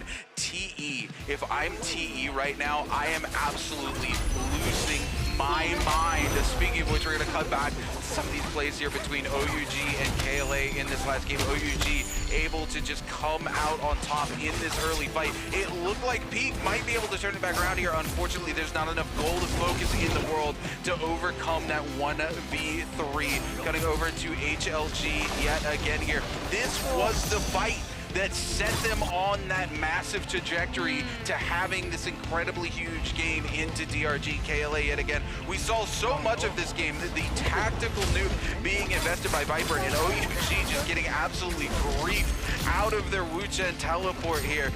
What a day coming through. Yep, and yet again we get to see that Viper V1. This is the moment, unfortunately, that KLA overplayed. CXE trying to come in with that mirror V1, loses the ultimate. They did have that cushion of the Vermilion Birds Might, at least that they did continue in the lobby to pick up that second position. FPX is Warden now, looking to drop one down. I love the fact that Xiaohu just make sure that the Wuchen teleport is prepped and ready for if that V1 isn't able to find those kills. FPX understanding once it's gone, they have to get immediately out of dodge. Otherwise, they're the ones that are going to get turned on to next. Xiaonan with a huge V1 as well, dropping from the high ground. This was a final zone that massively benefited those Vipers with the sheer amount of trees and verticality that was available. And it makes it even more momentous, the fact that HLG, despite running that Takeda, despite running that Sand Siphon in a final zone that favored that Viper composition, was still able to walk away the victors with that back-to-back MVP. And it is no surprise of mine that it's going to be HLG's Han coming in on that Takeda. You talked about him being that moment where he's able to find the LMB into the Soul Break confirmation follow-up that turns the momentum for HLG, and that's exactly what happens, coming in with Soul Release, Soul Shatter on the fan, short handle weapon sap, which is really lovely to see. That means he's getting that 75% damage conversion into health back, as well as, you know we love to see it, good old tuna sandwiches has been ordered on the Soul Jade setup as well. Oh my goodness, Han here in these final moments, by the way.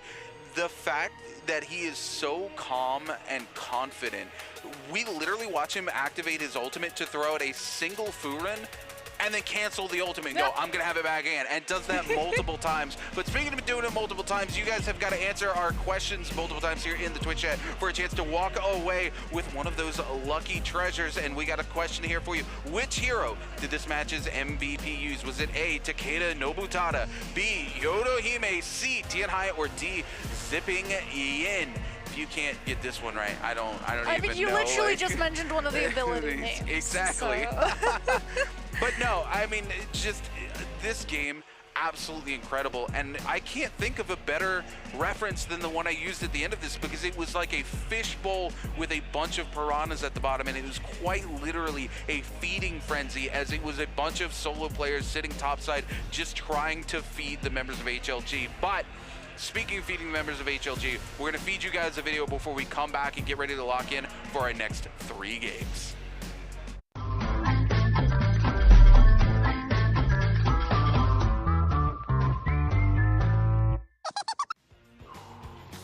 You're kidding me. Eat it, bro. Oh, bro. I'm lost. It was great. You'll become more powerful from this. I can do that. Hello and welcome to the Taste of Jacob. I am your host, Dunky Donuts, and we're going to be trying some interesting stuff today. Some interesting things that are very common here in Chengdu, China. Without further ado, let's get straight into it. First dish, ladies and gentlemen, it's going to be some spicy skewers. Lots of different meats, some broccoli on there, some vegetables, chicken, beef, all that sort of stuff. Group stage, Shanghai. How was that? Wow, everyone knows how IDC did. We were playing golf, we would have won. The only person I went out with was Lexa, involuntarily. What did you get up to? When you pair 2 introverts together, not much really gets done. Spider was just looking around and he was like, I'm lost. Well, you can't be lost, you're my guide, because I'm lost. I don't even know where we are. But anyway, this is only just the beginning. These are the spicy skewers. We're going to be moving on over to the Dan Dan noodles.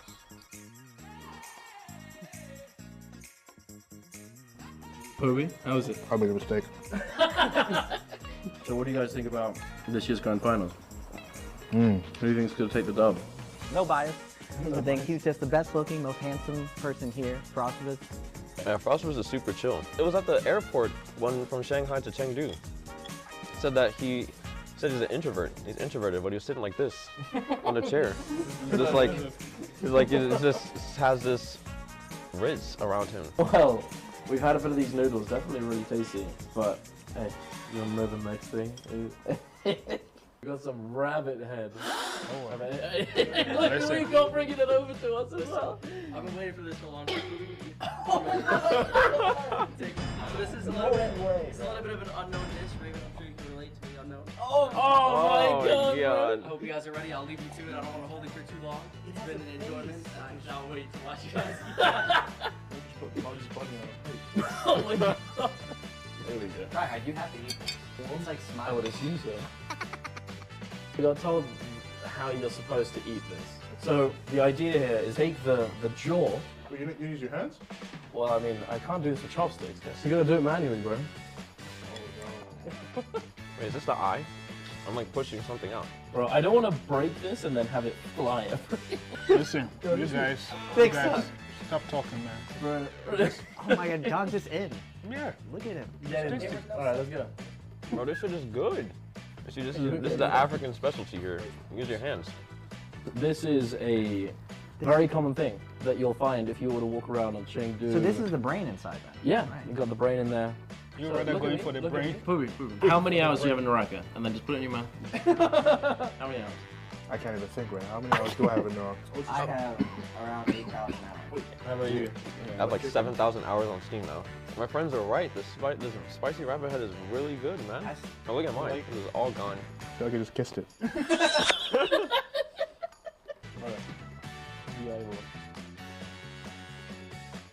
What's your fondest memories in NARAKA? Like, what was the special moments? This takes the cake. This takes the cake right here.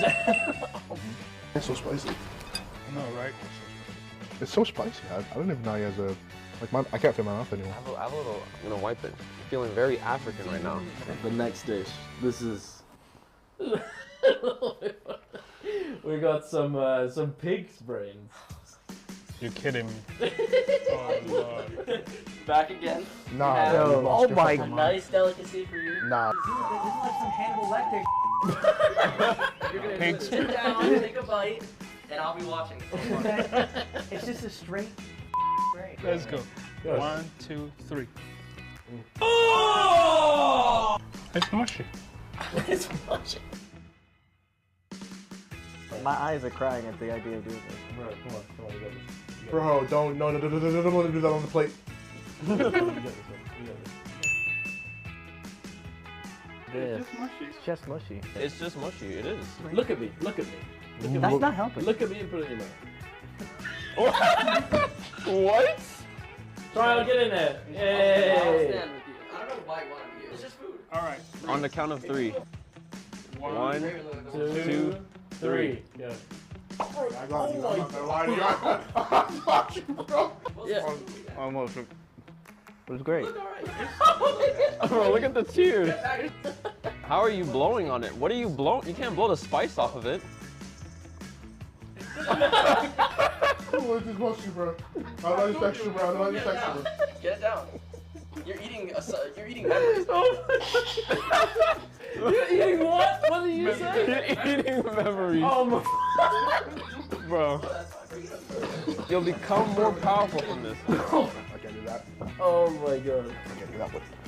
The way it moves on in your mouth. That was amazing. I don't know about you guys, but chilling. African buff, man. African buff, yeah, I get it. Yeah. Bro, you did it for all the ooglers out there. Respect.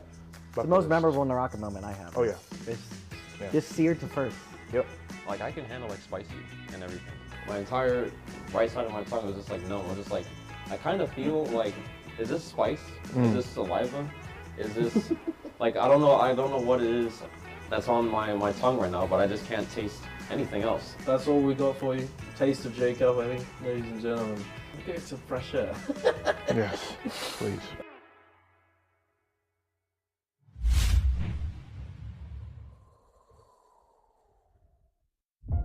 I actually didn't know about 521 until someone had told me their original name last season. Team 521 is such an aggressive team. I mean, they come from the SAA region. Everybody knows this is one of those regions that absolutely loves to pound the W key. Definitely bring a special kind of energy to the game, to the lobby. Em đã chuẩn bị rất kỹ và dành hết thời gian cho NARAKA và J Cup năm nay.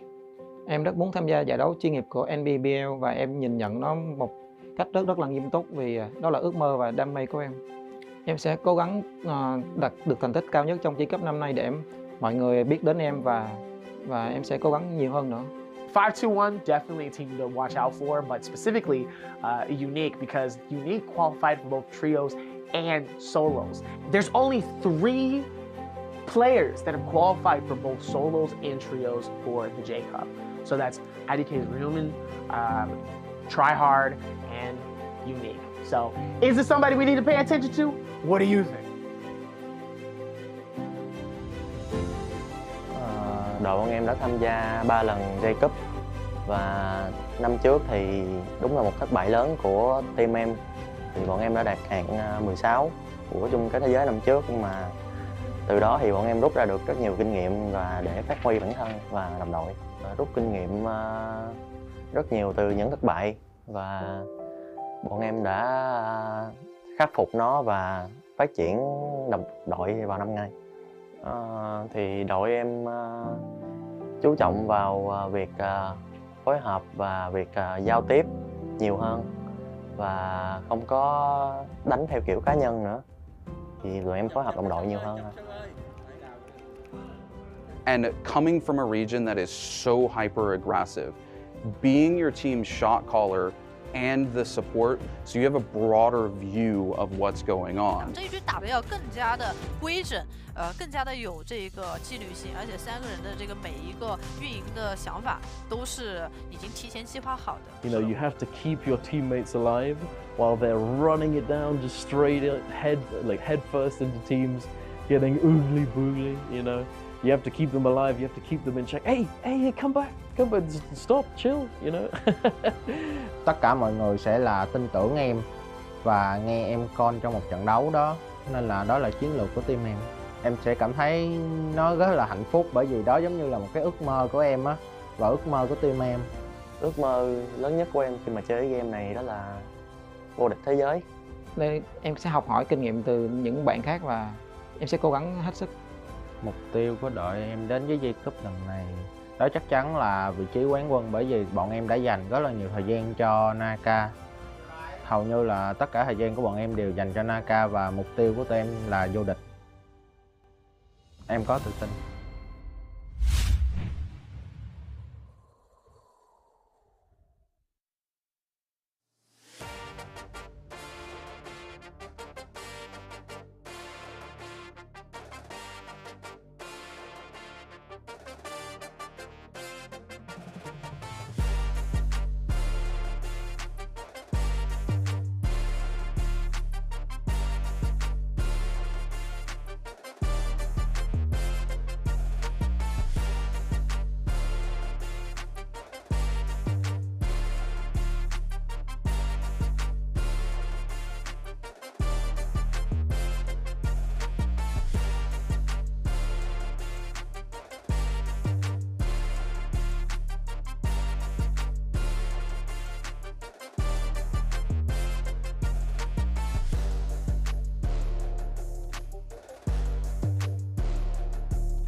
棍长3尺，变化无方，腾云驾雾，威风凛凛。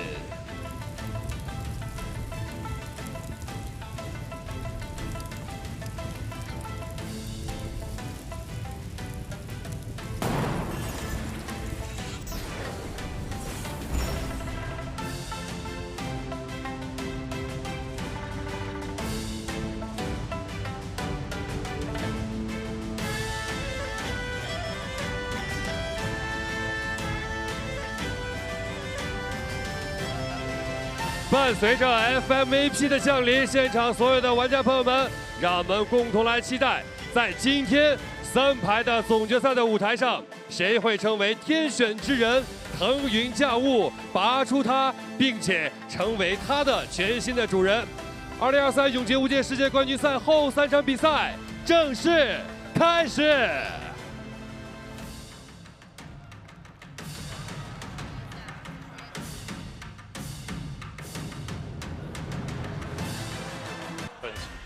Ladies and gentlemen, welcome back to the halftime show. As so far, these games have been insane for trios, but welcome to Chengdu for the grand finals for trios. I am your host and caster, Davier, alongside Dunkin' Donuts in the building, and still back here alongside us is our big man of the hour, Poobie. It has been a monstrosity of insanity with these games and how these players have been able to keep it alive. TE with a phenomenal lead, making it hard for anybody to catch up, including KLA, who popped off with almost 20 kills in a single game. No, absolutely. I think the big thing we need to talk about is HLG securing 2 MVPs. That's insane. That's actually insane. This team has come in it wasn't that they came in at the beginning of the year. They didn't come in spring. They weren't in the spring split. They came in summer. They had 1 season to qualify for Worlds. They managed to make it here to Jacob, and now they're going up on the leaderboard. They're going up in the standings. They're performing extremely well. You know, they're feeling themselves. I saw him up on stage. He's definitely smiling. He's definitely having a good time, and that's exactly how you want to be feeling in this tournament, because the nerves must be getting to some of these players. Especially knowing the money is on the line here. I mean, literally, you can go from 4th place, which literally 4th place gets you 50 grand. That's 50 bands. And then you can go from that to 2nd place. That gives you $200,000. Like, that is a big difference between splitting, you know, a decently sized car or a potential, you know, a really nice high-end exotic sports car. Like, you can really get a lot done here, but make sure to follow us on all different socials. We're talking Kick, Twitch, TikTok, wherever you have a social media, this is the place to be. And obviously here live on Twitch, make sure to have your accounts linked to your NARAKA so that way you have a chance. Make sure to scan and be a part of the official Discord if you guys want more, and to be a part of anything related to J-Cup. That is your chance to do it. But man, the stage has been set so far. The players have been absolutely going off. Poobie, what are your thoughts so far on these 3 games so far? These games are incredible. Nuts. Yes. Yeah. These games have been incredible. You know, I was quite taken back by the fact that we have TE, the Dominators, the team we know that's going to just stomp steamroll. And the first game, did you see the double Farrier? Yeah. Did you see that? I was like, there's 2 mechs on the field. What's going on here? You know? So I was like, what is going on here? And then, you know, we go into the next couple of games and we just have is it HLG, yeah. HLG, they're just coming out of nowhere, just stomp, just rolling everyone? MVP?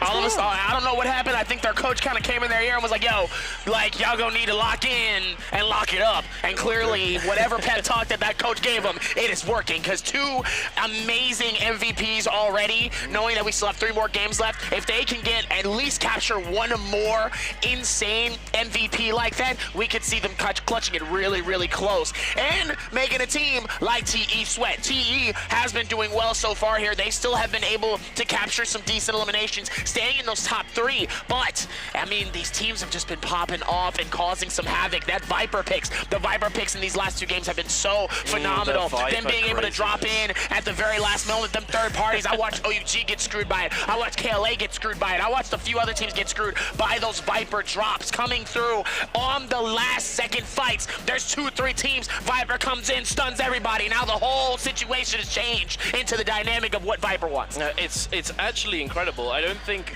I've seen this much coordination come out from players, because the reason why Tessa, Viper, Wu-Chen can work is because of the coordination of the team members. If you're not on the same page, you're not getting value. Absolutely. You need to be able to combine both your Viper ultimate and one of your Tessa's ultimate charges, since Tessa obviously can ult at 55%.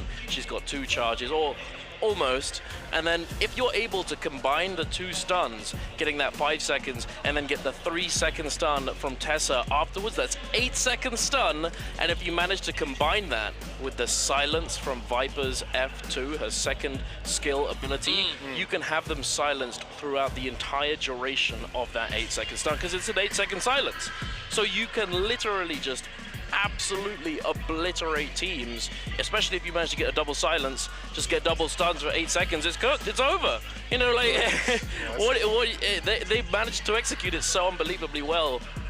So often we see all of the Vipers dropping down the craziness, the AC 130 that many people call it over in the West. Absolutely. It's truly incredible. I mean, hey, you've probably got quite a bit of experience.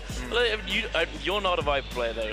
No, you're not. He's a monk. He's one of the top monks. No, I know he's a monk. I know he's a monk. Do you not see this monk? But they can't only play one comp, can they? This monk is a monk amongst monks, okay? This guy has the height of a monk and the size of a monk, okay? This guy, if he had 2 extra arms, we'd all be in trouble, okay? I'm just gonna put that out there. If he had extras, you saw the skit where we had to do the answers. You see how intimidating he is, just standing there and not saying nothing. Just in general. But before we get into that though, we're about to get ready to lock it in for 3 more games, and we're crowning ourselves a trios champion in a few. We'll see you guys in a moment.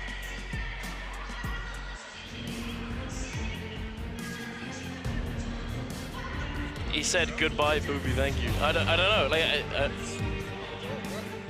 Oh, Wait, we're still live.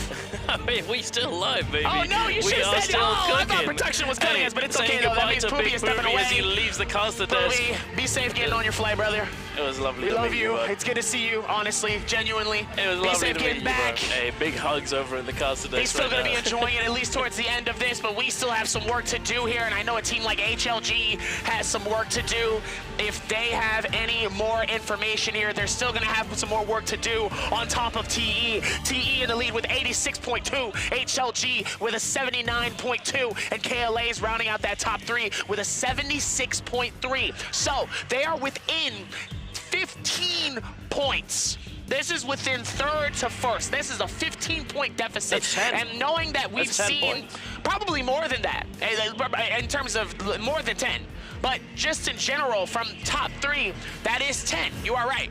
But 15 would really secure it. Oh, for sure, yeah. It would secure it more than anything. You don't want it to be too close because it really does take one play. It takes one stun. Yeah. It takes one parry for that whole situation to turn around, and all of a sudden you go from being in that first place to that second place. So being as though those 5 to 10 extra points is really going to be vital to keep the game alive. So far, they were up by 20. Now it's down by 10 and a half. They still have some work to do, and I know TE wants to try to run away with this one. No, absolutely. You're absolutely right. Each one of these teams is looking to create a comfortable lead for themselves. Yesterday, in the solos tournament, in the solos finals, we saw Mike sitting atop the standings, but then he gets taken down relatively early in the game, and then T225 starts creeping up. He gets so unbelievably close. Unfortunately, he doesn't manage to take away that #1 spot from AOW's Mike, but hey, it can always come down to the wire. It can all just be over in a flash for you. You could be sitting at the top, and then all of a sudden it's taken away from you. You don't want that. So yeah, you're absolutely right. Securing yourself a nice 15, 20-point lead. That's exactly what these teams are going to be looking for. But HLG, having come up with the 2 MVPs, gone skyrocketing up those standings, I think that they're feeling themselves in that they're looking for more than 15, I think. Not only HLG, but it's surprising to see where XCG is. The amount of consistency that they've shown throughout the season here, and now to see them struggle in the finals just goes to show you those little moments here can really make a difference. And it's not necessarily that they're playing bad. It isn't necessarily the positioning. Sometimes it really can just be a really lethal third party that can screw the entire momentum of the rest of that game. And that's what's been going on with XCG so far. They've had some good fights. They've been able to secure some good eliminations. I mean, like 8, 9 eliminations before they get eliminated out. But it's still not enough, knowing that some of these teams are getting 15s, 17s, all those 20s, and being able to secure those dubs. That's what's going to really make it so much more worth it here. So XCG's got 3 games to clutch up here if they're going to see themselves in that top 3. And it's definitely possible. You know, things can change. Things can change so unbelievably fast. One team that I'm definitely looking at is OUG. They did a reasonably good job. Yeah, they did a reasonably good job in pre-finals, and then so far today they've been relatively consistent. First 2 games they secure around 7 points. It was 7.2, 7.6 for both of those first 2 games. Not too bad, not too bad. But then they come into the 3rd game, they get a much bigger point lead. I think it was up in the mid-teens, you know, like 15, something along those lines. So definitely ramping up. And hey, I'm a big OUG supporter. The oogly booglers that they are. Yeah, we saw the voting up on the Jumbotron earlier, which surprised a little bit of everybody here. Yeah. We wasn't expecting for that to happen, and yeah, I got a chance to see that. So you got the pick of OUG. I picked TE. Yeah. Listen, literally seeing TE and that switcheroo on BBE was the reason why I picked TE. I knew with their time and how they've been playing, their dynamic is really well put together. Yeah. But on top of that, them putting out a move like that towards XCG and BBE really showed that they have some tricks up their sleeve. I'm excited to see how these final 2 games go, especially Game 5 and Game 6. I think we're really about to see all of these strategies that they've been holding out on, that they've been waiting, that they've been taking their time for. I really think we're about to see some new meta switches happening in this Game 5 and 6. I'm just that confident in a team like TE. No, absolutely. TE being that they were the team that VVV, he's an absolute machine. You know, he was on the Farrier in that Game 1, and we saw the double mech, the double V3 from Farrier come out. I've never seen that. I didn't even know that that was possible. 2 Farrier mechs on the same team in the final zone, and it just came down to VVV just doing an absurd amount of damage. He had almost 20,000 damage with just his cannon.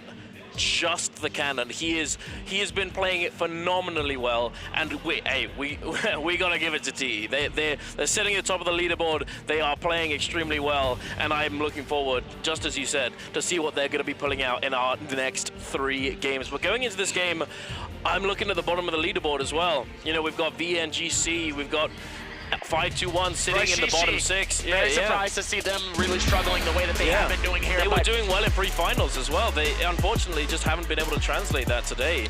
It is what it is. You know, it was interesting enough, I was actually talking to the VNGC manager coach just now before I came up onto the desk, and he's saying, hey, it's not been going so well, but I told him, hey, it's one of those things that it really separates who's going to be the champion, who's going to be sticking around in the future, who's going to be one of those veterans and here in the years to come. And here we go, even with the lock-in so far. Game number 4 is about to get ready here as we go through the hero picks, and let's see what we do. Very surprised? Not really. It's the Sand Siphon meta, obviously. The Sand Siphon is going to be absolutely pushed forward here, but we do see the Whoosh and Tessa and the Viper from GG come through, and same with 521 and KLA. Both of them seeing those opportunities here that could be the advantage for them particularly, and obviously that Viper really going to try to see if maybe they can use that to their advantage in these moments here, and obviously that Whooshin is going to give them the quick getaways when they need to. But that Sand Siphon,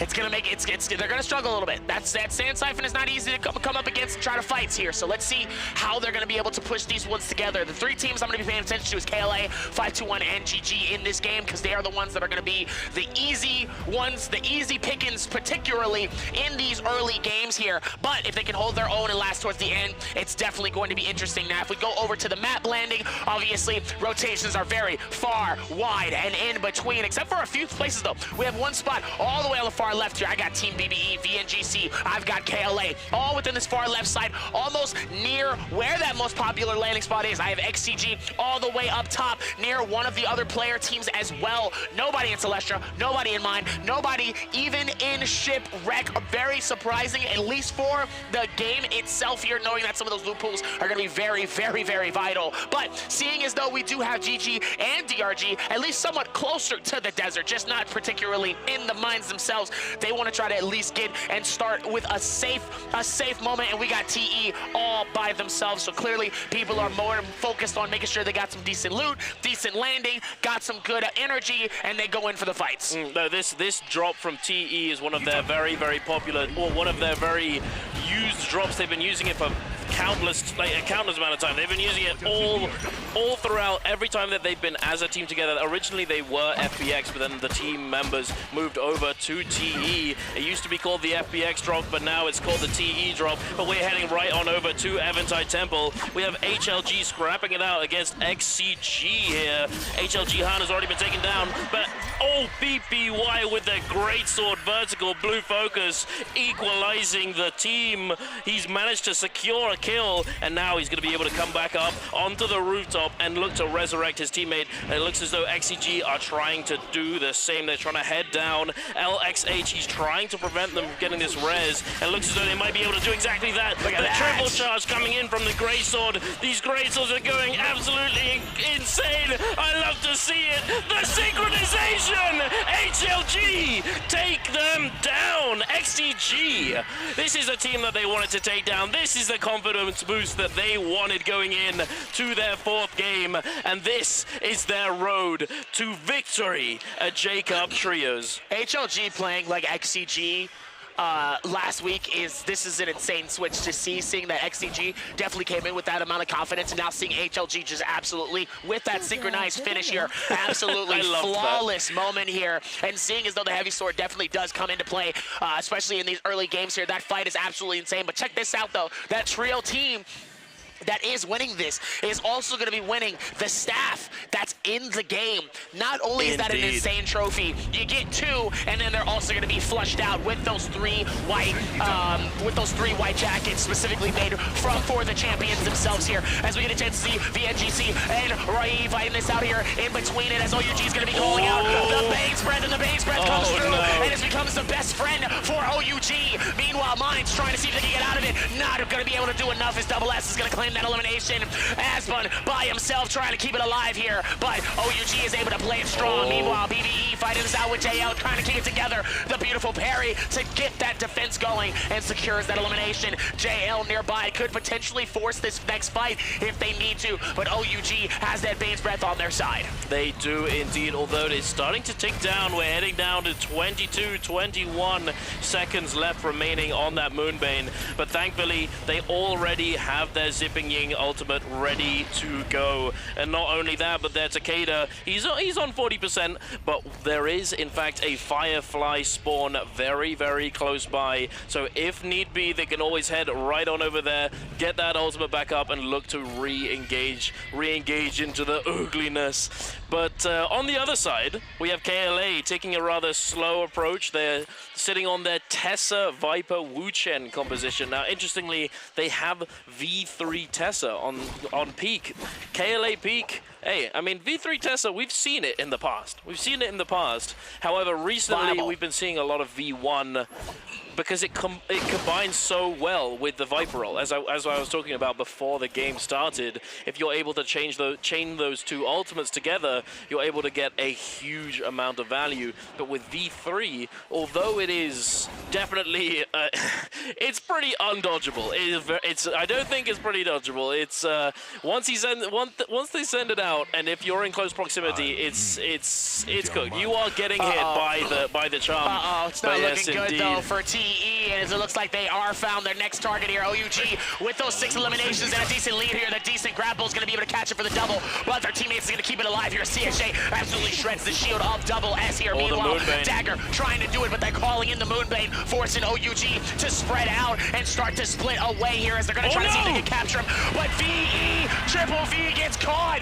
Unfortunate by the stun, and sadly cannot help their team as TXJ gets absolutely shredded by some of the hits coming in from the King and Zinyu, and now they're forced to spread out, forcing Triple V to back off and potentially not be able to help with that assault coming in towards OUG, giving OUG a free rotation and a free escape, which means that it's not going to be able for them as all here, as they're still going to potentially pull up for this fight here as we see the repeated crossbow come through.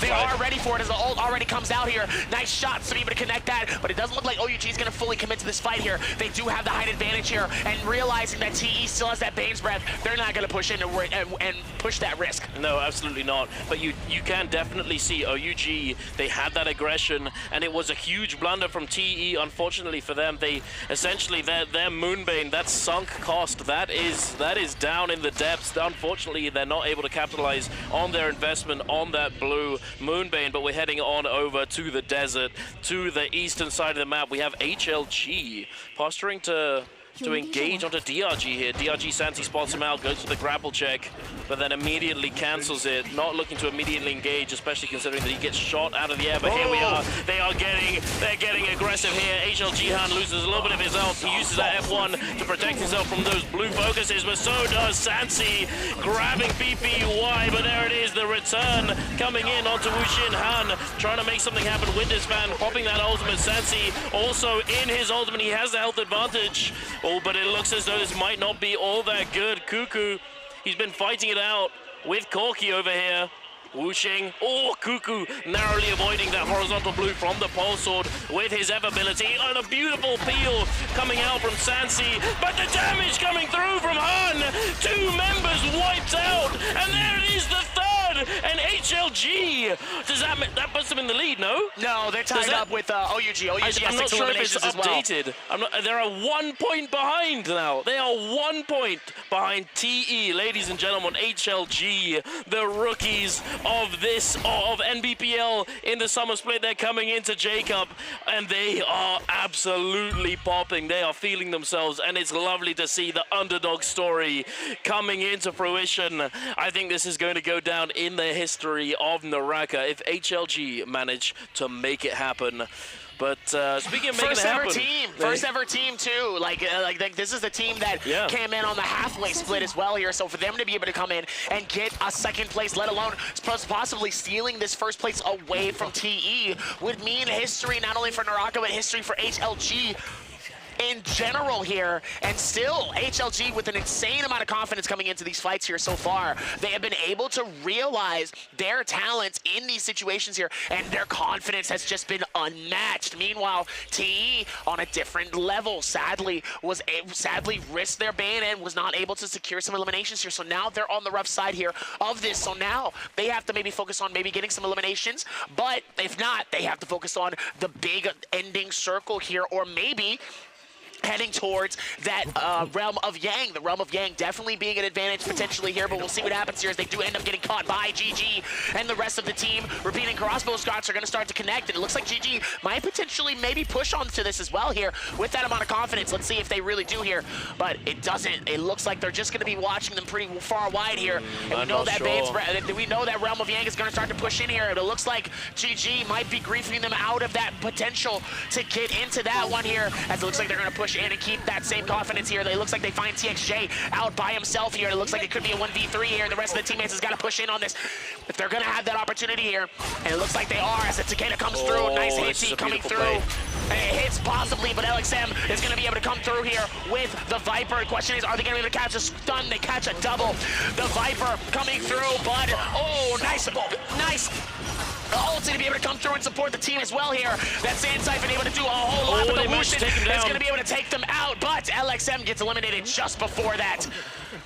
Very nice nicely timing, done. though. This was very nicely done by TE. They recognized the aggression coming out from GG. They immediately run over to the Fireflies, pop the ult on the Takeda, grab 2 Fireflies, and they have one ready to go in case they get forced into this engagement. But we're heading over into the Realm of Yang. We have FBX going up against BBE. BBE, unfortunately, haven't had the best of days so far, and they're trying to accelerate into this 4th game with the Realm of Yang, but it's not looking too good for Snack, and Snack gets immediately chopped up by Don King, smacked around by this staff. The combos, the juggles is going beautifully for FBX. Fat Milk now in a pretty horrible situation. He's trying, but there's very little that he can do, and FBX take him down, and they secure this victory in the Realm of Yang. It looks as though also HLG has managed to secure themselves a Vermilion Bird's Mine. So I'm not 100% sure if that came out from a Realm of Yang, or if they managed to secure that from a Morris Blessing. It's possible that it either could be possible. That was a Realm of Yang. There they are.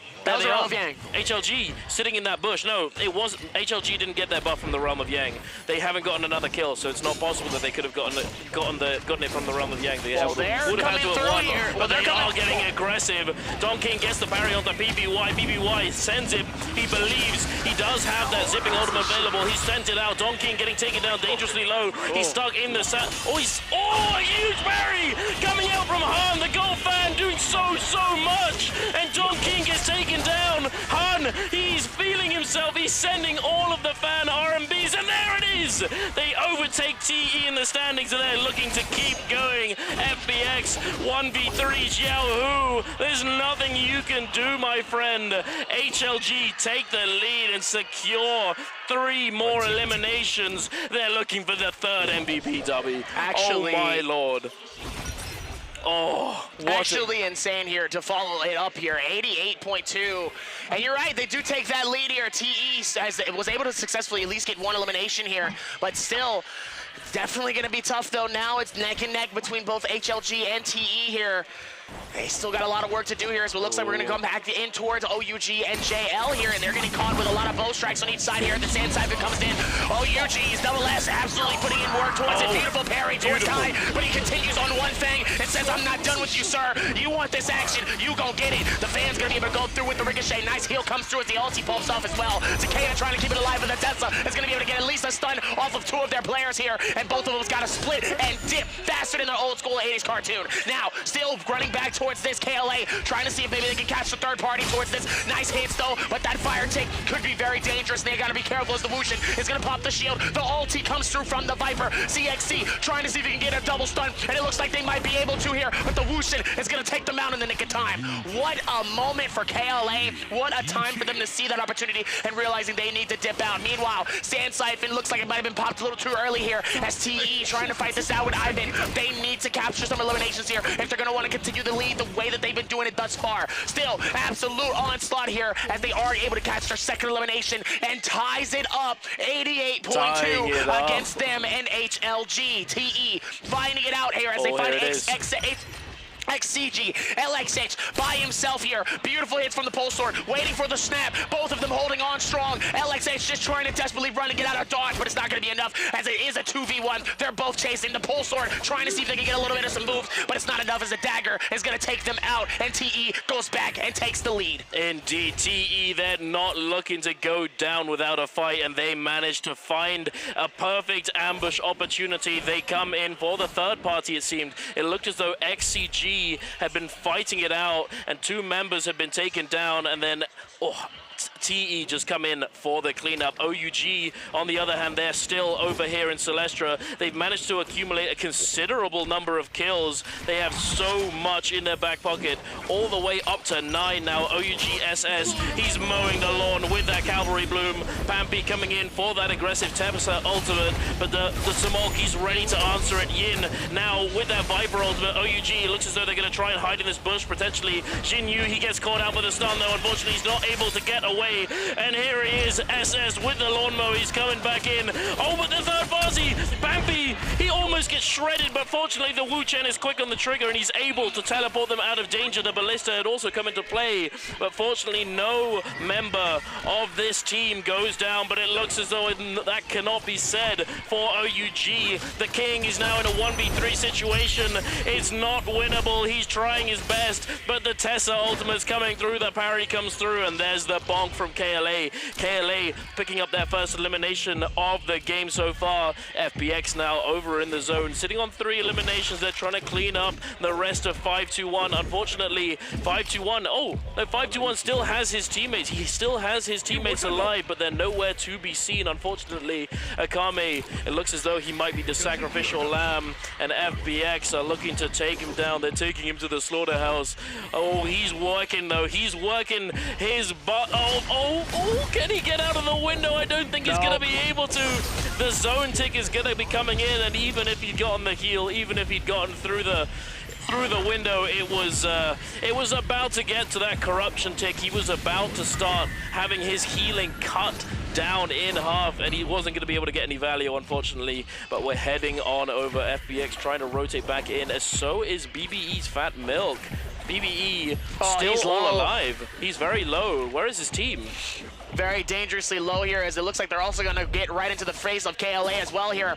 Trying to see if he can maybe blue focus that with the katana, but it's not going to be enough. It's Yu trying to see if maybe he can dip out of dodge. John Quinn pops the ulti from the Takeda. Zinyu also dangerously low here as Pete fighting this out here, but also gets absolutely snatched by the Wushin, as Fun Plus Phoenix is going to take that moment to recover and try to see if maybe they can push onwards towards that team if they can find them in terms of where they're at. As Peak, it looks like he was able to pop the heal. TE is going to successfully also get their chest as well to have Moore's blessing, hopefully to bless them and get some decent stuff as well here, as it looks like they're going to get their Draco Storm gift from the gods themselves here. Hopefully that's going to be a very viable helpfulness towards him here, as it looks like they're going to find VNGC's Roy Shishi in this situation here, stuck out by himself like a little lost lamb here, and it looks like the Tumult's trying to see if they can maneuver a beautiful parry on the Triple V, giving him a little bit of a diversion here, but it's not going to be enough, as TXJ is going to secure that elimination and keep that same pressure onto him. 91.1 as the Wushin Viper and the Sand Siphon comes through at the same time. The stun comes through to connect it. Pole Sword able to do some damage. He keeps running around. He gets the slam on both sides here. Both of them waiting. Both blue focuses. The Babes tries to come through here. Tries to catch him in some barbecue. KLA deciding to back off this. Don Queen ends up getting pushed by Peak. Peak able to actually juggle the man straight out of the circus. It looks like they're still going to be able to work towards it. Zayue still trying to put it together. The Sand Siphon able to put it together, but CXC gets eliminated, getting caught with the spear and gets the finish. A Fun plus Phoenix is able to hold it strong, and KLA is out of game number 4. Beautifully done by FBX. They're turning it around. They're baiting those overholds coming in. That overhold to secure the Dragon Slayer onto the Viper was very, very nicely done. But speaking of HLG, picking up yet another elimination over in Celestra, taking them to 10 so far in this game. We still have 21 players left alive on the map. So it's we still got a ways to go till we get to endgame, but HLG, they're looking to continue their rampage through the game, but so is TE. TE and HLG neck and neck. Every kill that gets picked up by one of these teams just, it just changes the score. They just, just a little bit, okay. But speaking of playing footsies, it looks as though we got FBX posturing to try and engage onto Chengdu. GG. LXM stuck on the fence. We've all done that. Unfortunately, his team's still on the chase. BBE Snack, it looks as though he's been caught up by this Tessa ultimate. The charm has connected and it's going to come through the stun, and it looks as though they're going to be able to chain a considerable amount of damage. The zipping ult immediately gets popped on the cast, but it's not enough. GG pick up yet another elimination for themselves, taking them up to 4. Unfortunately, they are still sitting pretty low on the leaderboard, on the standings, only sitting at 48, but we still have plenty of NARAKA to play. Ladies and gentlemen, there is still plenty left to go. FBX now looking to try and engage onto GG, coming out of the storm. Oh, the ultimates get popped. Tessa ult coming in onto Don King after he's popped his ultimate. Unfortunately, is he? He is, and but hey, it doesn't matter. GG, they've got that Wu Chen port. Great timing. To get out of jail free card. You don't want to be going up against that Sand side from Team Comp in Celestra in that tiny little corridor. That would have been so difficult to escape from. See, this is why the comp is so well placed in this moment here. You seeing the Sand Siphon, but that Wushin being able to take them out in those moments here makes it to where them using that Sand Siphon is a wasted ulti, and them going for the reset is going to be tough, because if a third party comes in, they don't have their Sand Siphon, or they're away from their Sand Siphon to where they can't actually continue to fight. Now that risk is now worth double in some of these fights here, because they depend on that offensive strategy. But with them, it's basically just like how you said, a get out of jail free card, as Dunquin is going to be able to go down and get that throw down here as the Sand Siphon comes in, trying to see if they can close him out. But LXM might be able to get a single stun, but it's not going to be able to, though, as he's able to get out of dodge just far enough to keep him from not getting slaughtered, as GG trying to see if they can maneuver this in, as HLG is going to be on the side stretch, and it looks like that repeating crossbow is going to do some decent damage. They're going to decide to push in on this. They're going to keep that aggression. GG wants nothing of it. They want no part of it whatsoever. But Cuckoo, Han, and PPY, they want all the smoke. They want all the fire, and they want to start a bonfire and get some s'mores going here, as they're going to try to see if they can keep this same momentum towards it. But they got to be careful, though, knowing that Fun plus Phoenix is directly on the other side, and they can continue to use this. And also, they might get screwed over by a third party. Just to say that, just be careful. That third party can really be dangerous, though, if you're not paying attention. That's all I got to say. No, absolutely. You're absolutely right. And thankfully, they had their backs to the zone. They only had to look left, right, and forwards. And that's actually one of the things that I'm assuming a lot of these teams are going to look to do going into this phase of the game. The fighting has started to slow down. That last little skirmish in the zone coming in. But oh no, they proved me wrong. They're still getting oogly. I think it's the desperation coming in. All of these teams who aren't all that close to the top, they're looking to get as many kills as they can. But they want that extra money. Yeah. Shoot, that extra money. You know, if you go up one, if you go up one, that's more than $5,000. Like, I'm trying to get up a little bit higher too. That's all I gotta say. If you look back at it here, you still might get caught, as we see Fat Milk still struggling here, but it's not gonna be enough here, as DRG is gonna successfully claim that elimination, and Fat Milk full team is gone and out of this game number 4 here. Meanwhile, HLG still trying to push onwards towards him. Miskillia also actually dangerously low here. Has to be careful though, but he ends up getting caught off the backstretch of DRG Sensi. Has to be able to watch out here, but the rest of the team is gonna be right there, as they do keep their momentum going here, and the random base breath starts to come through here. They're gonna have to continue to rotation and try to figure out where they can go here. They still got a lot of space. to make do, but TE is gonna start to pop this early here.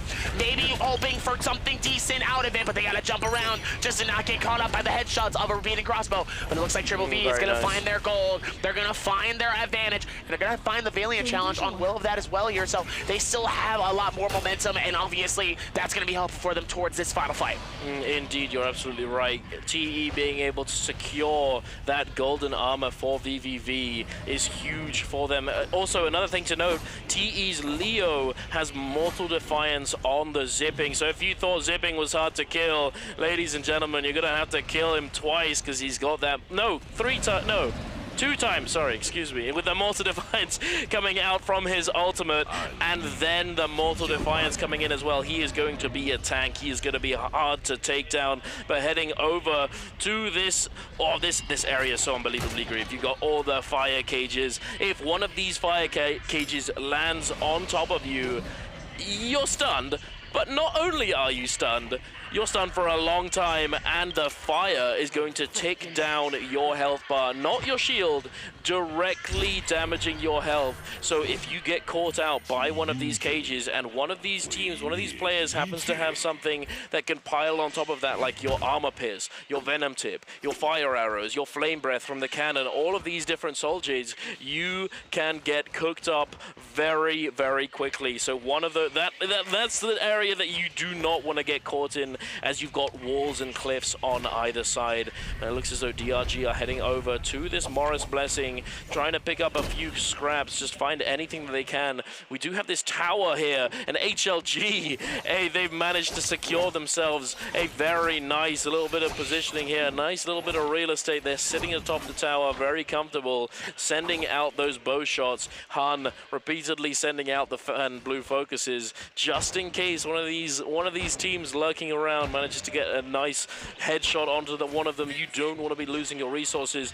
You definitely don't want to be losing your life as well. Donkey getting rather low here. The Dragon-like might keeping him on the move, but he did get taken down dangerously low. He didn't have his armor. It looked like it definitely went straight to his health there. He had quite a bit of armor, and it looked as though he'd taken a bit of health damage. So I think one of these teams does in fact have one of those jades that I just mentioned. And those jades in these final zones, they can be extremely, extremely powerful. It's going to be interesting with some of these teams here as we're slowly closing in. There's definitely some toughness happening with some of these players here. It looks like GGs might decide to do that, but they have to be careful though with the bow. It's going to be absolutely dangerous here as that Wushin is going to come through and really help them to not get absolutely sliced up and diced up by all of the bow shots here. They got to be careful though. It looks like they've got a little bit too hesitant here. Obviously the bow being absolutely lethal up top though. I'm curious who has that bow all the way up top. Definitely gonna have to watch out for it a little bit more here, as we still see the rotations come through, and it looks like 5-2-1 is gonna be the team up top here. Definitely a really great place to be in this moment here, actually. This is a really good spot to be in. As you look up top here, it looks like HLG will be all the way up top as well here. HLG just waiting for 5-2-1 to slip up. They said if you can come up here if you want to. If you want to be neighbors, we're gladly, but if you come into this crib, it's about to be a different story, son.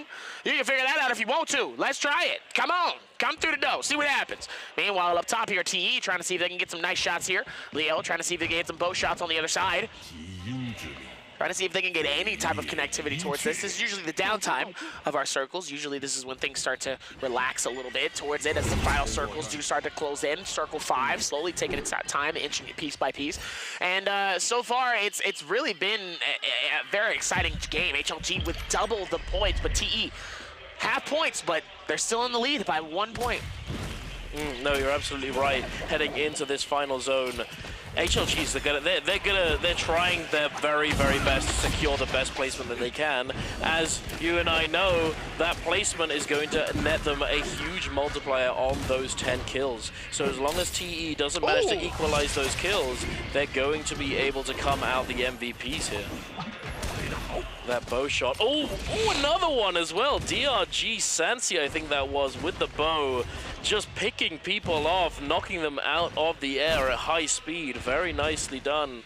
Oh, no, was it Sansi? I think he's just got multiple range weapons. I was like, hey, he's got a cannon now? Wait, what?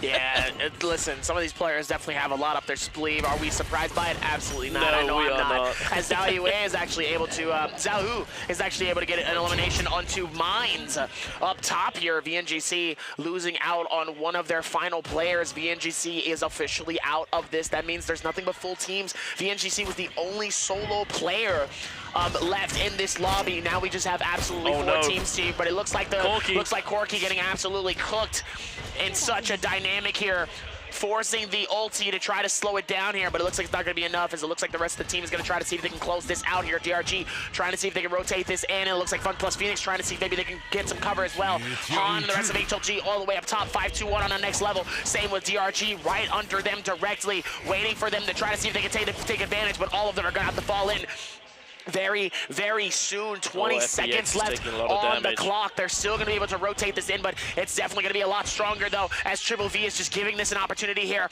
Pops the repair for their musket and continues to use that onslaught of that musket and create some damage here. Beautiful shot connecting on to Sanzi here, losing most of his shield and getting a little bit of his heals as well here. And now this is where things start to close in here.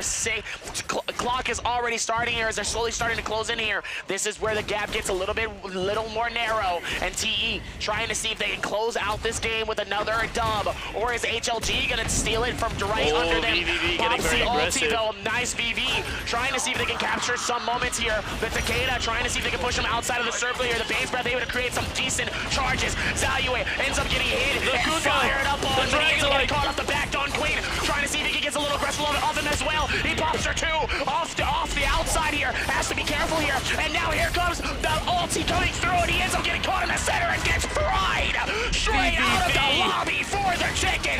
TE trying to find it as the Wushin might be able to pull them out of this one as well. Leo caught within this fight with Wushin, trying to see if he can keep the same energy onto him as well here. Leo waiting for the time strike for it. Han pops his ulti, waiting to see if they can connect on something. Corki on the outside has to be careful. He's getting absolutely flamed, and then he still pushes on the outskirts. Leo strong outside. Han is able to finish it off. Strong as can be. 5-2-1 out of this game, and HLG holding strong. Sand Siphon is able to keep it together. DRG and the rest of the team back at it. The grab, he gets the throw down, trying to see if he can capture it, pushes him on the outskirts. Hard pops open the ulti, waiting for it. Sansi trying to keep it together here, but the fan is doing too much damage.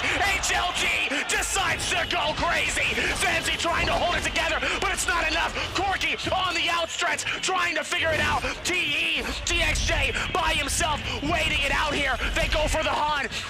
They go for the heal. They're figuring it out. They do not have it, but the Sand Siphon is able to do so much, and they're still on the outskirts. TXJ just trying to hold on, just to maybe get second place to keep the game alive. But HLG just steady going insane. The beautiful parry catches him on the outskirts, but it's not going to be enough as TE gets absolutely destroyed. Fun Plus Phoenix still trying to hold strong here inside of this final circle. Still rotating towards this one as well, and goes for the disappearance. Han trying to find it as well off the outskirts, but it's not going to be enough. PP trying to figure this out, but nice hits coming through as he gets absolutely burned.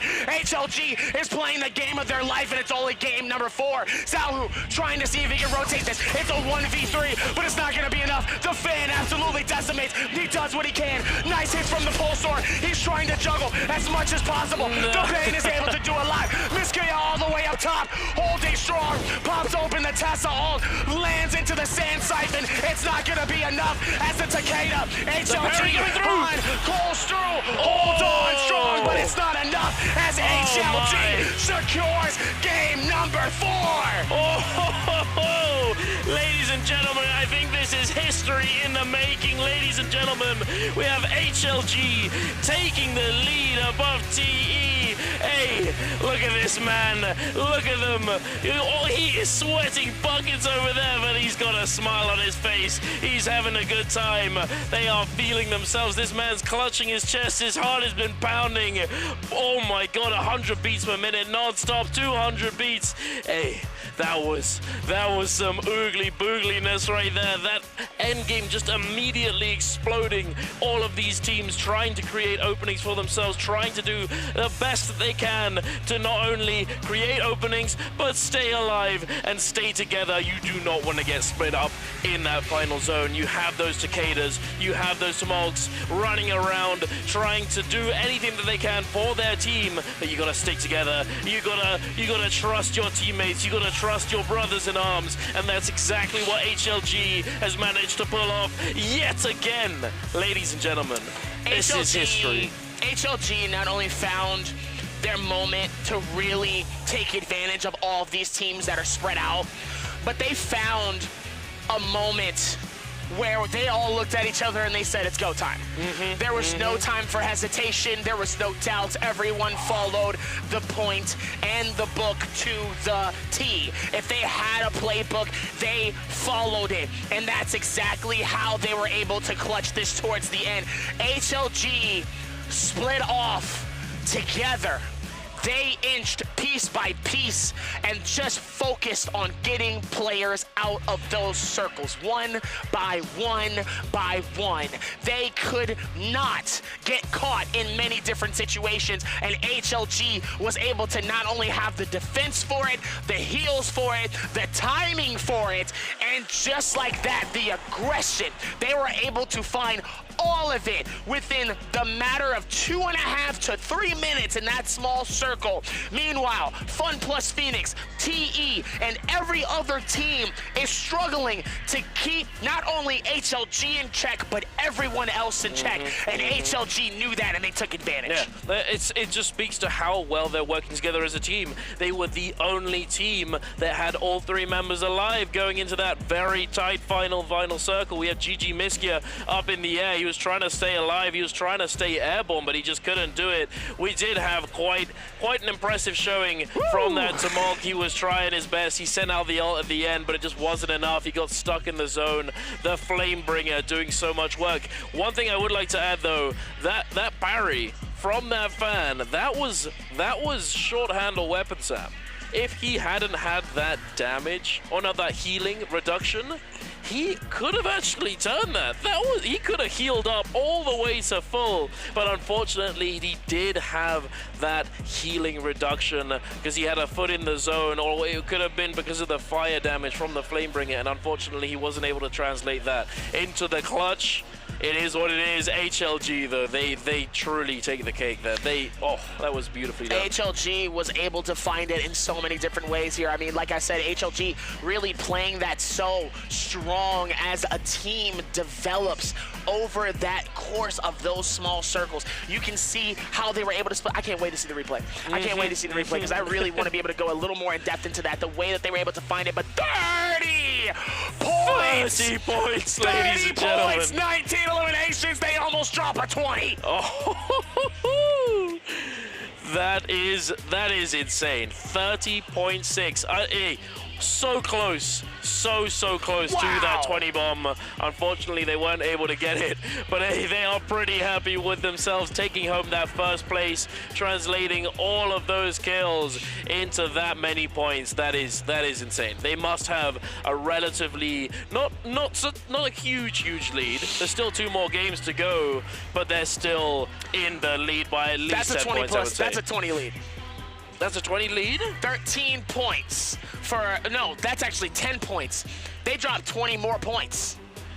Were they that? I think they were close to neck and neck. They were actually, you're right. But then again, we did have quite a performance from TE as well. If HLG has 20 more points, that's a 20. That should be a 20-point deficit. It could be. It's going to be interesting to see how the full standings are. But after that display, that was amazing. But I got to give it up. PPY, 6 eliminations, 28, almost 30,000 on the zipping. On the zipping. That is how you keep a team alive. Oh, on the zipping, healing all of his teammates, all of those Ooglers, just getting aggressive. I gotta see this. Keeping them alive. That is, I have to see these standings here. It's not the 50,000 healing that we saw from, I think it was OUG in the group stage.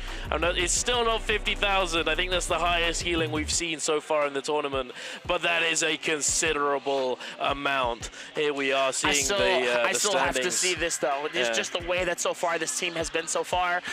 TE just trying to keep it together here, but now. Look at that. Oh, it's 109, 13. So that's about a 13-point deficit for HLG being in the lead of 109.8. TE following behind with that 96.8. That means that this is going to get down to the wire. If HLG continue this performance, we're about to see a brand new team become the champion of trios. Not only that, but a team that got in halfway. They came in late to this season. They came in late, like a high school new freshman that came in from Colorado and now he's in Chicago. And all of a sudden he's like, hey guys, hi, my name is Derek, I'm new here, and it's already halfway through the semester. Bro, we have testing in like 2 months. How are you like here halfway through? Bro, summer starts in 2 months. Are you kidding me? Now, if we look back at the highlights here, HLG, I mean, absolute monstrosity. Look at the double that you were talking about earlier so here. Beautiful. The double form being, that was the key that you knew HLG was locked into this game. They were locked into this game here, but when we talk about some of these other teams, DRG, able to do the absolute most in some of these moments here. They were able to find their moments here when they really could and absolutely like it. There were a few times they almost caught players like TE and HLG slipping. They almost did. They almost caught them. HLG actually was struggling in the middle of this fight the first time here. Caught them in some really nice moments here. But that Takeda, man, absolutely dangerous in those situations. Bro, Han is just an absolute machine. Look at that! This guy, he's parrying people left and right. The beautiful thing about that clip just before this one, he manages to line up that fan blue focus to hit both of the players at a rather odd angle, and he manages to do it and wins his team the fight. It wasn't looking too good for them in that fight initially, but they turn it around. Han, he's just doing so much work. I think Han's the MVP of this game. Game 4, ladies and gentlemen. Look at him. I felt like every single one of those highlights was Han. Yeah, I mean, it had to be Han here. It'd be interesting. But I got to give it up to PPY, though. Like I said, he almost matched with those eliminations as well towards this. So it'd be interesting to see if PPY also is that. And it looks like it is. I'm telling you, 30,000 healing. Not only was Han the beast that really kept the team alive, PPY was the player that kept them together. Yep. 28,000 healing, 15,000 damage and 6 eliminations. That is an MVP. No, absolutely. You're absolutely right. Some of the most unsung heroes in history are those guys who are holding it together behind the scenes. My boy PPY, he's healing them all. He's keeping them in check. He's railing in hard. He's like, yo, don't go too far. Don't go too far, bro. I can't heal you if you're across the map.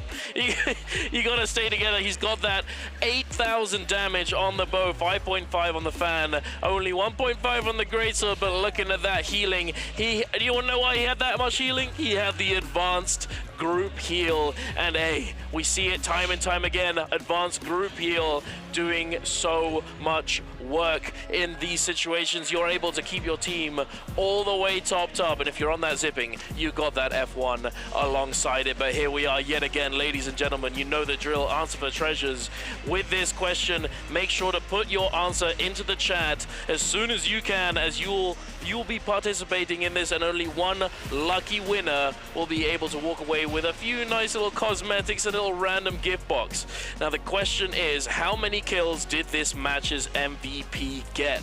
Was it A, 0 to 5, B, 6, C, 7, or D, 8+? Make sure to put your answer into the chat, and also make sure to keep an eye on the chat and your whispers on Twitch, as you don't want to be that guy who wins it and then isn't at his screen able to actually claim their prize. Don't be that person. Don't be that person. Hey. I can't stress it enough. You should be locked in. You should be very comfortable in your chair. I know I would be. But hey, we're here. We're here in Chengdu. Oh. We really are. We really are here in Chengdu. Chengdu has been an absolute dream come true. It's been so insane being able to cast here for the last 3 years. We've seen so many players, we've seen so many teams, we've seen the fans, we've seen this game grow over time. It's won awards, it's had people interested in where the climate of NARAKA plans to go when we dropped Holoroth in the new map, and how the meta was going to change when these new characters like Akos and Wushin and Justina came into the mix. You know, how is that going to change the dynamic of the pro scene and even just the casual player that's interested in trying? We've been through so much of it that it's such a surreal moment to really sit here and physically be here, to actually see the crowd, to be in this atmosphere, to be in Chengdu, to be in Shanghai just 2 weeks ago, and casting to where we were seeing these same teams go at it, and now they're here in front of a sold-out crowd. This is one of those moments where it's like you gotta look back and go, man, this is crazy. This is crazy. It is. It truly is. This is crazy. Every time I look at the stage, every time it's just like, wow. It's really. This is crazy. Walking around here, this is big. This is crazy. Like, it's just one of those things. So forever grateful to be here, but I know who is also just as grateful, all these players, because all of them gonna get a bag in general here in terms of that. But it depends, because you can go from winning 50 grand on 4th place, or you can win $250,000. You can win more if you come in that top slot, big dog. You can also win too on top of that, because those MVPs also cost some money too. Oh, and yeah, HLG has got MVPs. HLG's got 3 MVPs. Now, if there's a time for you to be getting MVPs, it's this game right here. So for these MVPs so far, that's an extra stack of bread that you're gonna be putting in your pocket by yourself. You'll be like, yeah, I appreciate you. Thank you, buddy. Thank you very much. I appreciate that. That's nice. Sometimes those heals can be very vital. And for a player like PPY, clearly that has been helping them keep the game alive. Han has been an absolute onslaughter of defense, the parries, the double peaks of the bop. Where y'all think y'all about to do? Beautiful. Like, this is not y'all domain. Y'all thought y'all was nice. This is not y'all domain. This is me. I'm Han and I'm nice with it. Clearly he is, because he didn't let barely anybody touch him. No, he did not. He's eyes in the back of his head, ready to turn around and send that red and just catch anybody slipping. You're not mixing up Han. Han's mixing you up. He's running around. He's just fan. You know, he's Chef just in like the kitchen. You know, like waving his face. Yeah, let him cook. And I hope he continues to chef up some gourmet food for us, some spicy. Hey, we're in Chengdu, the birthplace of Sichuanese food. You know how much I like Sichuan, and it is spicy. It's really you and your spicy. Y'all love y'all spicy. Meanwhile, I'm sitting here trying to find just a simple Sprite, so that way I can keep the stuff going here. Like, hey, I need something to drink here, because y'all is killing me with all this spice here. You want some spice? Rune likes spice. The only person that doesn't like spice like me is Moxie. I thank goodness that I have somebody in my corner that also agrees. Like, yo, we need some now. See, I don't mind a little bit of spice, but y'all like the sweaty. It go through your nose. See, that's the thing. You like that, like, I wanna suffer type of hot. I don't like that. No. I don't even want to hear. You absolutely like that type of stuff. I don't even want to hear from you. As we're going through back towards this though, HLG in the lead. They have a 10-point plus deficit. We said 13 points, 109.8. TE is behind with a 96.8. TE has a chance to steal this back. Yeah. I mean, they definitely do. Big shot. It's only a 13-point lead, as we said. Like, there's not that. Like, that is still only one game. If HLG, if it gets to their head, if the pressure, you know, they have, like, they've performed insanely well over these past few games. But can they maintain it? You know, even though you're on a roll, the pressure can get to you. You know, you gotta think, oh, I gotta keep going. I gotta keep the lead. I gotta stay there. But it's just like what you said. You're mental. Yeah, mentality. I talk about it all the time. And I actually had a chat I was talking to VNGC's manager before I came up on the caster deck. I was saying mentality is so important. And he was like, yeah, I know, yeah. And are they feeling all right? And he said, yeah, they're all right. They're doing well. You know, VNGC, unfortunately, even though they did well in the pre-game finals, they're coming in today, they've not been performing all that well. It happens. You know, we saw it yesterday. Spider, unfortunately, not able to put all that many points on the board. It is what it is. Everyone can have a bad day. But as long as you're able to maintain your mental throughout the entire series and try your heart out, try not just for the fans, not for the organization, for yourself, to be proud that you came here, you gave it your all, and you walked away a satisfied gamer. Not only a satisfied gamer, but a richer gamer. Because good lord. That's also true. Yeah, get yourself the new graphics card. Like I said, you can shoot that amount of money. I can get me at least I could SLI mine if I really felt like it. Not the single PC setup, not the double, the triple PC setup. Oh my goodness. Okay, you gotta be. Can you imagine? You gotta have AOW mic type energy. Because Yeah, you know he's a content creator. supercomputer. He's a content creator. He is indeed. He really do this. Like he really be live streaming. Like that's his thing. You know what I'm saying? Like I don't know in terms of like everybody else, but we all know AOW's mic is he's a content creator. He is you know what I'm indeed. saying? So even with that here, triple. There's only a few streamers that do the triple setup. Yeah, I was kind of memeing. I don't No, really. there's a few people that actually have three PCs going at the same time. There's a few that do triple setups. I know What are they two. even playing? What could you be playing that would require that one much? person is gaming, one is streaming, the other is recording.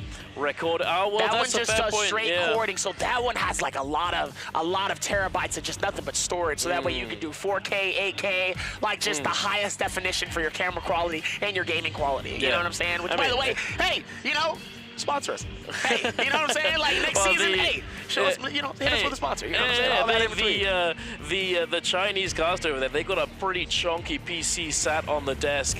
Hey, maybe we'll have that next year. Who knows? Hey, but we're looking at the standings right now, up on the board, but they quickly get shadowed by the Game 5 Look at out of that 6 trophy, grand though. finals. Oof. Look at the trophy, and then the staff. The Yeah, no, team the ends staff, up it's up getting on the a stage. staff. I can see it from here. They get the staff, so not only do they get the staff, they also get it as a trophy. So even with that as well, they're able to secure something that's very, very limited. It's only available for that. On top of that, let's not forget those insane jackets that they're going to also the receive jackets, too. they are beautiful. But hey, some of you at home might be thinking, yeah, that stuff's just probably just plastic or something. No, it is full metal. Like that thing is, that's metal. Some wood in the middle.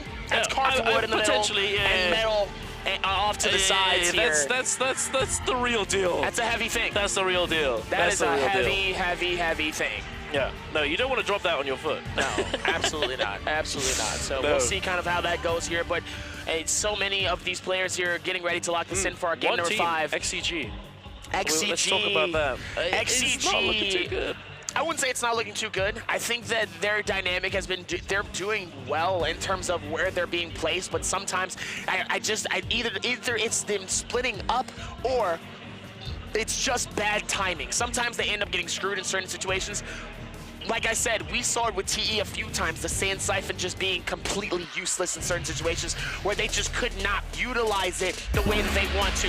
Whether or not that's because of bad timing, maybe the comms were a little off. It's just, it's always the little things. I think for XCG currently, it's the small things. It's not necessarily anything huge. It's not the dynamic. It's always something that could change just like that. So it's gonna be interesting to see how these next hero picks goes, and we'll go from there in terms of how we're able to do it. But for game 5, things are gonna get ladies and gentlemen. You are absolutely right, and let's see what we have here. Quite a bit of, I think this is what we'd expect. You know, going into game 5, although you could say, hey, it's game 5, go for something off meta, but nah, they are locked in, they're going for what they know, and we've got quite a bit of Sand Siphon GG switched! Oh? GG switched! GG that on means the Sand XCG Siphon? is the only monk. The only monk. They're going back to Sand Siphon. I see. Yeah, you said there were only 2 monks, but only one XCG on their monk composition. Oof. it's going to be rather difficult. I don't know if that's the pick for XCG. I don't know if that's the smartest pick. It's a rough one. I think potentially they might be choosing this since it's game 5 and then going into game 6, they might be saving their final Sand Siphon for the 6th game. But who knows? XCG is definitely a transformer enjoyer composition team. You know, they like it. They like it. They've definitely been doing extremely well with this composition. They're an extremely good team in general, but it's going to come down to their strategy going into this map. As we are, again, you were on Holoroth. You know, it's game 5, it's Holoroth time, ladies and gentlemen. We have quite a few teams. Over here in the bottom right, we have VNGC, 521, BB, all lurking down in the bottom right. Oh no, wait, FPX. HLG? There's a lot here. There's a lot here. HLG? Hold on. There's a lot here. No, that is HLG. HLG is going to be over here. Fun Plus Phoenix is going to be on that far left side. BBE and TA is going to be down towards center. It looks like we're going to see VNGC 521 on the far right side. It looks like middle section is actually going to be completely cleared out. Nobody's going to be in that center section, which is a little bit surprising, though. Nobody in Salvation Podium at all, and nobody in Quail's Crest here, as we see immediately fights happening between TE and BBE. Both going to try to take advantage of it here. Almost waiting for it as the beautiful parry comes through onto Snack. They're both going to double team it in towards this. Both heels are going to keep it alive here, but Snack getting absolutely juggled off this side. Not going to be able to do enough here as that double starts to come through here. Has to be careful, though, as Fat Milk trying to see if they can keep it together. Ivan gets caught on the hits. The takedown coming through. TE, Triple V trying to see if they can hold it. Both Blue Focus is waiting for it as Fat Milk actually drops his weapon, and now he's just kicking for his life. Doesn't have anything to do with it. Ends up getting hit by the dual halberds. Not going to be able to create enough tension, but TE is able to keep it together here, and it looks like they'll successfully finish off BBE all the way. And just like that, TE back in the game, 99.8, close to 100 points, and it's time for them to start trailing behind. Guess who HLG took down? HLG takes down FPX off of their spawn, off the drop over there on the western side of the map. They too now sitting on a comfy 3-kill start to the game, and they're running their Viper Tessa Wuchen, a relatively good composition going into Holoroth, although you don't have that safety that typically comes from the Tumulk, that Sand Cage.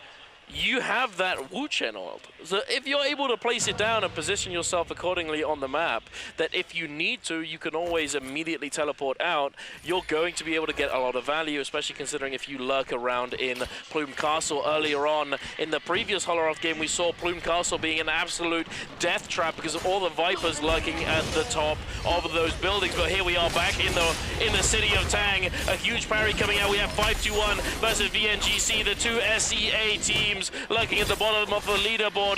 It's going back and forth. Yin got taken down insanely low. VNG, Bambi and Roy both parrying in each other's faces. The Boy, the Gambits, they're just guessing the same thing each time. Here we have the Tessa ult coming out now, and it looks as though it might be over for VNGC. 521 are looking to take this dub. They're looking to take down their SEA brothers. Unfortunately for VNGC, they do get taken down, but they have their reses. But hey, rather nice for 521. 521, they've been a pretty solid team. Another team that I managed to talk to about their performance and how they're going to be going into today. And they were feeling pretty good. And it's nice to see them picking up these kills here. HLG, this is our replay of the spawn. Hey, look at Han. Hey, my boy, he's going to get this parry. Watch him parry. Watch him parry this next one. He goes for the horizontal into the soul break. Catches water. The silence coming out. There's nothing he can do in the 1v2. Don King now trying to make something happen. And Han, I called it! I told you! Look at this man! His parry. Oh, it is devastating. And HLG Han, the man of the hour currently, along with the rest of his teammates. PPY securing that MVP in the previous game. Don King, the team that they just took down at the beginning of the game, they're in pretty close proximity, but they're not looking to scrap it out in Plume Castle. And this is exactly what I was saying. Heading over to Plume Castle, you have all of these Viper teams lurking lurking at the very, very tippy top, and they're looking to drop down. Here we have HLG Hun dropping down onto GG, and Miskia just gets absolutely obliterated. Oh, GG, you stepped into the wrong neighborhood. This is not where you want to be. HLG is on the turn. There it is! Another bury coming out from Han. He is a machine. I will say it time and time again. Oh my goodness. HLG, ladies and gentlemen. HLG just really coming through. That timing couldn't be any better. GG ends up getting caught in the worst situation, though, especially this early into the game. Getting caught by the early Viper stun.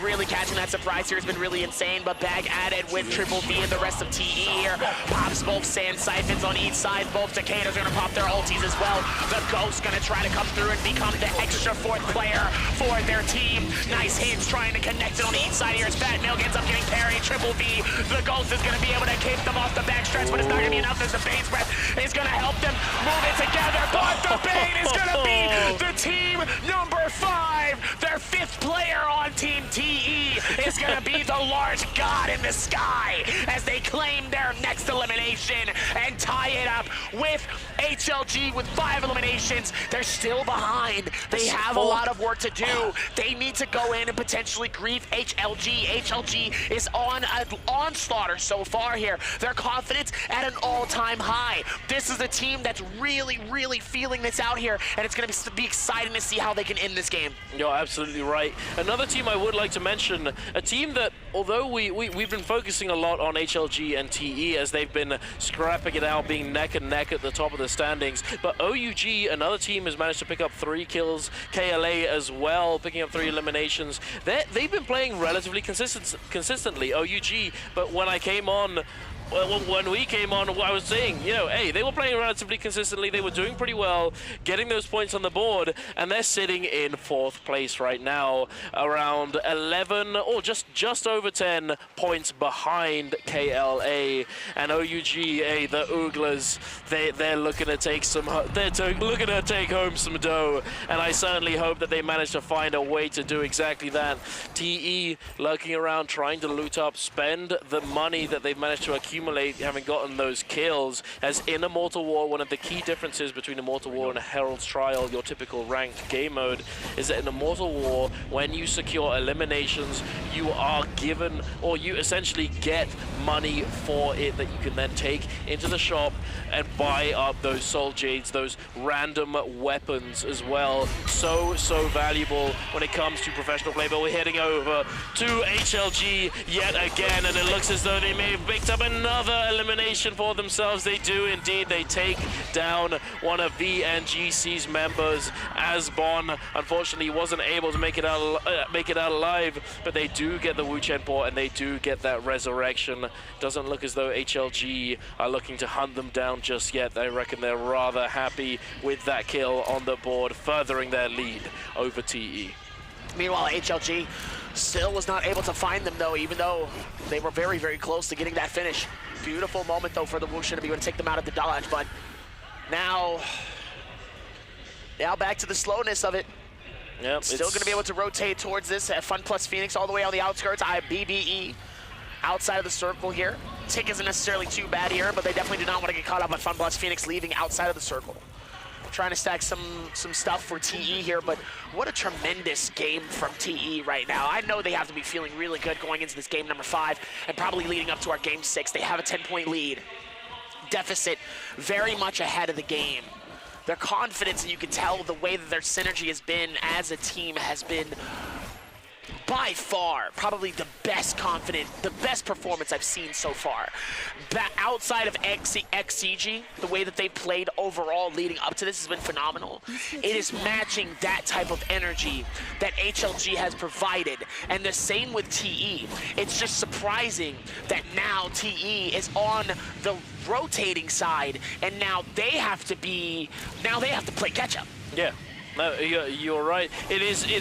I mean, it's also very sad to see that XCG, unfortunately, just hasn't been able to bring that momentum and bring that aggression that they had in the group stage. TE almost getting the grief, but they do end up going into the realm of Yang. We have TE up against 5-1. Now, hey, HLG really wants 5-2-1 to win this Realm of Yang, as if they don't, TE will be able to pick up another 3 eliminations and close the gap and try and catch up to HLG, but we're heading on into this fight. VVV, he's grappling down. He's used that F1 to prevent the blue focus from connecting if it happens to do so. VVV matching the Takeda ult against Pampy. Both of these Takedas, both of these Tumults, they've used their ultimate skills. They're trying to make something happen, but it looks as though TE are coming out on top. The focus slide doing so much work from TXJ. A beautiful Barry coming out from Yin, but unfortunately he's not really able to capitalize on it. VVV immediately gets healed all the way back up. The shot comes through.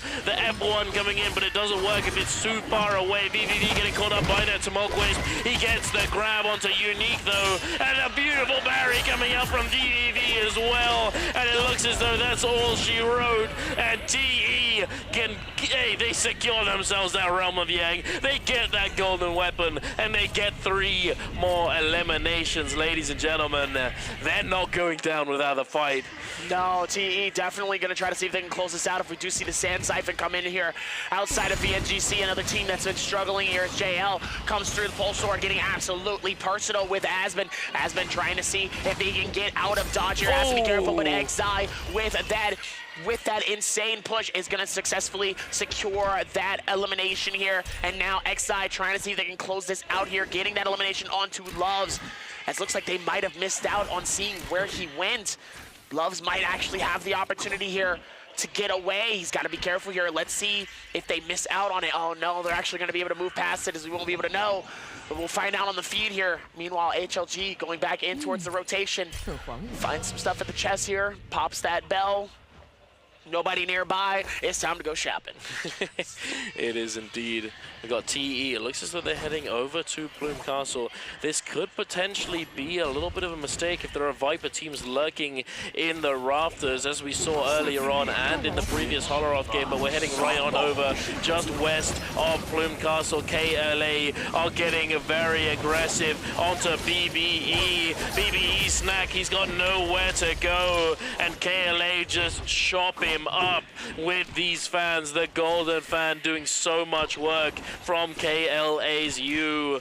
Hey, he's feeling himself as well. He's got that Vermilion Bird's Might. The Tumult ult was committed, but hey, they still got that Takeda and that zipping ult in the back pocket, and they are chasing down Ibin, who knows that if they catch him, he is going back to the lobby. And with both of his teammates taken down, he is their last hope for this 5th game of the day, 5th game of the grand finals here in Chengdu, China. Jacob 2023, and it looks as though he's gonna have to fight it out. The jump RMB is not looking too good for him.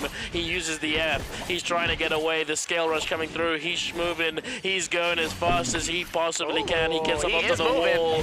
Oh, but it's not looking good, and the fan, he takes him down. Not enough, though, as we look at the ulti coming in from the Otahime, though, as KLA trying to see if they can capture some hits here off of Triple V. Triple V ends up getting spliced, diced, and caught inside of the storm. Tornado on the inside of Triple V ends up getting finished. Outside of this one here, as DRG's Wushin trying to see if they can pop the ulti here. And it looks like those rockets going to try to cascade in as TAE's Leo.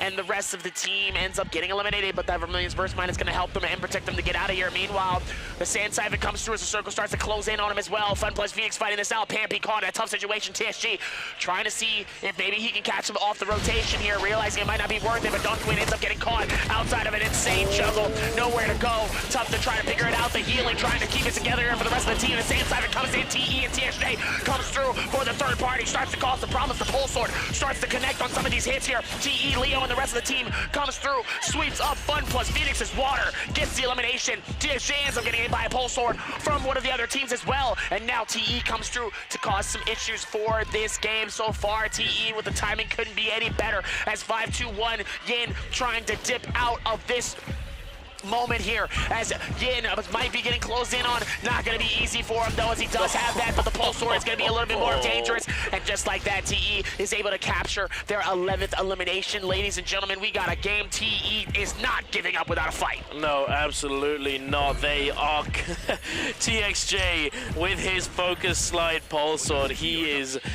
causing havoc. He's just tearing everybody apart. He's just sliding in with that blue focus into the sliding horizontal from the pulse sword. If you weren't aware, focus slide is a soul jade that changes when you slide. It changes into an attack. That's hard to say. And if you have a heavy weapon, you're immediately able to follow it up. There are a few other weapons that you can do exactly the same thing, but it's not the same as with the heavy weapons. With pulse sword and great sword, you're able to do a huge amount of damage in a very, very short period of time with that sliding horizontal, and it can be so devastating in these situations. As sliding, although you definitely need to use stamina to get into the sprinting state, you're not using it, you're not using it too much, so you're able to dictate the pace of neutral in a lot of these engagements, and that is why focus slide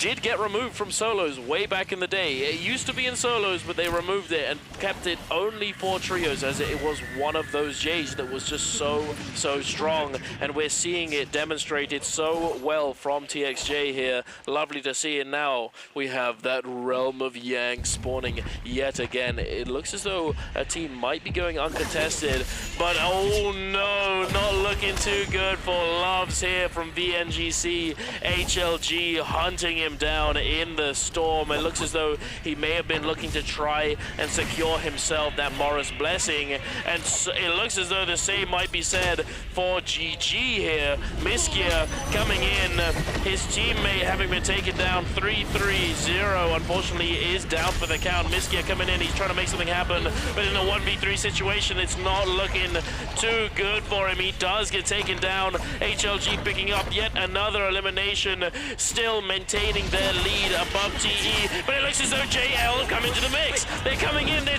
turn up, and they take one of them down, but thankfully, yet again, we see that Wu Chen teleport coming in so quickly that Wu Chen always has to be ready. PPY, we had the MVP last game, and he's able to keep his team going, keep them alive. Well, that was close. That was close. That was very, very close, but obviously there comes the time where things can get very, very hasty, and obviously them able to stay calm in that very moment of necessity has to be careful, as we see DRG Senzi trying to see if they can get some hits, though, with the Faria ulti here. Trying to close this out here as they realize it's not going to be good, as KLA decides to back off just slightly here, waiting for them to get rid of their ulti here. It looks like now it's their time to strike. Could be a potential hit as well here, as it looks like they're just going to grapple it over towards them here. They do end up getting the split off, though. And it looks like KLA's you and the rest of the team leading this in, as AS is going to find a Draco Storm. Looks like they're still going to try to see if they can piece this together, but Corky on this other side here could be careful, though. He might end up being the one that ends up getting caught up, but looks like they won't be able to catch him. They might have actually almost lost out on all of their resources. Might have to go in and try to see if they can find some more. Meanwhile, TE and the rest of the team trying to see if they can close this out as well. I mean, so far, this game has been such an amazing display of never giving up, but at the same time realizing that your time is very, very valuable. And obviously for HLG, they're not really going to force any more fights if they don't have to. One of them's missing an armor. He gave his armor to the Viper, the Wu Chen, PPY, the GOAT. He gave his armor to his teammate so that if they did happen to get caught on that teleport to disengage, that he wasn't the one who gets taken down. That is team play for you right there, and they've managed to demonstrate it time and time again throughout this 6-game series. They are lurking, though. They're trying to bide their time. The zone is going to start moving very quickly. We have 22 seconds left until that storm starts moving, starts creeping over the map, over Holoroth, all the hills, all the snowy peaks. JL, speaking of, they're in the snowy peaks and they're taking down some players. You're trying to utilize that Draco Storm before it runs out. Draco Storm being the buff that lasts the least amount of time, but can also potentially net you some of the biggest upside, as if you find a fight and you have all of your ultimates, all of your resources available to you, Draco Storm is one of those buffs that just gives you so much dueling potential. As essentially, if you know what Stormstride is, imagine Draco Storm as Stormstride on steroids that also heals you and your teammates. It's pretty lethal in a fight, and they're trying to make as much out of it as they can. TE looking to go shopping, trying to get the most out of their money that they can, trying to roll some of these Jades. I did want to touch yet again on this, as I hadn't really talked too much about it earlier, but one of the key differences and one of the key objectives of a lot of these teams, a lot of these team compositions when they go into Immortal War in this competitive environment, is to try and secure Soul Jades, as Soul Jades can literally win you games. You have Merciless Havoc, you have Cavalry Bloom, you have Advanced Group Heal, you have Rupture Gale Orb, and the list can just goes on. And in Immortal War, when you gamble those Soul Jades, they are guaranteed to be minimum epic / purple rarity, whatever you'd like to call it. And here we are, exactly what I was talking about. HLG, and they're going shopping, they're rolling those Jades because they are, quite frankly, just one of the most important factors when it comes to going in to these games, going into those end games, and coming out on top. See if maybe they did end up getting something decent out of that loot pool as well here. As it looks like HLG is going to be on the outskirts here, but TE, this is not looking good for HLG. TE might have found an opportunity here as they're just getting up towards the healing, though. TE could potentially push this in, but let's see if they can create that dynamic here to really focus forward towards it here. Definitely a struggle to find it. And it looks like they're just going to be using their bows and their other muskets, trying to see if they can hit it. But you have to be careful, though. This could not be good for them, though. HLG's PBY still with half heals here. Is going to need to heal up here, and it looks like they will be able to here. And now with the rotation, still has to be able to figure this out. Yeah, it's...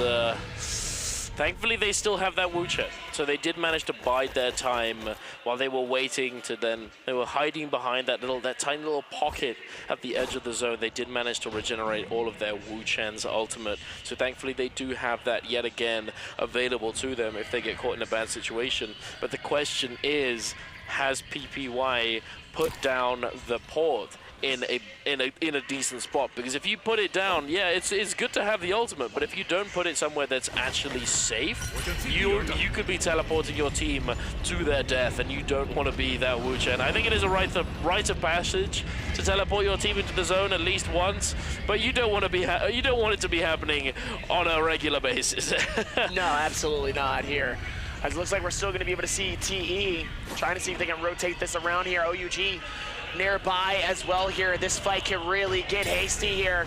As it looks like Double S ends up getting hit by an insane headshot. Finds the gold, though, in the nick of time. Look at that. Ends up losing the shield, gains another, just like that. Double S is back to full heals, like as if they never lost it. It never happened. Never happened. Never happened. Played that so well. The timing couldn't have been any better for him, though, and obviously they're still going to be able to scale rushes up top here, and looks like we're still slowly closing in the gap here, as now we have 30 seconds left on the clock here for this next circle. No, I'm looking forward to see OUG try and make something happen in this final zone, as quite frankly they are a solid team. You can see they're still sitting in that 4th place position, and if they manage to turn this game into a very high point game, if they manage to accelerate their lead, they already have, I think it's 4 eliminations under their belt for the moment. Is he just spinning his I think he's just spinning his mouse. He's doing 360s instantly. What a machine, wow. But OUG, if they manage to translate this game into a high point game, so they've got 4 kills so far, they're sitting on 72.1, sitting in 4th place. They currently, although that is quite a hefty lead on HLG, 50 points essentially. Theoretically, if they were to turn those four kills into maybe 10, 15 kills and then manage to secure that 1st place, that 50-point lead immediately gets a lot smaller. And although it's definitely a tall order, I can see the Oogly Booglers managing it. But KLA as well, they're also in a relatively similar position, although they have a lead on OUG, so they don't have to go as far to get to that 1st place spot. They're a little bit further ahead in not only that capacity, but the fact that they have more eliminations. They're currently sitting on 8, and they too are running the Sand Siphon composition. So, I mean, it's anyone's game here. Who do you think takes this lobby, this game right now? This is going to be tough, honestly. I would love to see TE take this game, take the lead back, and in game number 6, that's where we really get a chance to see them both just absolutely kill race to the final end of the game here. I want it to be a close game. I don't want it to be a blowout. I don't want HLG to win this game only because I want it to be a close game. I want it to be a valiant effort on both sides, and I want both of them to be able to fight in their own right, close and close, neck and neck, head to head, the whole 9 in situations here. It'll be an amazing performance to see who really goes out on top in the final game here, but currently my choice is going to be TE for this game. I've been holding it strong so far for TE. I still want TE to win this game, and I want them to win the entire series. Let's see if they still have the opportunity to make that happen. Meanwhile, DRG and the rest of the team is still up top here, and it looks like they still have the opportunity here. It looks like they're going to go for the chest here. JL might not be necessarily focusing on it. It looks like they might be able to get the opening that they want to. It looks like they're able to here. Looks like DRG was actually able to get that shield off as well here. XCG with no eliminations to their name whatsoever in this game. Talk about a shocking turn of events, seeing HLG being one of the gods of this game, falling from grace back to the human earth, as seeing them get 65 points, but they're in 6th place. Meanwhile, that's still about a 40-point plus deficit away, not even that, 50 plus points between them and TE and HLG here, as TE all the way up top with that Ballista, trying to make sure if they can catch somebody, they can, and they gotta be careful with it because everybody else might potentially catch them as well here off this. So Triple V being the bodyguard for TXJ here, using it to their advantage here, as we see Leo pushing in as well. Sanzi on the other side here has to be careful as their circle's going to start to close in. TE does have the advantage here, but let's see if they use it. This could be very scary for a lot of these teams. TE, they're trying to get as much value out of this Ballista positioning as they can. They're slowly having to go forwards with this Ballista as the zone is at their backs. But there's a huge connection, and XCG NiHQ gets obliterated by the Ballista, and here it is, XCG, and now forced in a very sticky situation. They're forced to use their ultimates. Thankfully, NiHQ is going to be picked up by the Karumi, though. The Karumi immediately on deck, ready to get that res. Jiaonan, though, he's been forced to use his monk ult. And in this situation, if you're the only monk in the lobby, you are a very big target. You paint a huge target on your back the moment you transform. But it looks as though he does get the grab. A huge grab on the VVV, but it gets a little greedy. Unfortunately, he's not able to actually get all that much value. But immediately, the rest of the lobby is just collapsing onto TE. Immediately peppering them with all of the range projectiles they have in their arsenal. VVV, he's trying to make something happen with the ultimate that he had forced out. He's trying his very best to do anything he can. The Tumult ult is coming down. The zipping ult has also been popped. And oh my lord, they managed to make it out alive just for the moment. But as I say this, the zone is starting to close. It's getting very, very tight in this situation. We have 15 seconds left until that zone starts to creep forward yet again. We have HLG looking a pretty decent spot.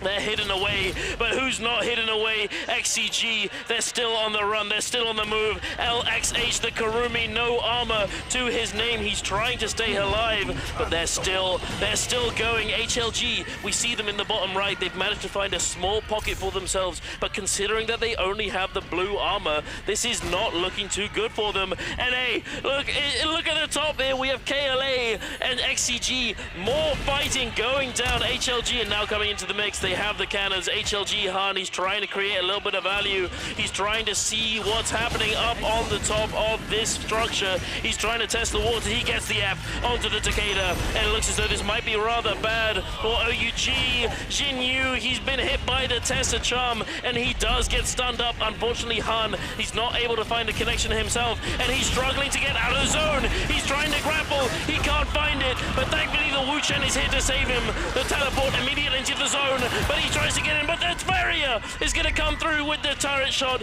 taking him down and taking down his dreams of taking this MVP for himself. Unfortunately, one member down is going to be a tall order. They're trying their best to resurrect their teammate, but it looks as though it might have been even worse. They get another teammate eliminated. PPY goes down, and now there's only one left, and there he is. He gets caught up by the Tumulk Wisp, and there it is, HLG. They do get eliminated. Now it's TE's chance. They're trying their best. They're sitting below. Their ultimates are going to be coming back up. They found themselves a very nice little spot to call home for the moment. Speaking of, OUG still alive, but it's only the Tumulk and the Takeda. They're sitting on top of this rooftop. The Flamers coming out, the Flamebringer, the Gold Fan as well. He's about to get cooking. He's about to shep it up.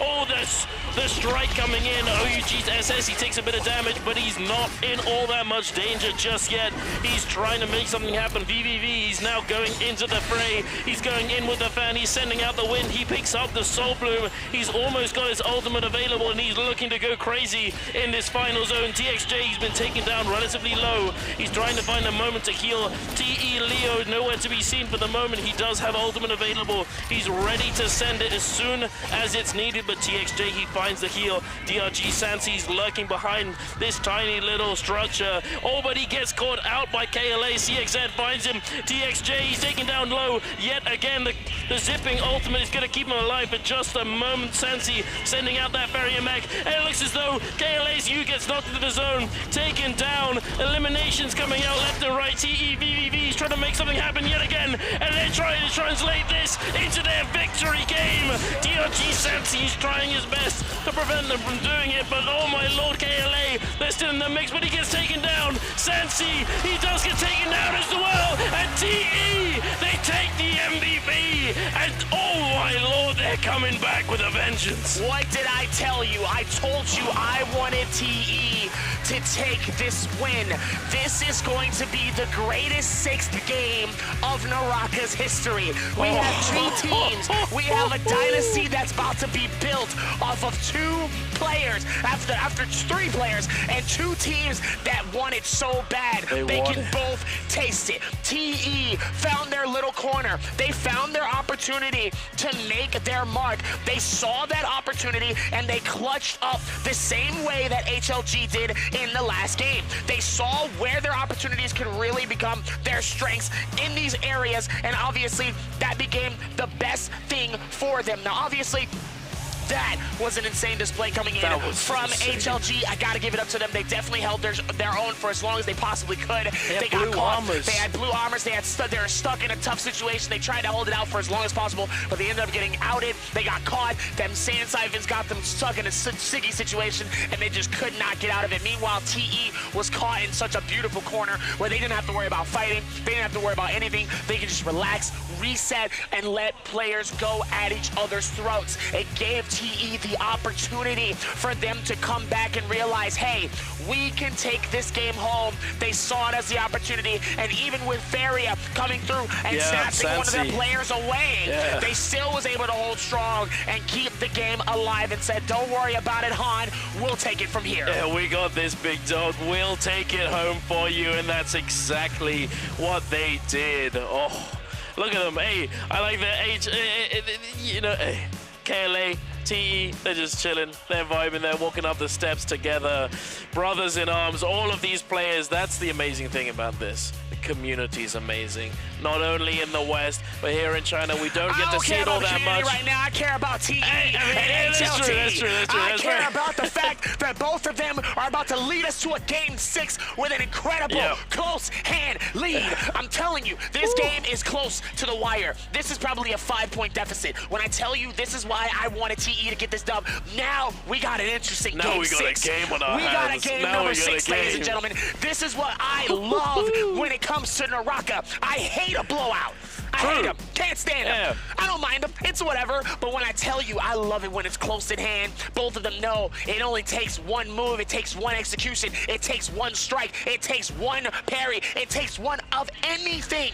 It takes you having that teammate that's going to keep you alive in order to win the games, especially in a game like Trios. Having players like PPY, who is such an MVP when it comes to being that healer. And of course, having a player like Han, that's an absolute destruction of a player. You give him a weapon, he goes to work. TE is that guy. They are that team. But HLG is just there. They're young, they're hungry, and they want this done. They want to not only secure this, but they want to be able to show the world, hey, we came into this halfway, and we are going to show y'all that we are here to stay. And that is why this Game 6 is the one. If y'all are not watching, if you are not, oh man, if you are not following the stream, I suggest you do. If you are not hitting that follow button, if you have not been watching this entire time, you are missing out on some golden esports here in Chengdu, China. As we're about to get ready, 26.4, ladies and gentlemen, KLA taking out that second spot with the 18.9, and DRG with 10 eliminations, taking the top spot, taking that spot with a 16.5. HLG, 9 eliminations and an 11.8. That is almost, I think that's a good I think they overtook them. I think that's a 15-point deficit. They caught up. They were caught at up. They were at was it 13? I think it was 13. It was about 13 at the time. So that means that's how many points is that? That's 15. So yeah, you take the 3 off the 26. We got.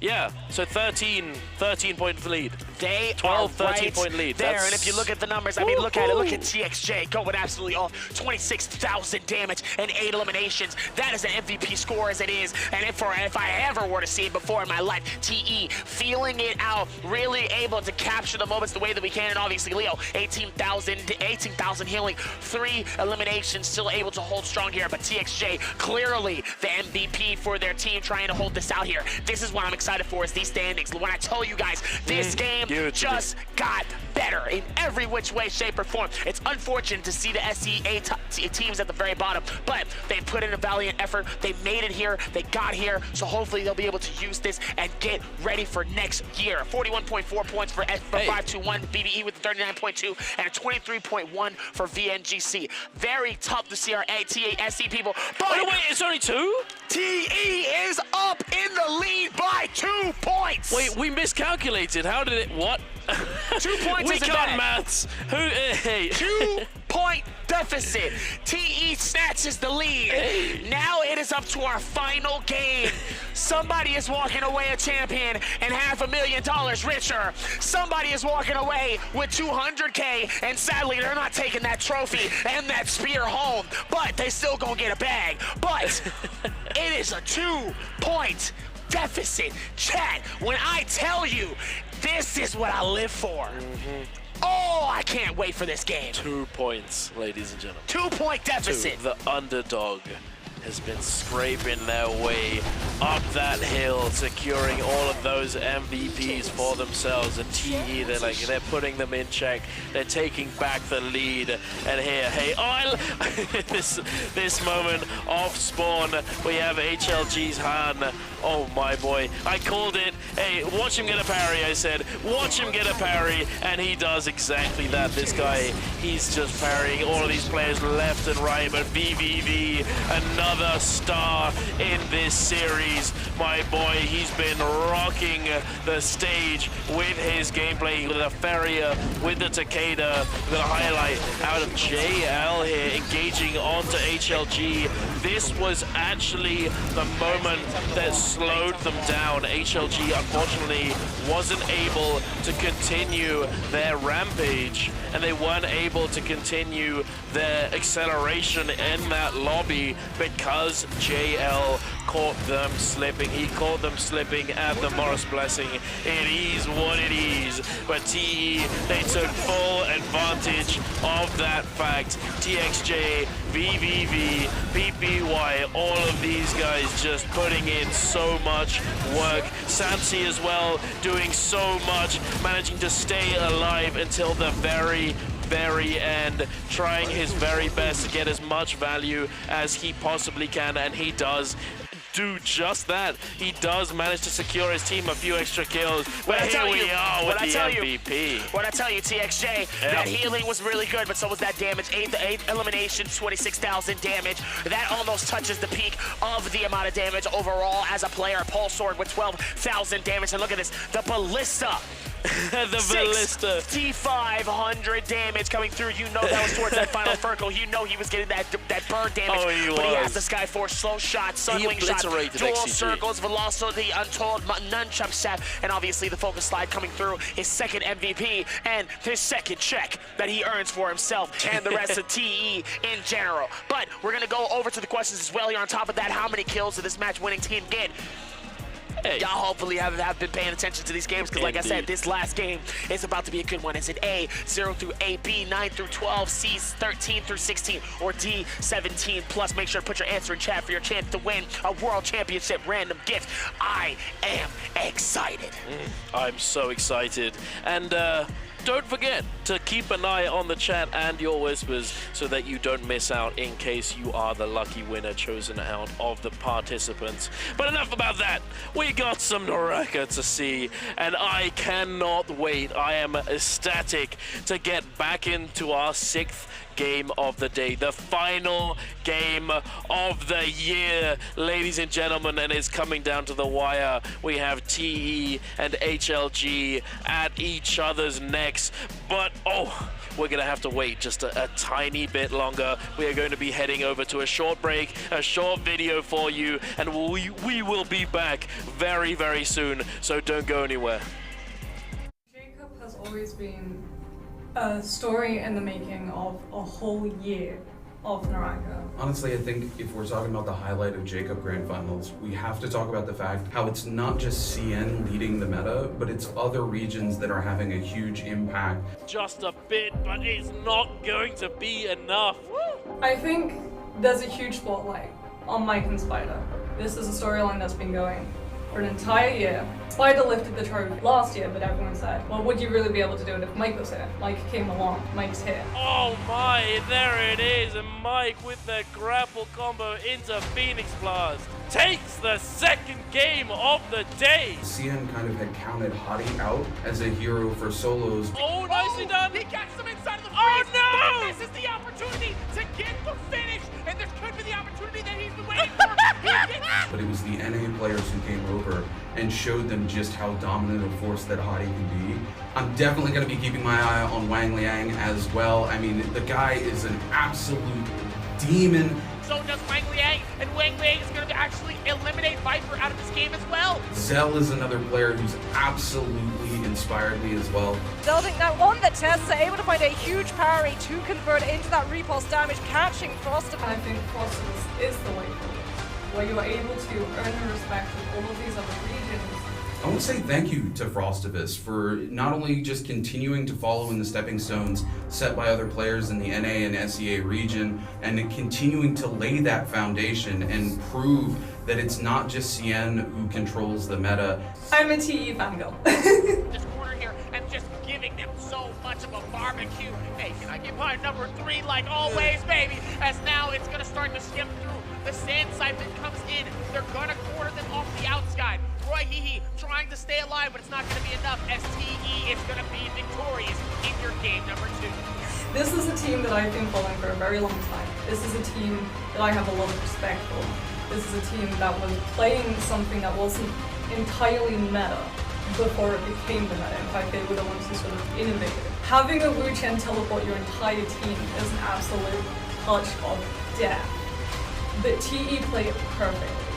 Every single region coming through, informing the meta, and all of these players having to adapt on the fly as they get here and realize that, hey, our region is not the only dominant region there is. I think that's super incredible and speaks a lot about how exciting this Jacob's going to be.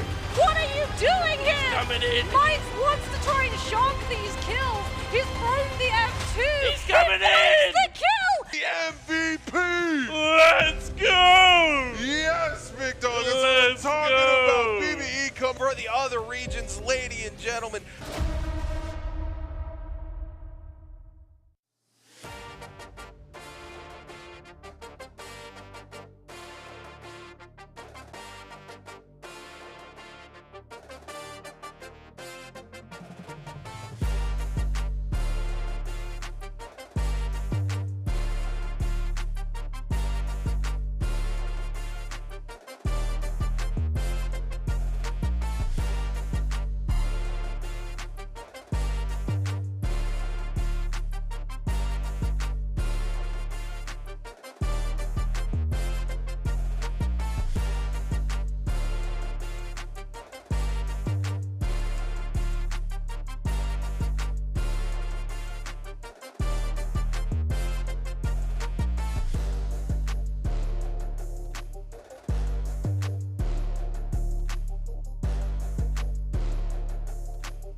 Teacher, the water here is also contaminated.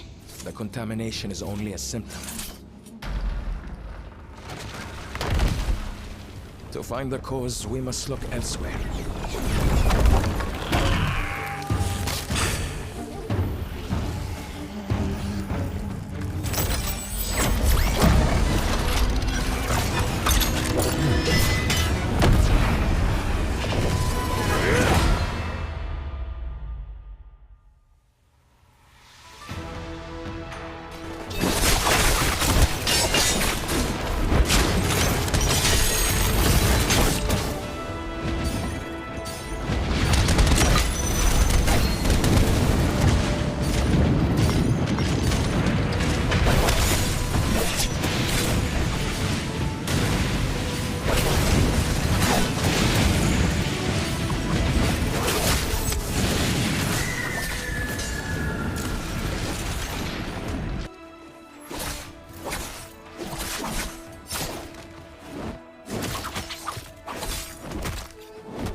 My goodness, we are back, and ladies and gentlemen, this is the moment we've all been waiting for. One more game left to crown a trios champion, and ladies and gentlemen, it is a 2-point deficit. TE in the lead with a 123.2 and HLG with a 121.6. It is down to the wire. This can go any which way. HLG could get eliminated early. TE could get eliminated early. Both of them might have the opportunity to go all the way towards the very end. They might try to last as long as possible. One might pop off, both might pop off, and we might just have to take it all the way to the standings to see who takes it all the way. It can go either way towards this final fight. This is what we live for in these moments. This is why the esport of NARAKA is so amazing in these moments, and this is why we watch. I'm excited to bring it in. I am your host and caster, Davier, alongside Dunkin' Donuts, as we're about to get ready for the monstrosity of the final game in Chengdu for the World Championships of J-Cup. Duncan, this is close. It is indeed. And the thing is, we have TE and HLG at the top, neck and neck. But let's take a look. Down in third place, we have KLA. And now this team can get very, very aggressive. And that... They could grief! That, my friend, is... that's an attainable point game. That is attainable. You know, we've got... How much is that? 26. 26. That's feasible. That's legit feasible. We had HLG getting a 30-point game only 2 games ago in our 4th game of the day. So it's definitely possible. And if HLG and TE both happen to not have a good game, we could see KLA come in and snipe away that first place standings and take home the title. And I'm not gonna lie, that would be rather fitting to some extent if they did manage to do so, because yesterday we had TZ25 from KLA almost come in and swipe away that first place from AOW's Mike. It got so close, but unfortunately he wasn't able to take the cake. But what he got griefed! What if they come in? What if KLA comes in and does it? You know, hey. Unfortunately for, I think, OUG, honestly, I'm the type. Not possible. Honestly, I'm the type that says never say never. But for KLA, I feel like it's impossible. I feel like it's impossible. I feel like it's impossible for them to absolutely, like, they would have to get 20+ points, and they would have to get TE and HLG out early. That is true. They can't secure any more eliminations. A 20+ first place might not even be enough if TE or if one of them decide to stay towards the very end of the fight, get a few eliminations, and stay to a 2nd place. They still could potentially win. That's just how far of a deficit KLA has. That's why this fight between these 2 teams is such a dynamic that is so insane. For everybody else, it's about getting a bigger bag. That is true. Everybody else. For everybody else, it's about how much money you can get at the end of the day, and where you end up is how much money you're going to take home for the rest of the team, for yourself, and the rest of your brothers that you've been grinding day in and day out as a trio team to earn for this moment right here. It's not even about the trophy anymore. No, it's not. I mean, it's about doing yourself justice, doing all that work justice, doing justice by your fans, your supporters, your family, your mum and dad who help you get through all of those gaming days where you're up till 5 a.m. and you're still cooking in NARAKA. All of these supporters, you gotta do it for them. So not a single one of these players have just, they haven't given up. They're still looking to come in to this final game of the day and take home as many points as they can and do as well as they can, because they got here and they don't want to go down without a fight. Not a single one of these players. And here we are, ladies and gentlemen, ready to go into our 6th and final game of J-Cup 2023. What do they have cooked up? I'm very excited. I want to see something spicy, but if not, I think we'll still see some spicy gameplay in our final game. What do we have here? Ooh, guaranteed something decent, probably. The full Takeda, and basically this is almost a full lobby of Sand Siphons, except for a few. We have JL pushing in for the Wushin and the Tessa. We have VNGC TE as well pushing for the Tessa. Meanwhile, everybody else, it's basically just going to be a tumult, a heal, and a Takeda. That's it. Indeed it is. Indeed it is. And actually, I would like to know that XCG did, in fact, that's why they went for their Transformer game on the 5th game. They were saving their Sand Siphon for the final game of the day, for that huge potential as this team composition. We've been seeing it time and time again for so long now. This entire year, it's felt like it's been about Sand Siphon, along with quite a few others. This Tessa Viper Wuchen composition, it's been in the works, it's been in the workshop, and they finally settled down on Tessa Viper Wuchen, it seems. And hey, although it's been a lot of Sand Siphon, it's still very, very exciting. But where are we going? Where are we dropping, Derby? Very exciting to see here as we see a lot of teams. We got TE and HLG. This is about to be interesting. They're both fighting it out in the same space. Dragon Spine Yard and Mohesive Haven. We might see them go out early immediately in this this game as they're both landing. Great minds think alike. This is what I'm talking about. Meanwhile, 5-2-1 OUG and DRG fighting this out on the far left side. Near, that looks like it's going to be Alchemist's Cottage, but we still have the main section. Victim's Haven is still going to be a very insane drop to go, and Iceland Crater also, but all eyes are on the top two teams, and they're landing 10 inches away from each other here immediately in this game. Let's see what happens and see if maybe they even follow through with it, but this is where things get good in this moment. As we see Han start to push this in, they will have the time to be able to pop some loot here, but this is going to be very, very hasty for that fight here. But we're going to go over to immediate fights happening between KLA and XCG. NIHQ dangerously low, getting destroyed by those dual Halbergs, immediately trying to see if they can find some more impact here. You also low as well. The heals coming through to keep the game alive. Double parry on both sides, still trying to find it, and the rest of the game absolutely shutter speed towards this end with XLG fighting this out. Beautiful double combo to hit this on XCG. Dangerously low as KLA fights 2 on XCG. There it is, ladies and gentlemen. Is this the story where KLA finally manages to snipe away that first place position? Are they going to do it for T225? Are they going to take home that trophy for their brother? Only time will tell, ladies and gentlemen, as they are currently the only ones on the board with some eliminations. TE wants to fight. Yeah, HLG. TE wants to fight. TE, they're very close to each other. This is going to get spicy.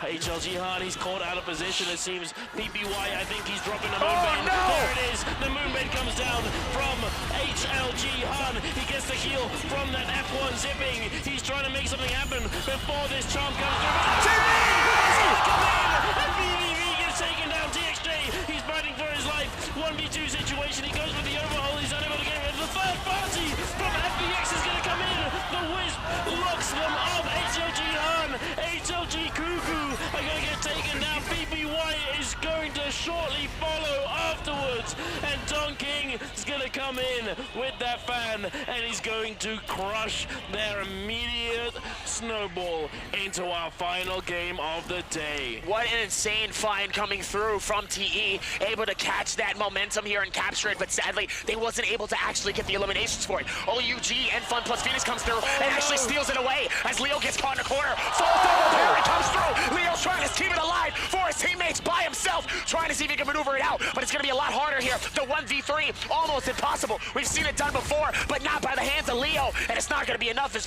Dun Queen gets the elimination onto Leo, and just like that, they still have to be able to find it odd and find it strong here. TXJ by himself goes through the rotation. Both top players are going to have to go through a reset immediately. What a surprising turn of events for both teams. Fun Plus Phoenix leading the pack with 4 eliminations. OUG was able to find some eliminations inside of that, and they're going to try to see if they can find their third, catching with DRG Sensi. Double parry as both of them trying to see if they can keep the same momentum going. Sensi trying to hold it together. Dual Halberd is able to do a lot. Sand Siphon comes through. Double S trying to see if they can capture it. Ends up getting the throwdown onto Corky. Finds the parry onto Wushen. Keeps the same aggression onto Corky. Captures the elimination. And now they go through the rotation and keep the same W key energy going.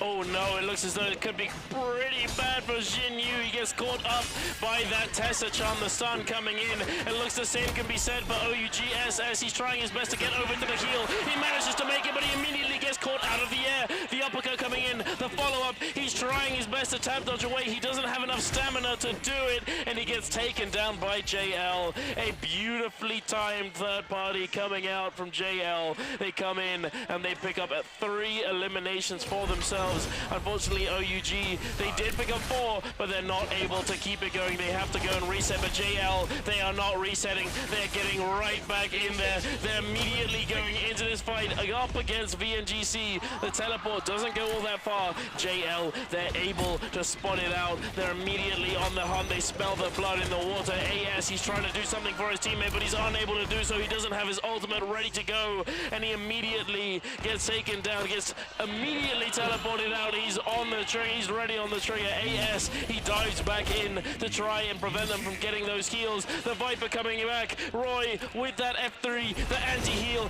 AS with that Tessa ultimate. And what's this? We have the Viper dropping down, and JL turn this fight What an absolute surprise coming in. This is definitely the surprise fights that we really didn't expect to see off the rip immediately here, as it looks like the rest of TE and HLG was able to go through and get their heels back.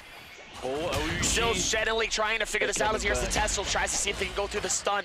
Double S trying to find it, beautiful, hits the triple spear, trying to see if they can capture him on the outskirts. AS by himself, and OUG and the rest of the team is able to find their elimination onto this one, trying to see if they can close in the gap. Both teams with 5 eliminations apiece here. This could be the surprise also into this mix here, as Double S is able to come through and capture the elimination onto One Fang. The reset comes through from OUG, and the rest of them absolutely filling this out. Here's OUG starts this game with 6 eliminations strong.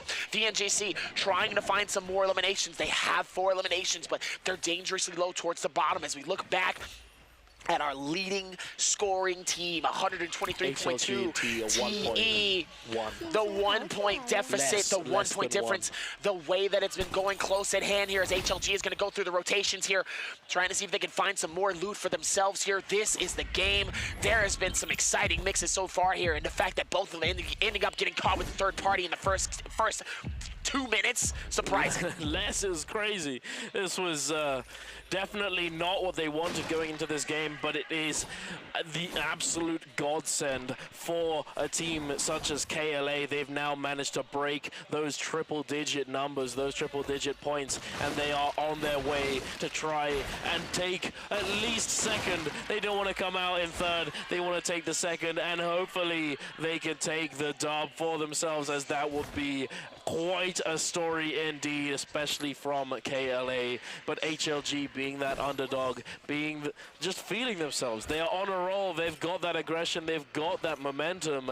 And I don't think they're going to slow down. They did have a very aggressive early drop, and they were very close, and they were looking for that Moonbane play. I saw it. I was wondering why PPY was just standing still. He was casting the Moonbane. They'd gone around that area, as it's one of those areas where you can accumulate a decent amount of money.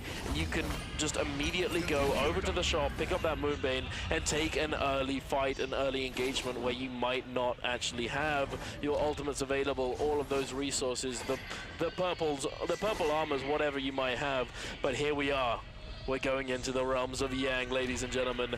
JL, unfortunately, they're looking over to this Rebirth altar to try and resurrect There's themselves. a realm of Yang in Bane's Breath. You see that? There is indeed. I think that must have been used by a team where they were able to pick up the Moonbane early, but they weren't able to actually find a fight. OUG looks like they're in the middle of a fight too. Yeah, it looks like that's going to be within VNGC as well here, and they're outside of the circle here. The Sand Siphon has already been popped. Beautiful parry coming through to connect it. It looks like the Reza's going to be able to also come through as well. The Wushin able to keep it alive here, but Aspen ends up getting shredded towards the side. Double S ends up getting shredded as well. The Soul Plume able to keep him alive. Beautiful hits, but the Wushin is going to be able to take them. And now OUG trying to see if they can find them. They didn't get them far enough here, giving them the opportunity. Roy, they're inside of the bush. They're going to find them off the outskirts here, and VNGC gets eliminated. OUG able to do what they can in that moment. VNGC playing it with their need to, and BBE and KLA fights this out. Meanwhile, GG and Fun Plus Phoenix fights this out inside of the realm of Yang. This is the opportunity KLA needs if they're going to inch closer to that $500,000. Indeed, you're absolutely right. Going up against BBE. BBE, a team that's been performed extremely well in group stage. Unfortunately, weren't able to translate that into pre-finals, but they're coming in. This is the final game. They're giving it all that they have. Fat Milk, he's getting caught up in the air. He sends out the blue focus. You gets a double parry though, with the short handle weapon sap coming in, and Fat Milk gets obliterated. The zipping ultimate keeping him alive, topping him back up for just a little bit, but it looks as though the Takeda's coming in, the Pulsal's coming in. Unfortunately, the Tumult Wisp was not confirmed. A huge parry coming out from Ibin, but is immediately negated by that Takeda shot. He's unable to get the punish, but KLA, they're falling apart. BBE, they're taking this fight. They want to take it home. A 2v1 situation. Ibin, he's going for the reset. They're stabilizing the fight. Fat Milk, he's trying to draw the attention while his teammate heals up. He's in the 1v2. He's doing God's work. He's got the grab. Fat Milk, he's so low, but the parry comes through. It's the 1v1 to overhold. Yui's trying to do something to modify his keepers alive. And the parry! Oh my! Woo-hoo-hoo! BBE kept that fight alive towards the end. Gotta give it up to that other team, though. He held that for so long, but those parries, he timed those so beautifully. BBE was able to read them like a book and put them back on the shelf. Says, see ya later. Meanwhile, TE is just chilling. Yep. They don't really need to do too much. The same with HLG, they're just chilling. They're not trying to risk anything. It's smart play right now. It's smart. They need to do what they can. They need to stay alive. They do not need, they need to last towards the very end of this game. Meanwhile, KLA and OUG is doing the absolute most right now. Yeah, no, they are doing so much. KLA sitting on 7 kills, OUG on 9. They are sitting atop the leaderboard right now when it comes to eliminations. Unfortunately for VNGC, they are going to be taken out. They had a good start to the game, 4 eliminations, but unfortunately it just wasn't going to happen. It's not possible. It is what it is. They came, they fought hard, they had a really good pre-finals, but unfortunately on the grand finals day they didn't make it happen. GG's. Surprising GG's. for XCG, more than anybody, XCG the person who was well. leading the group stage, they went crazy. leading scorer for XCG. XCG was the leading scoring team. To see them go out 6th place, very surprising to see here. Sad to say VNGC is out of this game. They're officially done. 27.1, that's very unfortunate, but they did qualify. They are one of the top SEA teams, so they do have to be able to at least give themselves a pat in the back. At least you got here. It's better that you're here than never in the first place. Gotta give it up to them regardless. Same with BBE and 521. As we see HLG and TE, they're both chilling. They don't have to fight. They don't have to force fights. They don't need to. 8 seconds left. They are gonna have to move, but they're seeing the circle. They're probably on that slow section of the circle to where they can really not focus on certain things, but they are gonna have to focus on getting some fights and getting some eliminations or something. They have to prioritize getting decent loot, and right now I don't know if they have the loot for it. This is going to be a tough situation. KLA, speaking of tough situations, they're now 2 minutes and counting. They need to find these soul blooms to be able to cleanse the Yang depletion. They're looking for it, but they just can't find anything. Like, they can't find anybody. All of these, I mean, TE and HLG, sorry, they are currently chilling. They're trying their best to stay as inconspicuous as possible. It looks as though TE, though, may have been spotted out. GG, they're closing in. Yeah, GG. Ooh, GG is fighting them out here, trying to see if maybe they can 5-stir him. It looks like BBE, Ivan ends up getting hit, and it looks like BBE. It looks like they're getting hit by Bane's Breath. No. So, okay, so this is a strategy. They got that Vermilion Burst bite from the Yang. They let themselves die in the zone. They're going to rotate. But let's talk about that in a moment. We've got TE versus GG. The ultimate's coming out. VVV tries to make something happen with his Viper Roll, with the stun, but unfortunately he's not able to make it happen. The terrain is not too good for him. These rock formations are not what you want. You can't keep up with them. VVV now in a rather, this is not the best situation. He's got no armor to speak of. 3-3-0 dropping down. He does eat a little bit of chip damage to the back, but the Wushin coming in comes with that port, and this is why you have a Wushin. 3-ban zone.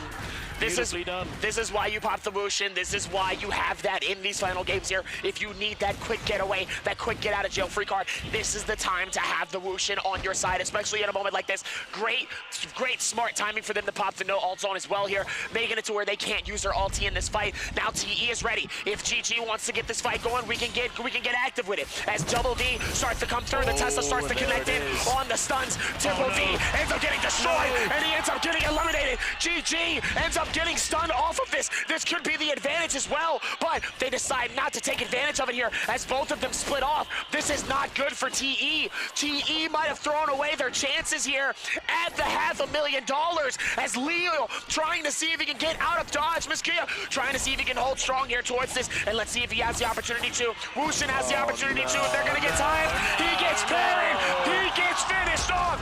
GG sends TE home, and HLG has a shot to take the lead and take the championship. Hey, I think it's more than a shot, big dog. I think it. Oh, never mind! What's going on? BB1 gets hit! What is happening?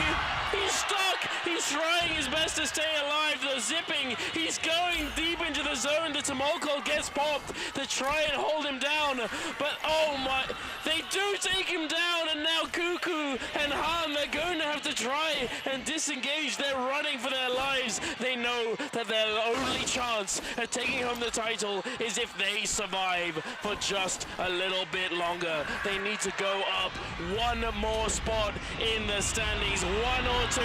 0.5. 0.5. Less than a point. All they have to do is stay alive, and they win it. DRG, Senzi, and the rest of them end up getting a miss tonight. KLA wins their Realm of Yang. They have the shot here because one of the teams is now, they have a timer on the clock. If they get eliminated, HLG will be your champion for the J-Cup. This is just how close this game is. HLG's Han and Cuckoo, BB, they have no healer.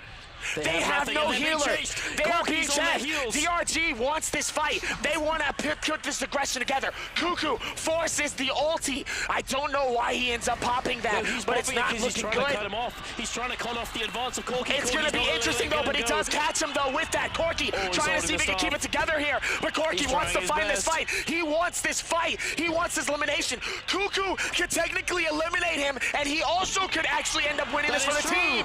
Turn and fight. This could be huge if Cuckoo decides to do it as well. OUG nearby. He has to be careful. Cuckoo just being absolutely chased by everyone. Double S trying to find him. Triple team trying to find him. He gets hit by the bow. Repeating crossbow hitting from everywhere. He's trying to find the safe space. The charge trying to see if he can get away. He's being chased, but it's not enough. Cuckoo gets eliminated, and HLG is holding him so long. All he has to do.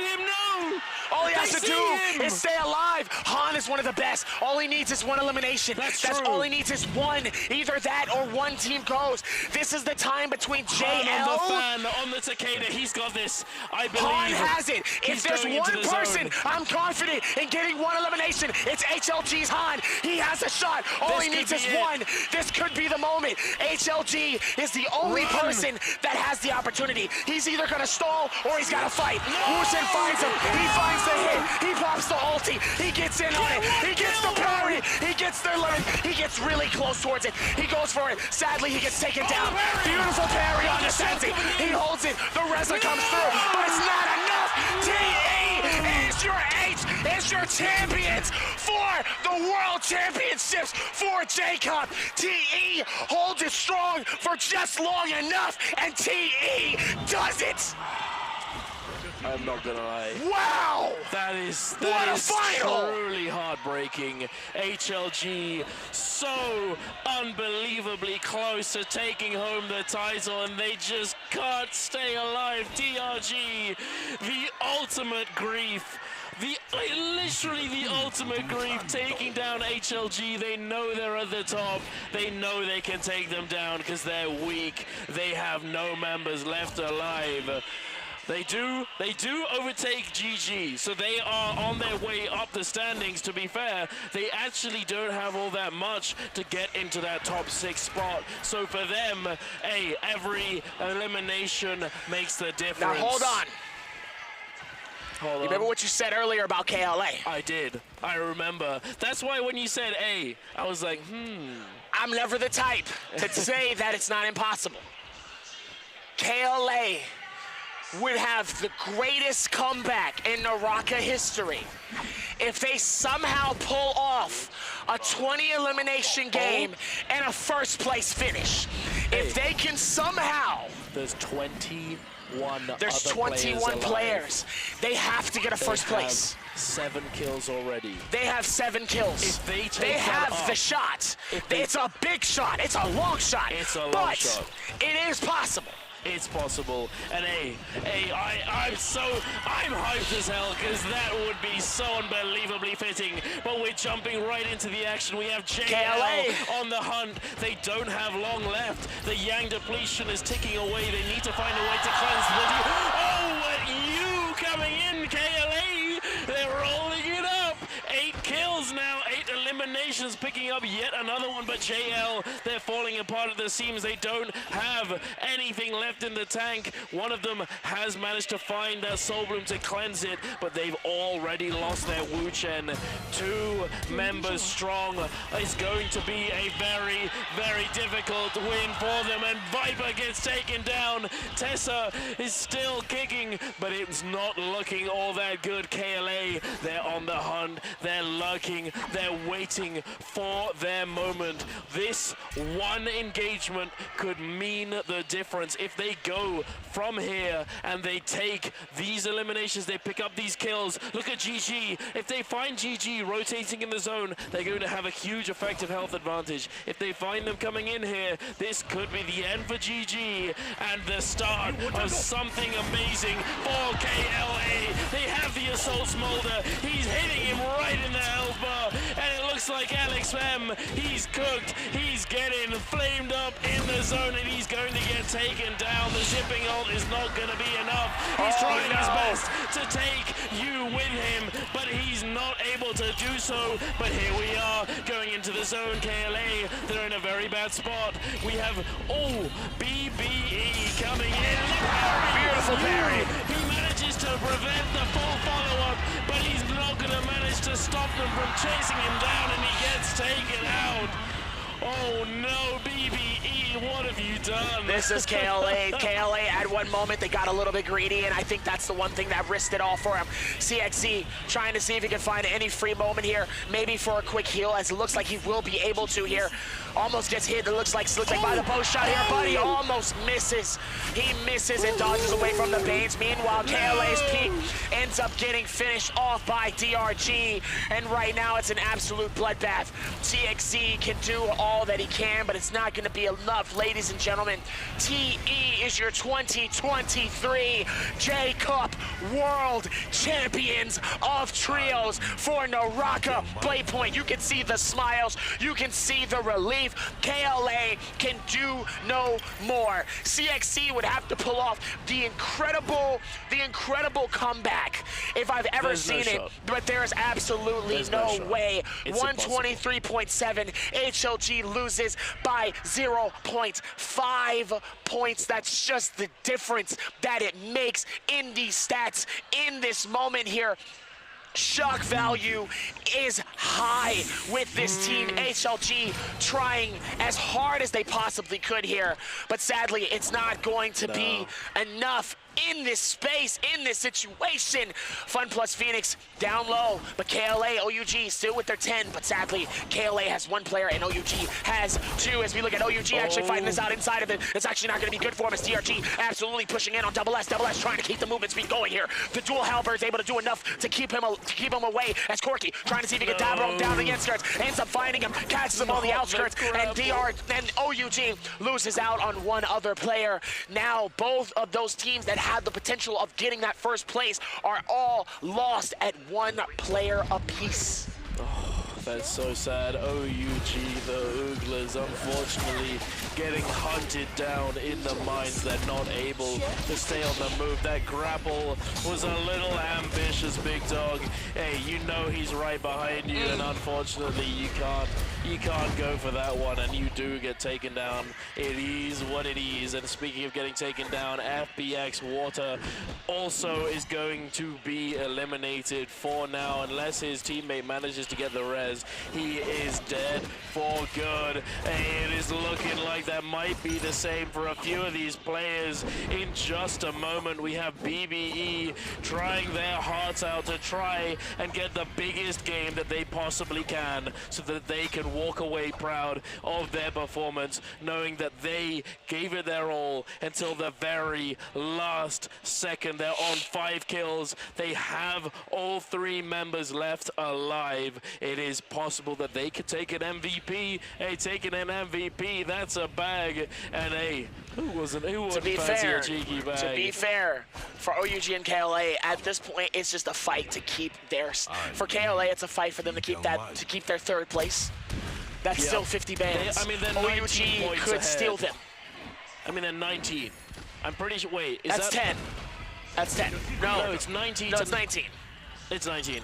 I think they're good. But yeah, I think they'll be all right there but in that space. Thing is, it theoretically, CXZ, if he were to pick up a like 4 or 5 kills, you know, I know it's an absurd thought, but hey, he's getting the ball rolling and he's getting oogly. Oh my! He's just sending those blues from the pole sword, chunking everybody left and right. He picks up another kill, taking him and his team up to 111.5. He is now closing the gap just a little bit, just an inch at a time.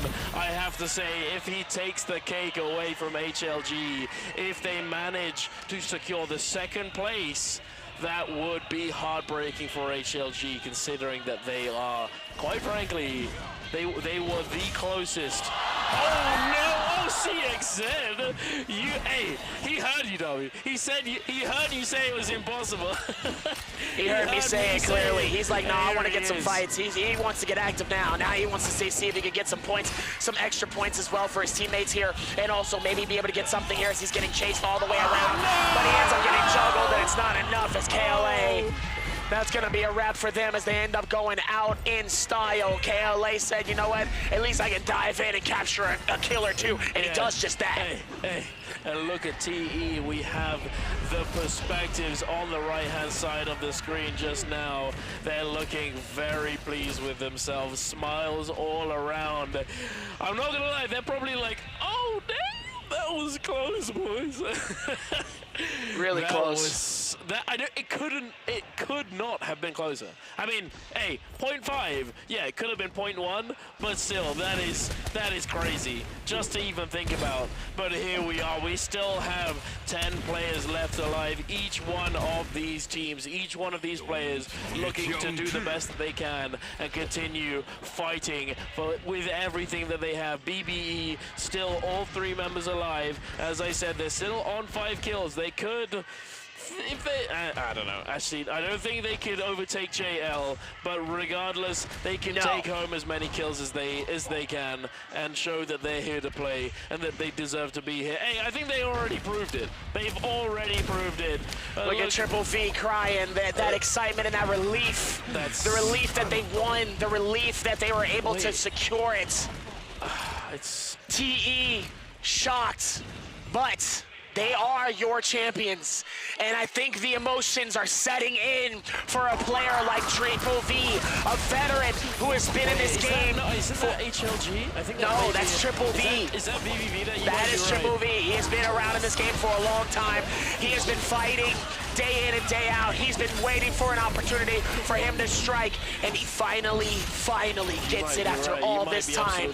He finally gets that moment. He finally gets to be able to go, I am a world champion, and this is the best time to do it as BBE's trying to hold strong here. XCG trying to figure it out, but DRG ends up leaving that one victorious. So close to taking over XCG. They are cooking it up, and there it is. They eliminate XCG. Oh, baby. They've gone up another spot. They're trying their hardest to try and get comfortably into the top 6, and there it is again. They go up yet another spot, tailing. That's another $1,000. That's another few $1,000s right there. Immediately, they just won some insane money. Just like that. They won some more bread off that.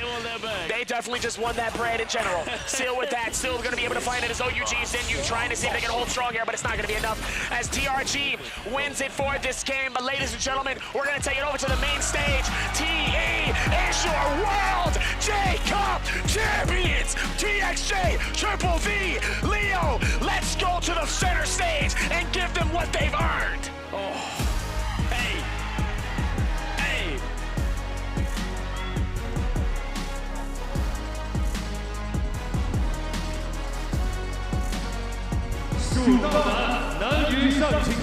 TE came to capture a legacy they have been building towards since the first day in NBPL. Who is the champion? 2023永劫无界世界冠军赛3排冠军 TE。 Congrats Team TE to win the 2023 J-Cup Trio Champions. Please come forward to the center of the stage. Please lift the trophy now.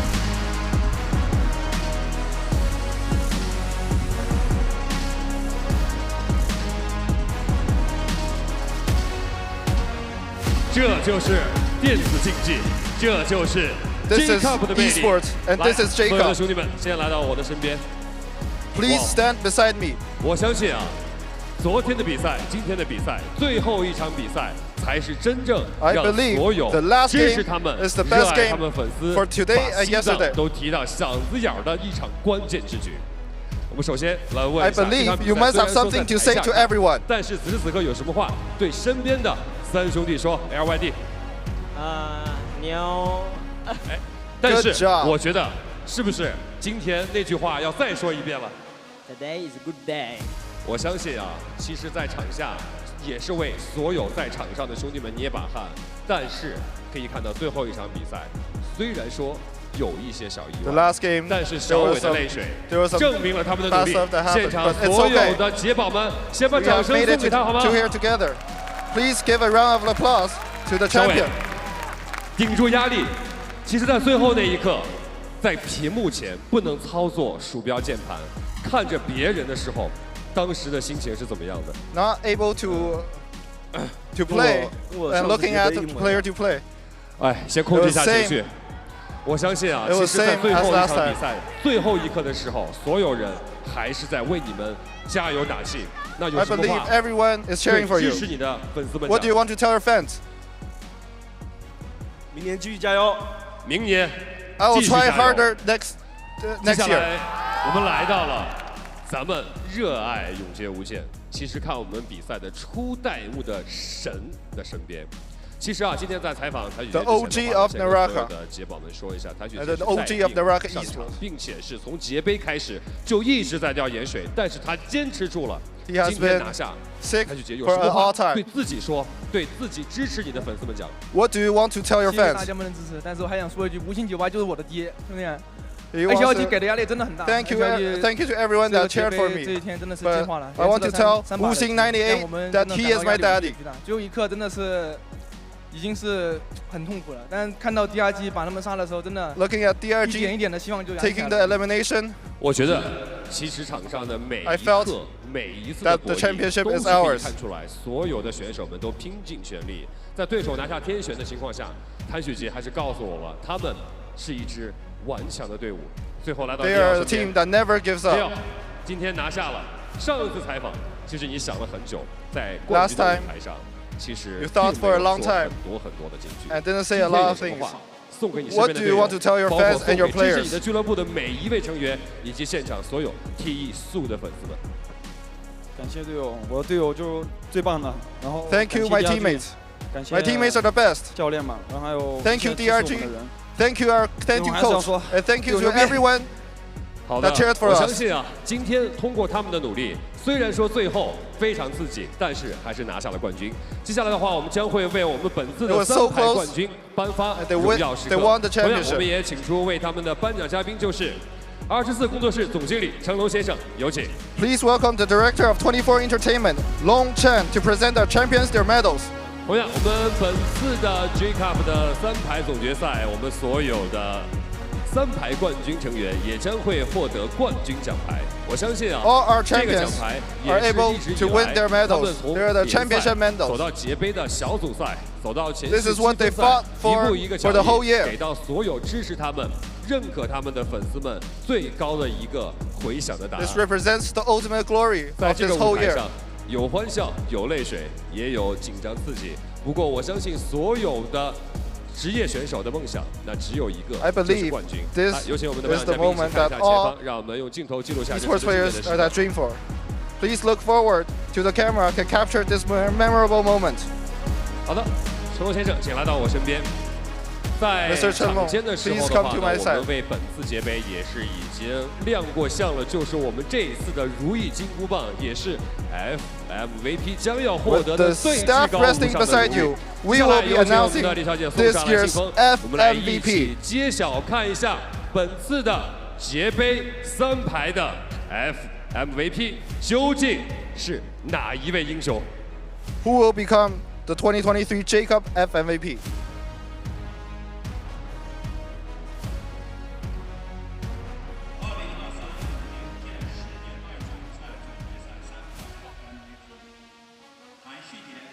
恭喜 The 2023 J-Cup FMVP is TXJ.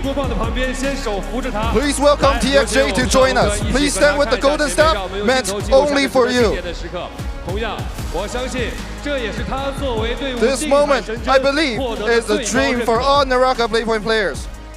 与此同时的话呢，我们昨天也是为大家展示过了我们的 At the 蜀秀 same time, 冠军战袍。今天我们也将会我们的冠军战队 please 来 present the champions their Sichuan embroidery traditional 有 jersey. 请我们的李小姐送上我们的全队的冠军蜀秀战袍。 Please 那么 take their 同样的话 jerseys 我相信啊 to our 一路 championship team.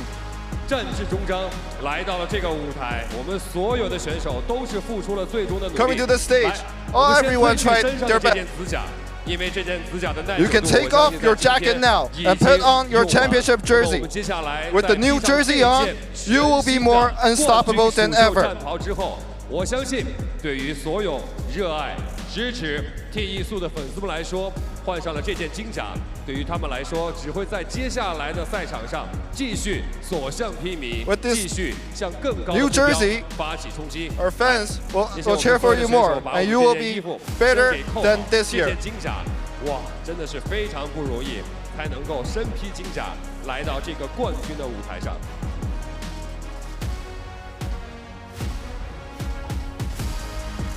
Please show your jersey to the 冠军战 fans. 袍之后，他们身上的责任将会更加的重大。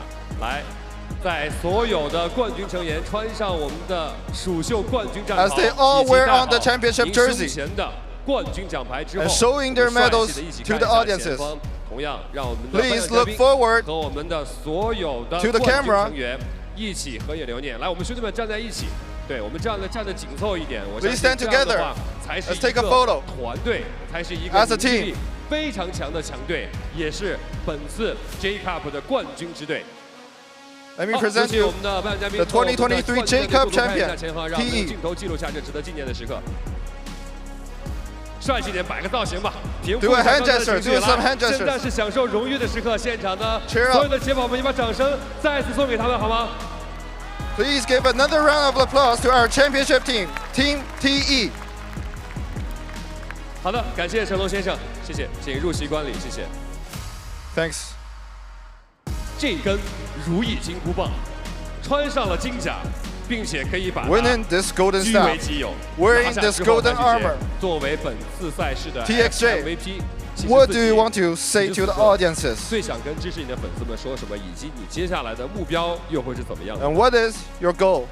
跟粉丝说，我们肯定会继续努力的。接下来目标肯定是更多的冠军。 We'll keep up the hard work.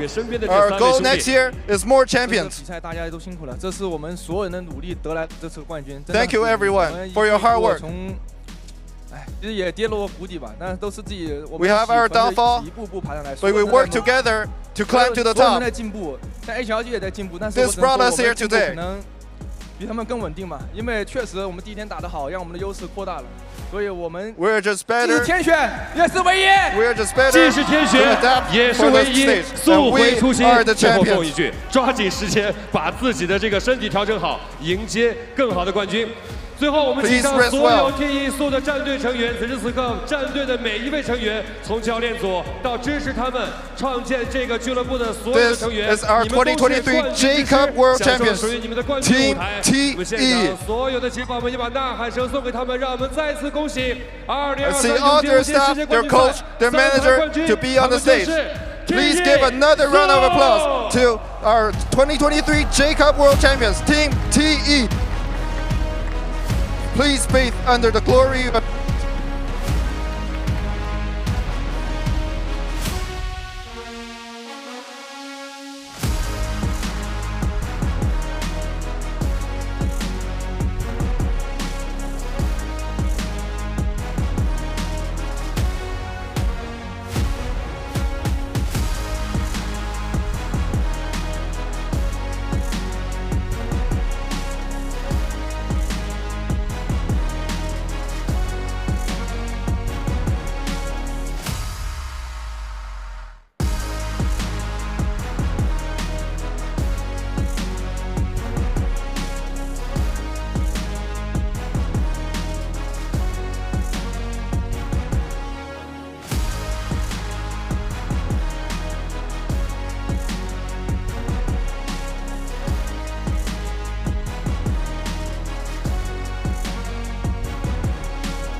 so much, Patrick, for that wonderful translation, and a huge thank you and congratulations. We finally figured it out. Our Trios 2023 J-Cup champion have been crowned, and it is, of course, going to be TE after an absolute nail-biter of a match, which is sure to be remembered from start to finish. Your reactions on desk when we saw HLG and TE both drop on the same location behind the scenes. They were ours too. We were absolutely incredulous, and that match just kept giving and giving and giving. It really did. I hurt my soul a little bit. And DRG just finds them and they just won't let them go. The jaw is clenched, they're locked in, the teeth are digging in, and they just, Not me, TE1. Let's go, baby. Let's go celebrate. That's what I wanted to see. I knew he was going to hold it strong. I called it from the day goodness. when I saw that switch on BBE. I literally looked at it and said, see, now that's a team that might take the championship because that was wild. That was a little disrespectful, but I like that though. And that's the type of mentality you need, and that's what they brought to the table. Literally made the top team sweat, and literally XCG nowhere to be found. Yeah, sorry, Rune. Your prediction did not come entirely correct, but both Darby, myself, and Pooby, who unfortunately could not join us, were indeed right on the money. And you guys can be sitting right on this raffle. All you have to do is send in chat right now. Congratulations, TE! Bring the heat, fight for J-Cup, and you can win some lovely cosmetic goodies. Just as lovely as that MVP trophy. And you know, for the first time ever, I think someone could actually lift it this year, because last year was the pole sword, remember? And it did. It was really funny just trying to watch J-Team lift that, because they were like, oh, this is going to be easy, and then it didn't budge a second. Listen, let's not talk about the fact that Mike struggled to pick up his solo championship. Oh my goodness. I don't know what to do with my hands. And he had that moment. Like, you know what I'm saying? Like, it's still heavy, even for a solo player.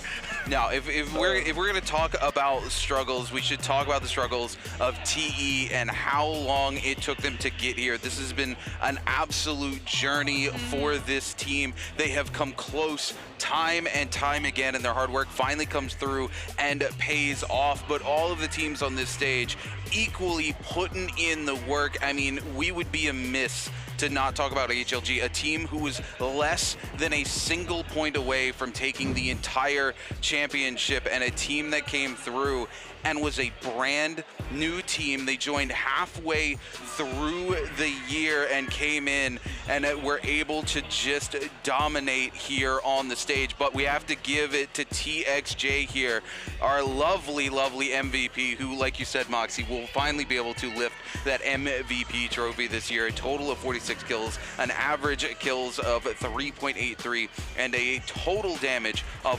180,000. Absolutely huge achievement for our boy TXJ. What's crazy is that's probably the amount of damage and how much that check gonna be when they cash that baby. 180K, better give me my money. I mean, I've said it once, I'll say it again. Best Yodo in the entire world. There is absolutely no shadow of a doubt. Now, I am sure from anyone on this desk that TXJ is not the best Yodo currently in all of NARAKA BLADEPOINT. Look, I don't think any of us could have argued that point to begin with. No, hey, it's official now. Ladies and gentlemen, I would like to shout out those other two players who were just a tiny little bit behind in those kills. You know, we had OUG SS right behind him with one less kill. Hey, all these Ooglers, they've been doing an amazing job. I think every single person who made it here, who performed, who fought through all of it, through all 6 games, deserves a round of applause, who deserves a pat on the back, it's and so a long-needed rest. 0.5. This is so close! 0.5. It's insane. That's the insanity, because he got 0.5 points in that game. Yep. Exactly, like the insanity is, right, TE literally win J-Cup off of the pre-final points that they're able to put up on that first day, because if anything else had happened, if HLG had been able to hold on in that lobby long enough for someone else, some other team to get knocked out. If they'd been able to pick up a single further elimination, they would have walked away the trophy holders. And there is a reason why in their speech, TE were ever so thankful for DRG. Because they're like, yeah, we did the hard work, but you guys solidified it. Thanks, Big Dog. Wushin as my daddy on stage is wild. Okay? Oh my God. Look, Wushin about to walk up and be like, hey, DXJ, you gonna let me hold some of that money? I would go to staff. I mean, like, you can keep the money. I would want the staff. True, the staff is You incredible. ain't get the staff. I'll get you some money. You can get your own staff. That's what you can do. It's big enough to cut in buy half. his own stuff with that money, too, to be fair. But it's not the one he won. You know, it's not the one that was on the stage. It's not the one with all that prestige, and that's exactly what he I can get one made out of moving a foil tomorrow. What's up? Like, you know what I'm saying? We ain't gotta hit the full metal.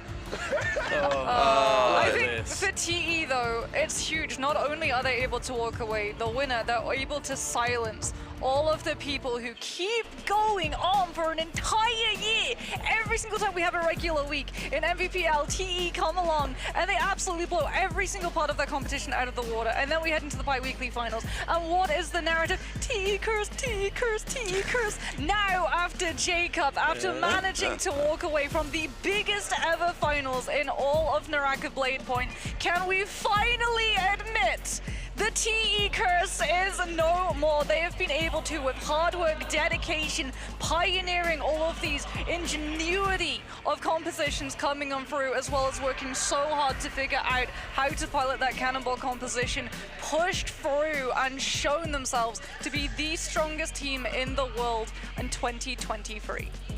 Yeah, I mean, absolutely. These guys came in and they killed it. Speaking of killing it, make sure you're following us on all of our social medias across the board, from YouTube and TikTok, over on Twitter, on Twitch, on Kick. We are absolutely everywhere, and you do not want to miss any of the insane games like we had here tonight. Make sure you follow us over on the Discord. Hop on in, join the conversation, scan that QR code, and become a part of the best gaming community on the planet. There is a lot to go through as I mean that for us, that's a wrap. I know. Which is crazy. Yeah. It's crazy to think we have been here together for a month. Of solid months. We have grown together as a casting group. We have grown together as a family in Cheddar. Hey. But hey, tell Raven, all right, come over here. Hey, get over you guys here. come over here. Yo, Raven, light.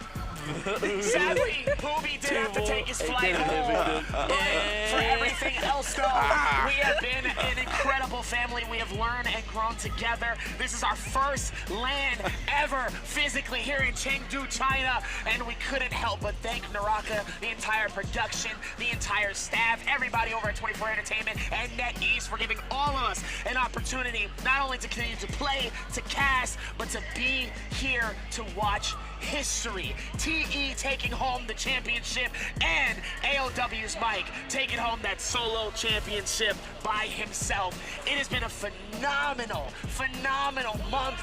Thank you guys for being here, and thank you guys for watching. Genuinely. It's been a pleasure. Absolutely. And thank you guys watching from home, because without you, we wouldn't be here. And you're just as much a part of our NARAKA family as everybody is standing right here behind this caster desk in front of this incredible stage. But that is going to be it from us this year. Till next time, we have been your hosts and we have been your casters, and this has been the 2023 J-Cup.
中卷起风沙，身为一生的代价，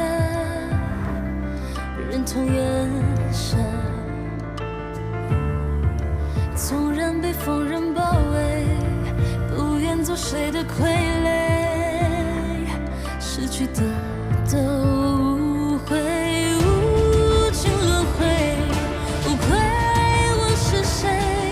我付出的、失去的、退让的，从未跌碎。所谓宿命，我只相信未曾冷却的梦，也是我的杀手，一步去锋芒，与命运碰撞，全刻下炙热的勋章，把退路掩埋，等沿途花开，与嫉妒了仰望，不如被世人尝尝。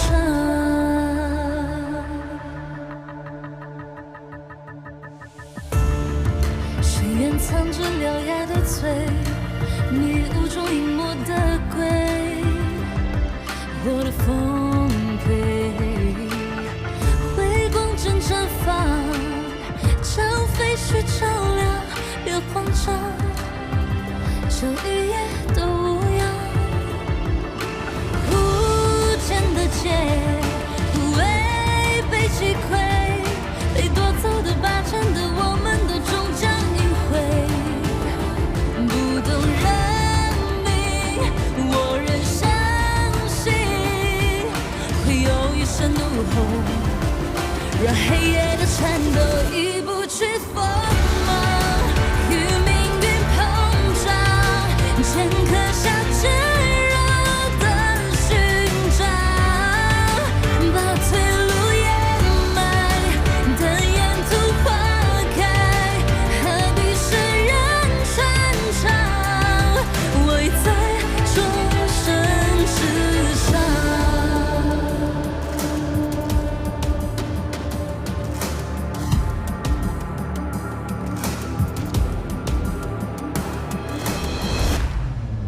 一步去锋